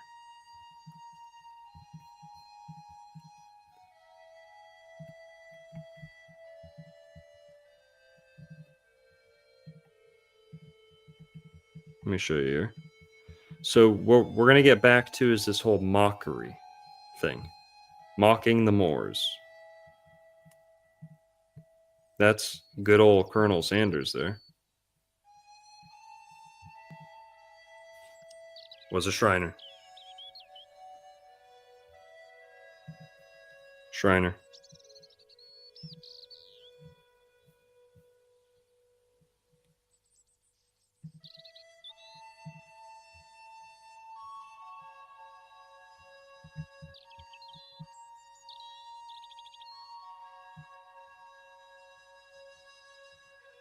Let's see, there's another. There we go. See his headstone. You know when he was born? September 9th, 90. 9990. Flip that upside down. 666. Okay. He was a Shriner and a Master Mason. Talk about mocking black people. Here's his headstone.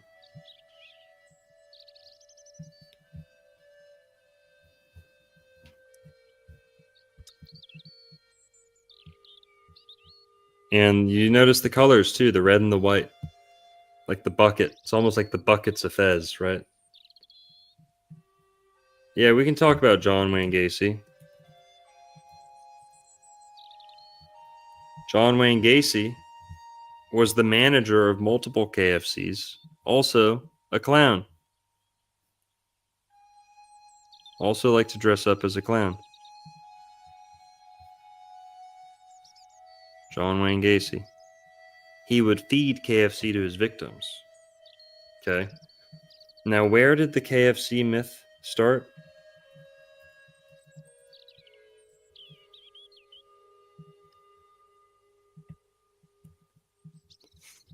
Now,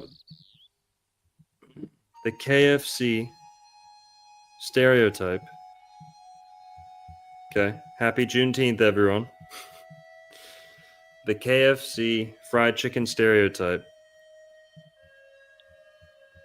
is an anti-African racist trope that has its roots in the American Civil War and traditional slave foods, the popularity of fried chicken in the southern United States, and its portrayal in films like, this is it, The Birth of a Nation, contributed to the development of this stereotype.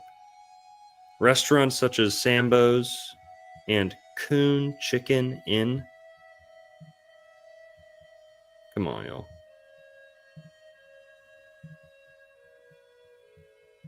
Come on, y'all. Look at that. The red fez and everything, folks. We're just heating up We're just getting started. Okay. On my YouTube channel, we've talked a lot about the KGC. Who's ever heard of the Knights of the Golden Circle? These were like the Confederate Freemasons. The Knights of the Golden Circle was a secret society founded in 1854 by American George W. L. Bickley, the objective of which was to create a new country known as the Golden Circle, Circulo Dorado, where slavery would be legal. The country's circle of 16 degrees radius, about 2,400 miles in diameter, would have been centered on Havana. It would have consisted of the southern United States, Mexico, which was to be divided into 25 new slave states, Central America, northern parts of South America, and Cuba, Haiti, the Dominican Republic, and most other islands in the Caribbean. The KGC's proposal grew out of previously unsuccessful proposals to annex Cuba, parts of Central America, and all of Mexico. Okay, blah, blah, blah. This is what they were planning on taking.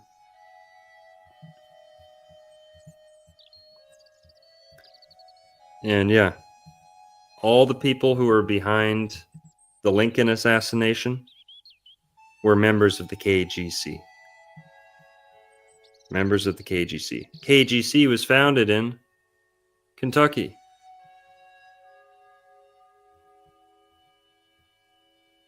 First castle, notice that first castle in Cincinnati, originated at Lexington, Kentucky. So they really came out of Kentucky. Keep that in mind. KGC, Kentucky. Okay. Now, what if I told you that KFC took their name from the KGC? And here, let's see how they dressed up.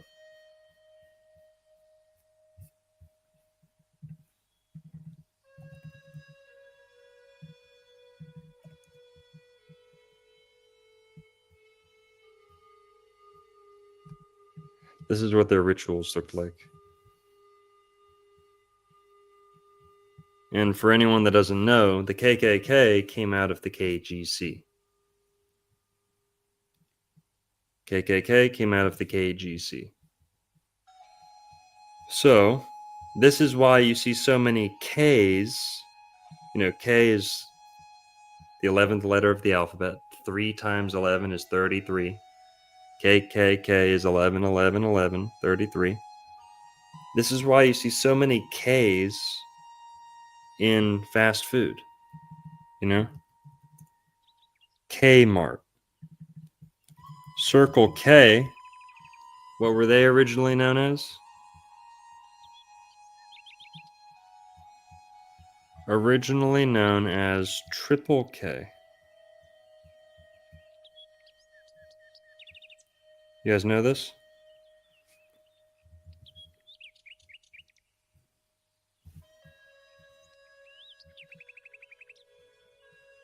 Hang on.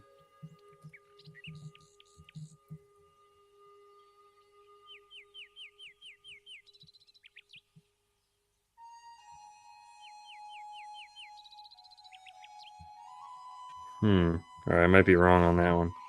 Well, you can find 3Ks. But, you know, Krispy Kreme.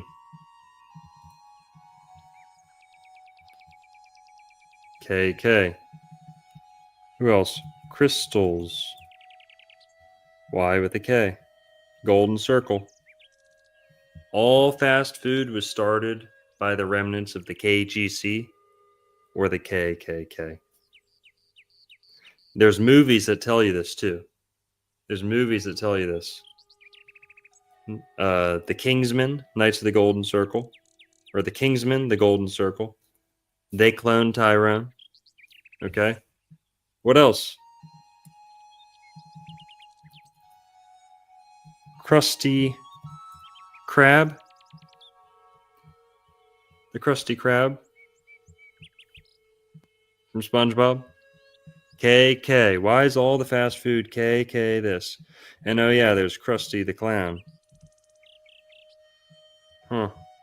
Simpsons always knows what's up. But we didn't really get to the other part of this.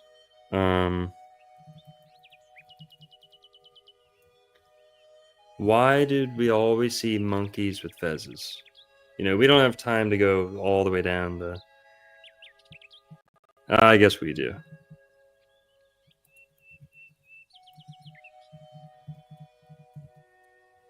Did you guys know that when Kentucky grills their chicken,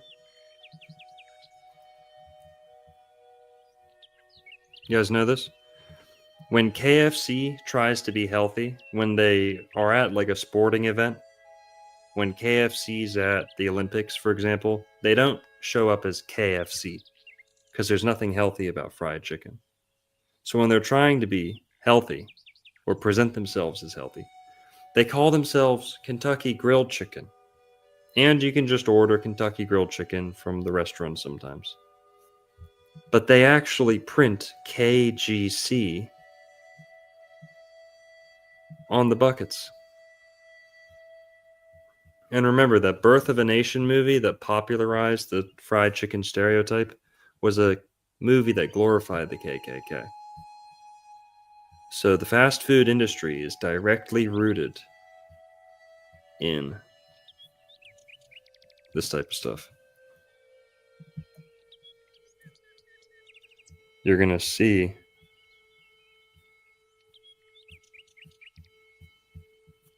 hang on.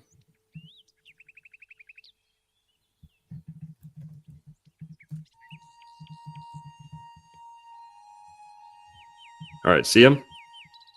They're real. See it? KGC. I'm telling you the truth. Can I get an amen? Can I get a KGC?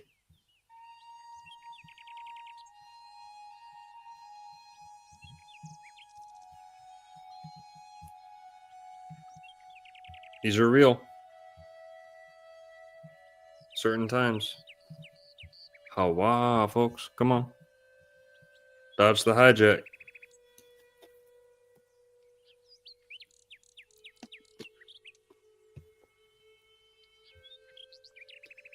Now, where do we go with this? Okay, the fast food thing, I've got a whole video on that. Knights of the Golden Circle. Go look it up.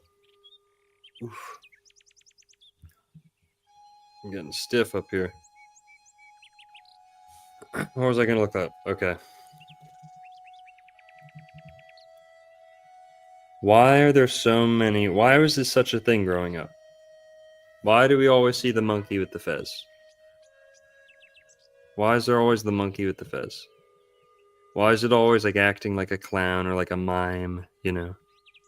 Why is this such a popular thing? Who came up with this? Think about how many of these you saw growing up.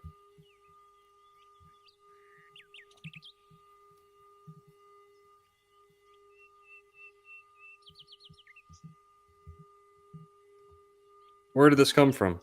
Now, there's a bunch of the Moorish stuff that is kind of easy to make fun of, right? Maybe some dubious figures in there. But where does the monkey in the fez trope come from? I think it's a mockery of the Moorish Empire. I think it's a mockery of civilized blacks in America.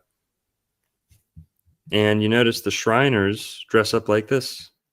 And then, so the deeper you go into the Masons, the Shriners, then the Royal Order of Jesters, the more you're clowning this history. Would that be a good way to say it?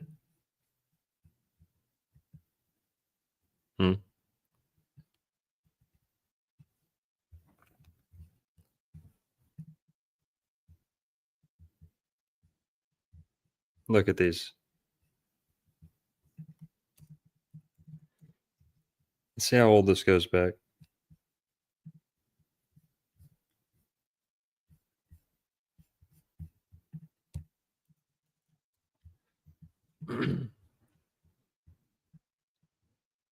It was originally associated with the city of Fez in Morocco, where such hats were made, and it became the national headgear of the Turks.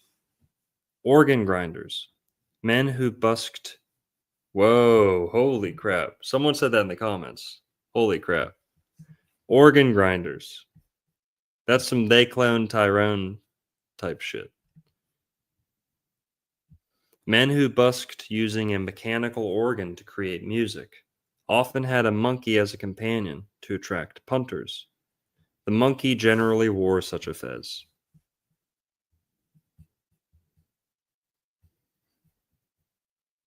Sock monkey. We all had these growing up.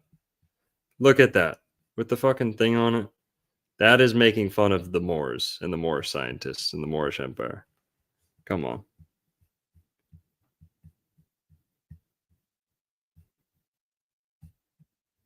I had one of these growing up. Sock monkey. Are you allowed to say that on YouTube? Sock monkey?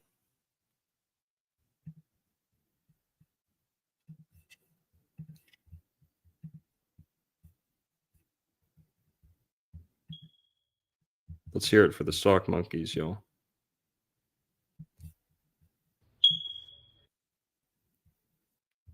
You guys catch that? Dodge the hijack, okay?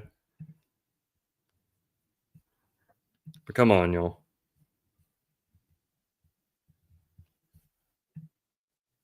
Why is this so popular?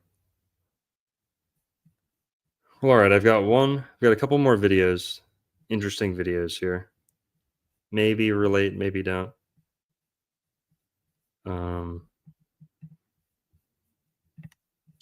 The next video we're going to watch comes from Dr. Henry Abramson.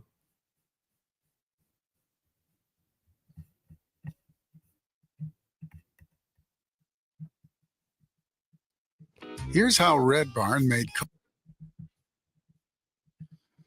Okay, 1 second. This is from Henry Abramson on YouTube. Shout out to him. A little bit. We're going to learn about Eurafrican Jews in the Caribbean.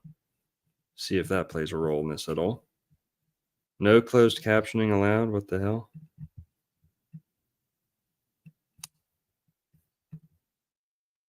Now, if we step back a little bit to understand the economic background of this migration, besides the political and religious background that I began with at the beginning, the Inquisition and so on, searching for places where they could freely practice Judaism, first as crypto Jews, sometimes even in a Portuguese environment like Brazil, and then later openly as Jews.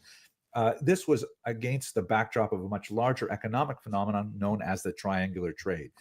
Basically, the way it looked, and this is somewhat of an oversimplification, but nevertheless captures the larger picture, you have manufactured goods coming out of the great colonial empires of Europe, in particular Portugal and England and the Netherlands, and they're bringing their manufactured goods down to Africa. They are then trading them for slaves, and these enslaved peoples are then shipped across the Atlantic Ocean through the notorious and horrific Middle Passage, where they are then deposited in South America and the Caribbean, and to a certain degree in the 13 colonies. I don't especially like this map because it tends to imply they're going straight to the 13 colonies, but in reality, many of them are being dropped off in places like Curacao and then being resold and shipped up to the Americas. The Caribbean is extremely important for all of this trade. And then from the Americas, the Southern, Mesoamerican, and North American continents, you have raw materials, all kinds of, furs and things like that coming from Canada. But from the Caribbean, you have in particular cane sugar that is traveling. And by the way, the cane sugar requires heavy amounts of labor, and that's where the slaves come in. They are employed in these massive plantations to harvest the cane sugar and then ship it off. From the Americas, you have things like tobacco, for example, or cotton, the same kind of idea. It's shipped off to Europe, where it's processed into manufactured goods, and this cycle went on for a few hundred years, to the tremendous misery of the enslaved Africans in particular. So how did Jews fit into this overall picture? The issue of Jews and the slave trade is especially heated and is used often in polemics and apologetics. I'm going to return to it in just one second, but I do want to say that on the whole, the participation of Jews in the entire institution of slavery was largely unremarkable. And what I mean by that was they were not especially distinguished by a high level of moral allergy to this institution, which caused so much pain, nor were they grossly overrepresented, particularly when you correct for not only the tiny size of their population, but their place in the overall socioeconomic structure. In fact, when you look more closely at the trade, what were Jews doing primarily in the Caribbean, where a lot of this slave trade was happening? They had the so-called grote vaart, the large trade. These are Dutch terms, which involved those three basic elements: the raw goods, the manufactured goods, and the enslaved Africans. And Jews were only, tangentially involved in the grote vaart. They were very heavily involved, however, in what was called the kleine vaart, or the small trade, which was lots of things that supported the overall economic structure. Like, for example, around Curacao, where there was a large Jewish settlement, there were Jews definitely who were involved in plantations and owning slaves and so on. We're going to look at one of those in particular, but primarily Jews were involved in sort of supportive industries. Like, for example, the ships come in and they need all kinds of goods. They need foodstuffs. They need to have their ropes repaired, their sails repaired. They need tar. They need all kinds of things to be able to outfit the ships and so on. And so Jews would be very much involved in kind of the peripheral industries to support the overall economic structure. So it would be incorrect to say that Jews were, on the one hand, totally divorced from the grote vaart, because they were involved in all of the economic secondary activities, but it would also be wrong to say that they were overly represented in the slave trade as well. There are some exceptions that prove the rule, if you will. Jerónimo Núñez da Costa, for example, also known as Moses Curiel, he lived between 1620 and 1697. He was a very important Portuguese agent in Amsterdam, deeply involved in the slave trade. If we look at Suriname, which is also on the coast of South America, in a place they called the Joden Savannah, or the Jewish Savannah, it was established in the 1600s, and it absorbs all kinds of Jewish migrants to the territory, including those who fled Recife. Some of them made their way up to the New Amsterdam at that time, and others went to Joden Savannah. And at its peak, around the year 1700, there were about 500 plantation owners, primarily Jews, and about 9,000 enslaved Africans. It was a difficult kind of industry as a whole. There were multiple slave revolts. There were attacks from foreigners. But what really caused the Joden Savannah to collapse, and in fact, much of the slave trade as a whole was really changed by this, was the development of the beet sugar industry in the 1760s. Beets grow in Europe. They can be transformed into sugar. Europeans had developed an addiction really to sugar once it had been exported cheaply from the Caribbean, but it was cane sugar that was sent, and molasses and rum, all derivatives of cane sugar. But once Europe had figured out ways to make sugar locally rather than engaging this expensive shipping across the Atlantic, all of a sudden the cane sugar industry collapsed. And it had a disastrous effect on the plantations, including Joden Savannah. But as an illustration of how the Jewish economy was really much more diverse, it really didn't change the overall Jewish economy that much. But it had, like a general depressing effect, because so much of the Jewish economy was attached to the slave-based cane sugar industry. So therefore, from the 1760s onward, there was much more of an impetus for Jews to look for, better avenues for economic development. Now, in this regard, just looking at those numbers again, 500 plantation owners, right? Jews primarily from Europe, and 9,000 enslaved people. As we see with non-Jewish plantation populations, this led to the development, sometimes very exploitative, of a Euro-African Jewish population.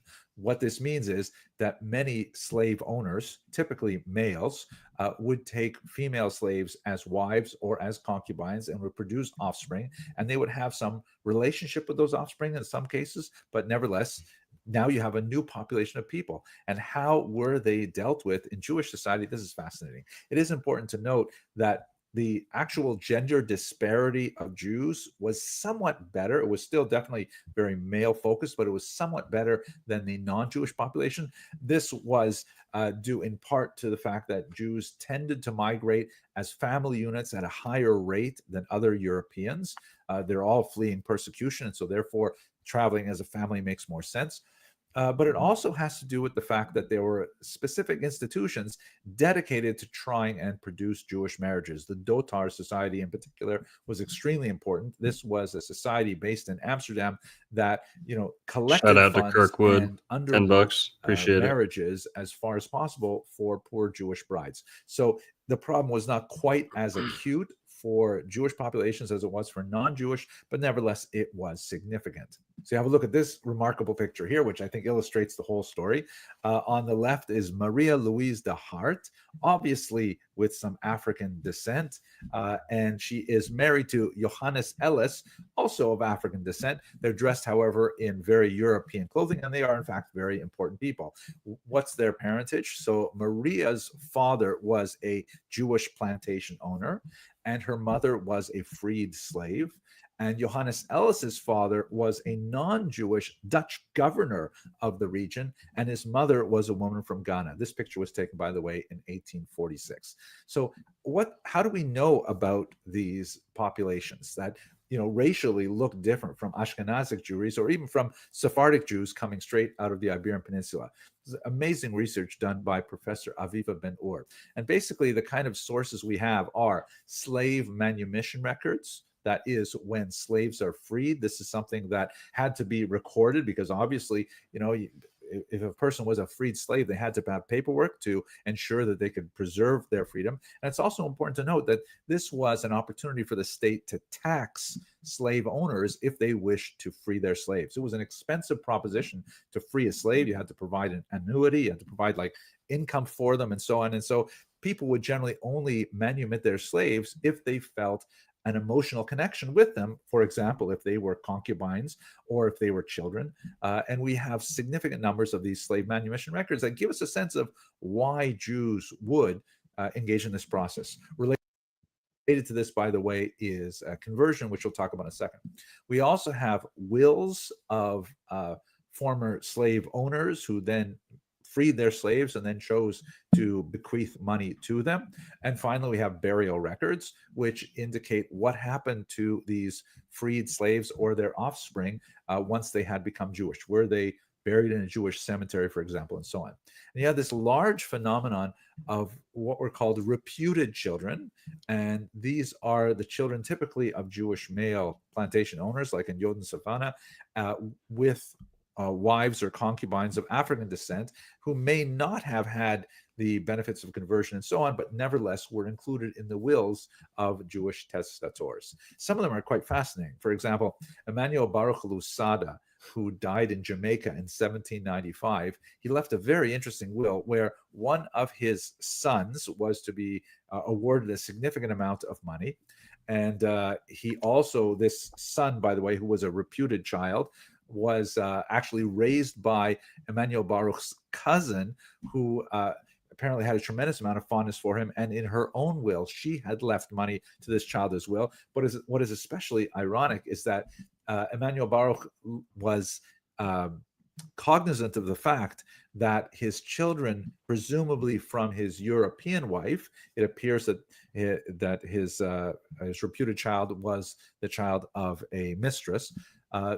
He anticipated that his European wife and his offspring with his European wife would actually object to the allocation of funds to this reputed child. And so he actually put a codicil in his will that if any of them, his wife or his children by that wife, disputed the will or questioned the allocation of funds to their half-brother, they would formally lose all of the money that had been allocated to them in the will.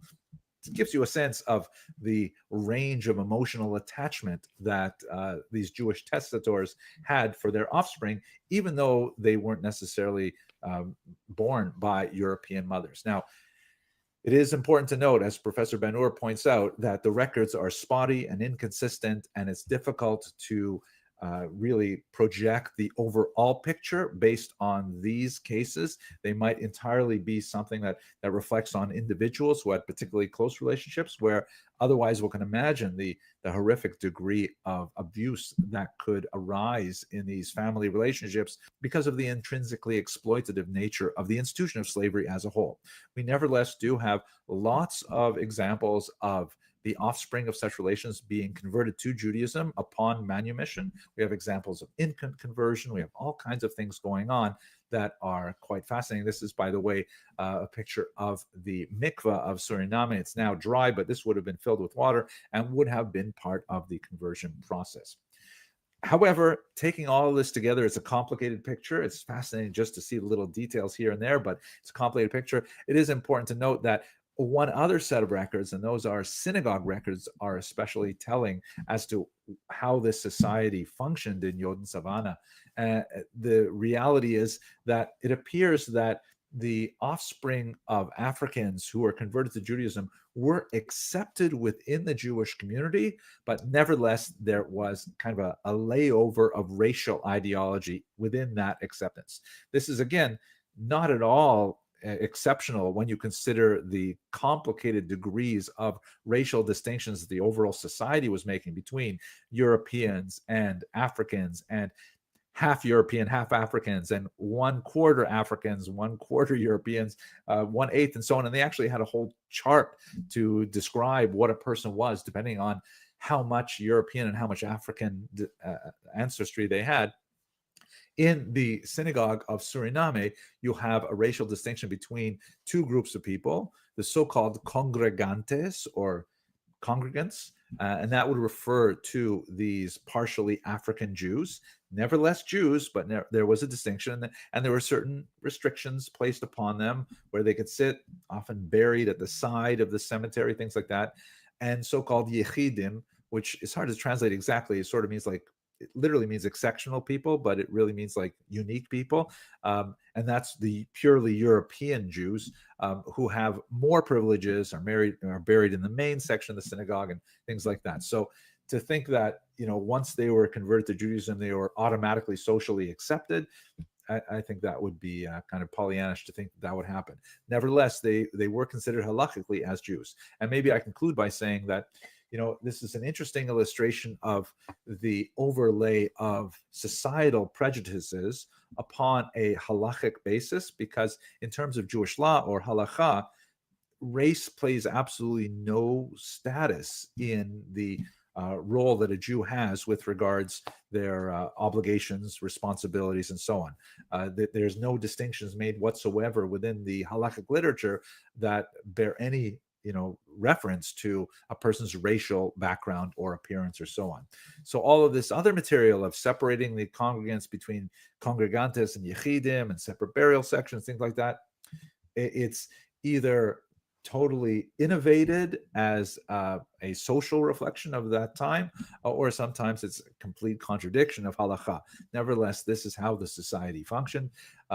There's some great work. Please have a look at Professor Aviva Ben-Ur's books on this. Quite fascinating. Okay, I hope you enjoyed this video. All right, y'all. A lot to chew over there, but there's this whole matter of who was enslaving who, and I just think we should get all the perspectives we can. So that was a rabbi who was just talking, Henry Abramson. Shout out to him on YouTube. Now we're watching The Line of Fire, which is Dr. Michael Brown, also a Jewish guy. Let's see what he has to say. He takes a different position, and he's kind of, well, not a position, just history in that last video. But let's hear what Michael Brown wants to talk about. About Jewish involvement in the slave trade. Now, interestingly, you have examples of Arab Islamic involvement in slave trade going into Africa and bringing slaves out back in the 600s, documented as early as 641. That was practiced in Islam with Arabs and Muslims. Don't miss the boat show. We want to watch this one. This one's more exciting.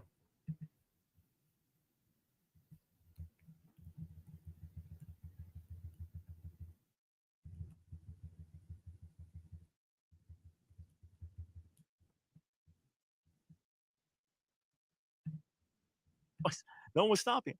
And then he said, they're not answering because I'm going to embarrass Dr. Brown on the air. So anyway, I noticed right at the end that he called in. So here's the call. This is what actually happened. I want to play this from last week. Maxwell, great. You're going to embarrass me. They won't pick up. Dr. Brown knows me. I'd embarrass him. Maxwell, I have no clue who you are, but go ahead and embarrass me, please. You got the listening world. Please go for it. You don't remember me from the Noah question? You don't remember that?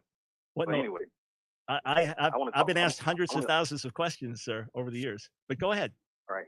I noticed that we're not live. That's the first thing I noticed, but that's okay. I'm still going to ask. Maxwell, we are live. I'm looking at the clock. You got a minute and a half before. You know, we don't have time for this. Just watch one more. On Jews, Stan Mervis at ASU, who is just coming out with a book this coming spring, 2020. That's right. This is from an article, or this is from a YouTube channel called Valley Bet Midrash on YouTube. Shout out to them. The video is called Jewish Slave Owners of Jamaica. Professor Stan Mervis, interviewed by Rabbi Dr. Shmuley Yanklowitz. Jews of 18th century Jamaica, published by Yale University Press. So very exciting. Can you tell us a little bit about why you chose to write this? Well, I started my graduate work writing about travel literature and the Sephardic experience, people like Yotzef Chaim David Azulai. And when I was doing my PhD at the Graduate Center for City University of New York, my advisor, Jane Gerber, who is a expert in the Sephardic experience writ large, suggested I go to Jamaica and look at archives there. And so I said, yes. Why wouldn't you? Yeah. And there I found Last Will and Testaments in abundance. And it really, I became enamored with these sources, and it really changed the type of historian I was, what kind of text I was interested in, what aspect of Jewish life I really wanted to uncover. And also Jamaica became a very fruitful place because the more I searched, I realized there were no surviving communal documents from Jamaica from the 18th century. They'd all been destroyed in an earthquake in 1907. So having this abundance of probate records, I realized that maybe the only way to really uncover the lives of this local community. So I've been spending the last several years reading wills and trying to reconstruct the history of a whole community based on just those documents. Wow. So if you ask the average American Jew how many Jews ever lived in Jamaica, they'd say just a few vacationers for vacation. So what's the truth about that? Well, that's not inaccurate today. Yeah. And today there are about 200 Jews in Jamaica, which actually makes it quite a large Caribbean community. And the community today is made up of an old guard of Portuguese, and there's a lot of Israelis there, and also a lot of people of color who are connected to the community either by having a heritage of having been Jewish or descended from a Jewish person, or they are attracted to Judaism. So that's the makeup of the community today. In the 18th century, the community reached a peak at around 1,000, which still doesn't seem like a lot. And it was actually smaller than other Caribbean communities. So Curacao and Suriname all had larger Jewish populations in the 18th century. Those were Dutch colonies. But Jamaica alone was bigger than all North America put together. So the communities like New York and Philadelphia and Newport and Charleston, which is so heavily in our focus of the early American Jewish experience, really that didn't amount to as many Jews that were in Kingston and Spanish Town together, not to mention all the Jews on the west coast of the island as well. So that's really the beginning of the story of this region then. So what is the dynamic in play with Jews and slavery in Jamaica? Yeah, so this is obviously a huge aspect of what I write about. And the reason I write about this so much is because it was a very conspicuous aspect of the wills. As I was reading the wills, you find that slave populations are being bequeathed en masse, and in that they're being named individually. And also you see a lot of evidence, sometimes very direct and articulate, of concubinage or relationships, sexual relationships with women of color, both enslaved and free, and then incorporating their children and to some extent into the family through voluntary inheritance. So that all made me realize that we need to address the issue of Jewish slave ownership. Over time, I've also realized that this has been the subject of competing tendencies. One coming from a anti-Jewish position like the Nation of Islam that wanted to make the case that Jews were overly represented in the slave trade and were overly abusive to slaves. And that's not true. In fact, it's kind of puzzling why Jews weren't more involved in the slave trade, since it was a totally open type of endeavor that had no guilds or protections like that. And Jews owned slaves to the same extent that everybody else did. So there were no particularities. Now, this stands in contrast to a rival kind of mentality where Jews must have treated their slaves better. Because how could you be sitting at a Passover Seder saying we were once slaves to Pharaoh in Egypt while being served by slaves? But people did that. And so some scholars reached an apologetic conclusion in the 20th century saying that Jews manumitted their slaves more readily or treated them better. And I find that no position is really captures the truth. So in fact, I crunched the numbers in my wills and I found that slaves were about 11 times more likely to be bequeathed than they were to be freed by Jews. So it's very uncommon to actually free manumit slaves. And there are cases of Jewish abuse of slaves. And then there are plenty of cases of manumissions. In one case, he manumits a Jewish slave owner manumits his quote unquote mulatto son because of the love and affection he has for him. So there are cases of sort of sentimentality as well.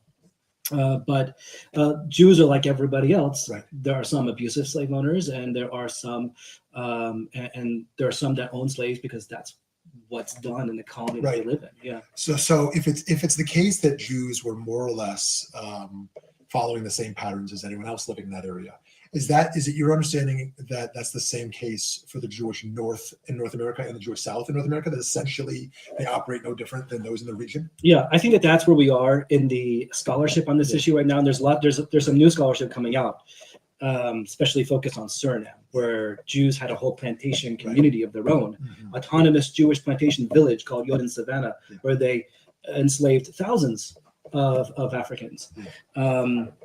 So there's been a lot of new research, and I think where we are writ large is that the Jews showed no particularity in their slave ownership than anybody else. And that's true in the American South as well.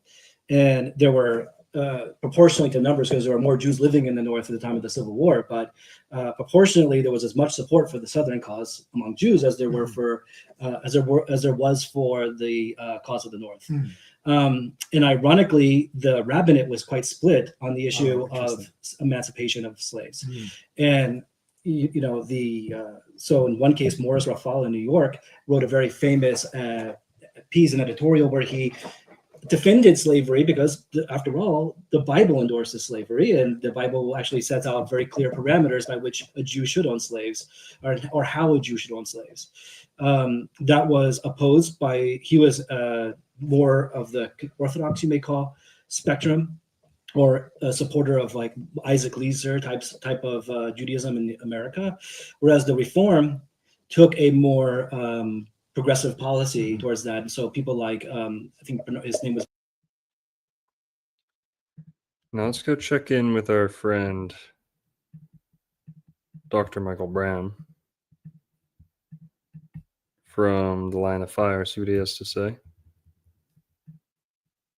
Embarrass me, please. You got thousands of questions, sir, over the years, but go ahead. All right.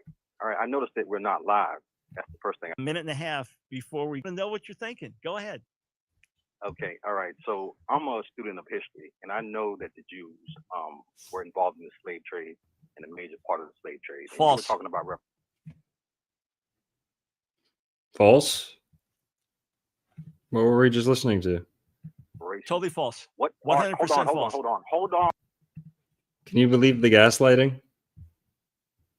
Can you believe the gaslighting? Hold on. Maxwell, that's false. That's false. That's true. True. The Louis Farrakhan books have been demolished, destroyed, Straw man. refuted. Straw man. Jews. Straw man. But okay, we're gonna keep watching. Played a minor role in the slave trade. Jews played a minor role in the slave trade. Fact. I'll tell you what, Maxwell, you want to here's the deal. When you speak ignorance, you embarrass yourself. When you hear, so tell you what, I posted my source from a Jewish source on your page on Facebook. Maxwell, the things have been demolished. This is not a hack job. This is the straight truth for you. See how he keeps pushing it towards Louis Farrakhan books that are easily debunked? You know, just conflicting things here. You know, we're just listening to different sides of the story. This is from his own channel, so he felt comfortable putting this out. The Line of Fire. Okay, now can you answer my question? Okay, what part do Jewish people have to pay in reparations to black people? Well, I would say that if you look at black crime on Jews in recent years, which is Black much crime, higher this is than propaganda. Are you a Russian bot now? You just spreading lies? All right, so I just want to give him a second to see. This is some of the nonsense we deal with. All right, so the problem is that many people believe this to be true. Guess which student? Well, weren't we just watching these guys say that it's true? Bernard Felsenthal in Chicago, and famously David Einhorn, a Reform rabbi, who was a student, if I'm not mistaken, a student of Kaufman Kohler, or I may have it. Actually, I think I have it the other way around. Okay. Right, an important foundational figure in Reform Judaism in America. He was in Baltimore, and he avidly championed the cause of abolition. Yeah.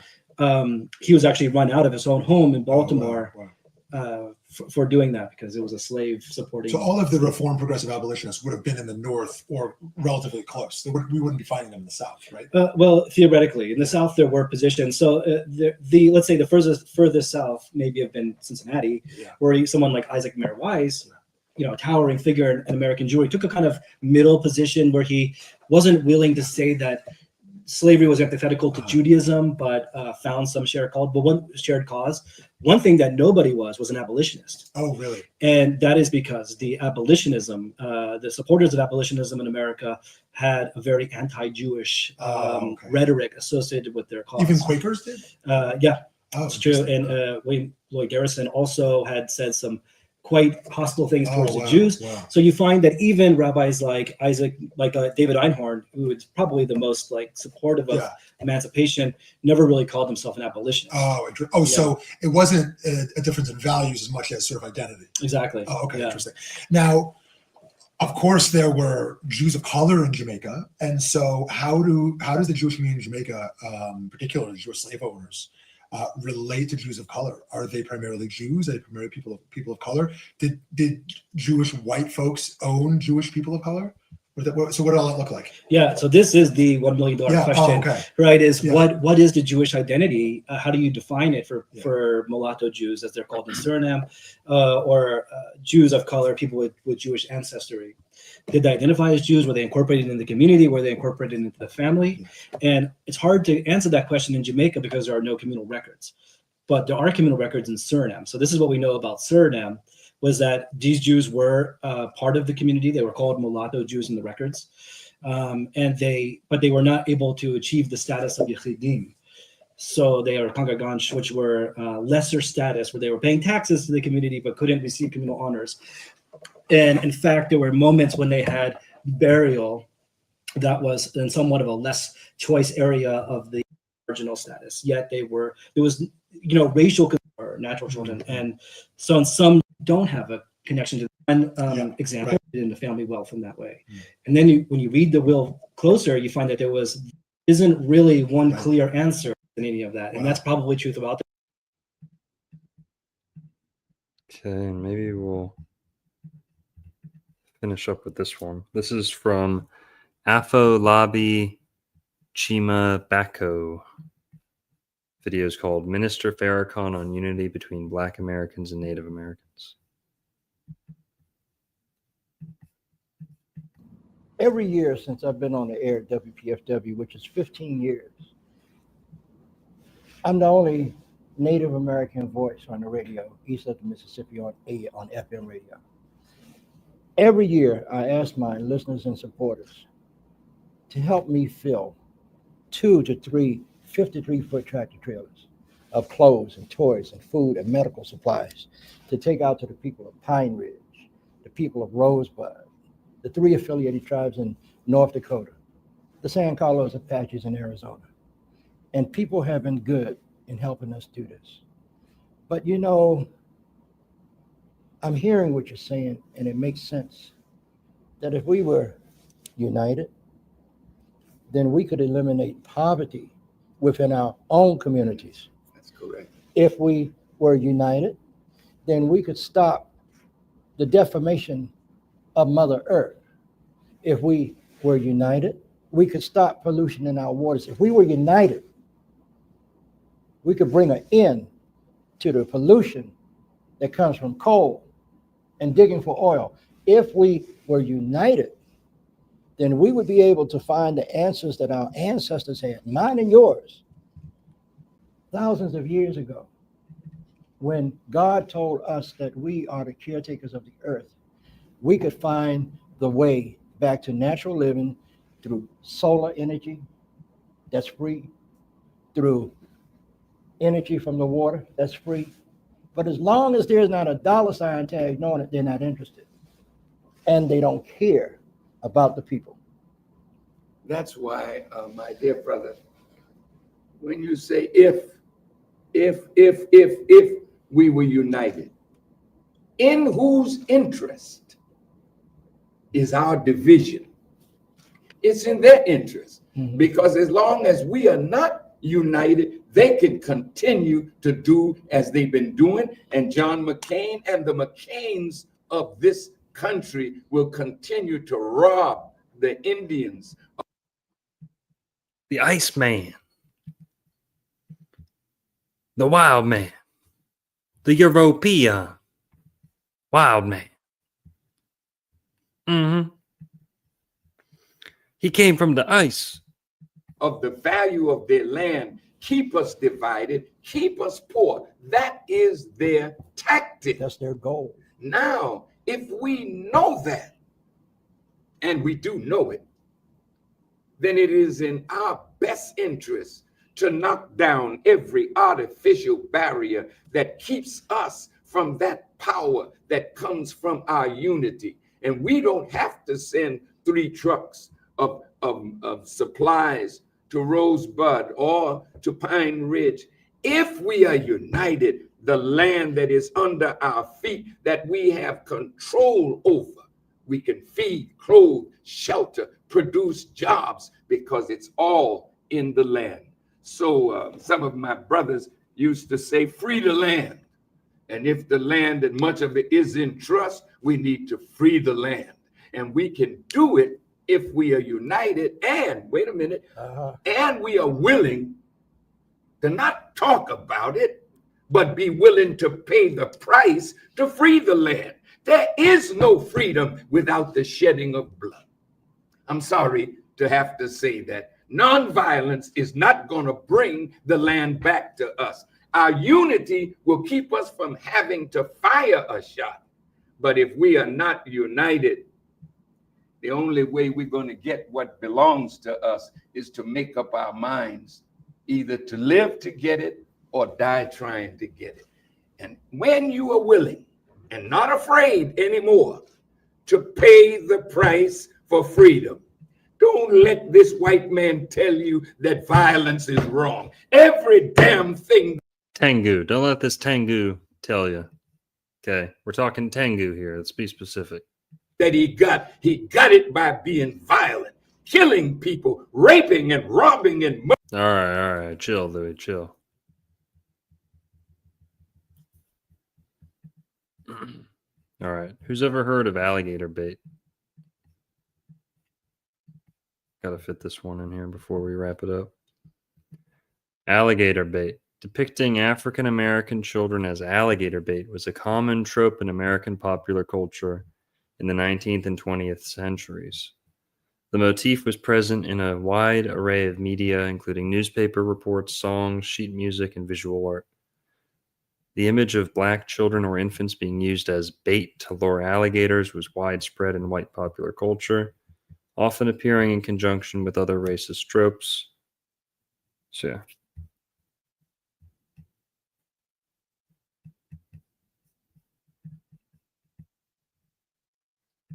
Almost always Florida.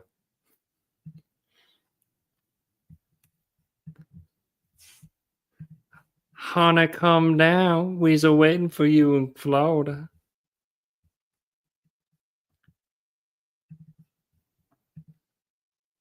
Yeah. Terrible.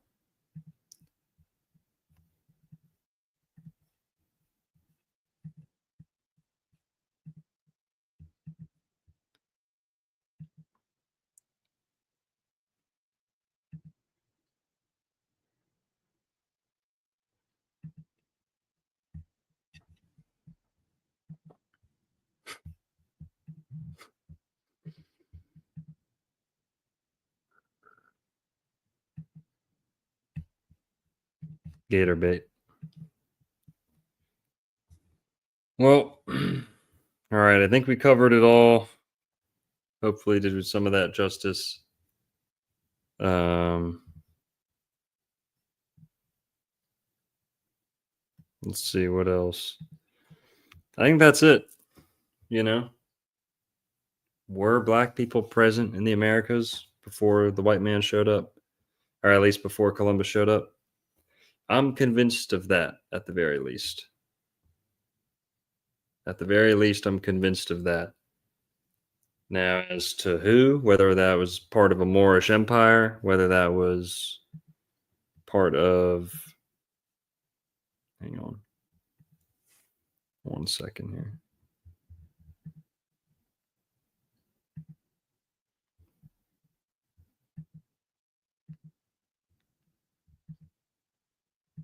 All right, there we go. Whether that was a Moorish empire, whether that was just an indigenous population, whether that was ancient Africans getting swept away by a storm, who knows? Who knows? That's for you guys to decide. Not my expertise. I don't really have a dog in the fight to say. But, you know, suspicious artwork, suspicious illustrations, the whole Moorish fez, the Shriners wearing the fez, making fun of the whole history, mocking the defeated peoples, you know, slaves potentially being prisoners of war instead of, you know, captured, enslaved Africans, things like that. So yeah, I hope we did some of these theories justice, at least. And see you guys later. See you guys tomorrow, maybe the next day. Peace. Everyone have a good night.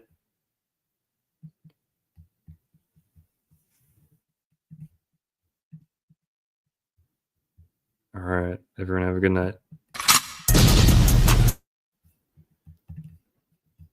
World, Florida. Dr. Narco Longo.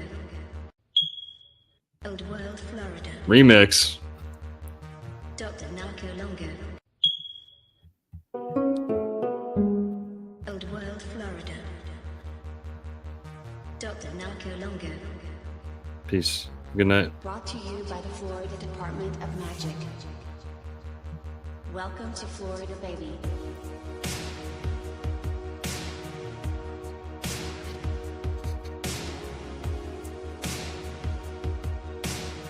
Florida's the original garden of Eden.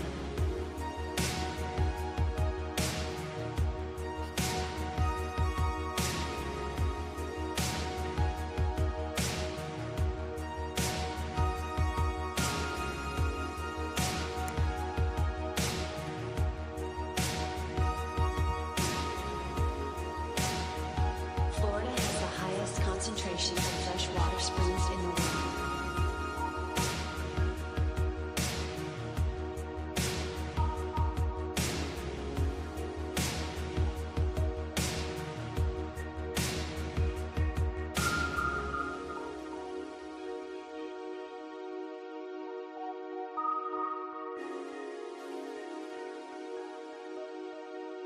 Florida oranges are the golden apples of mythology.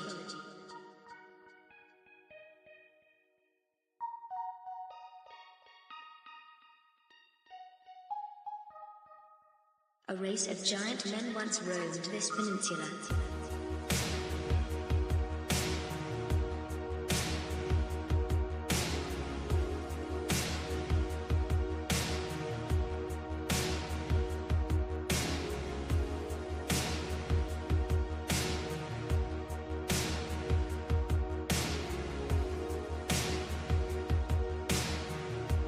This looks in me, can suck my balls.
know I'm true. Yeah. Come on. Get it back. What I want from you. So get it back. You know I'm true. What I want from you. So get back. You know I'm true.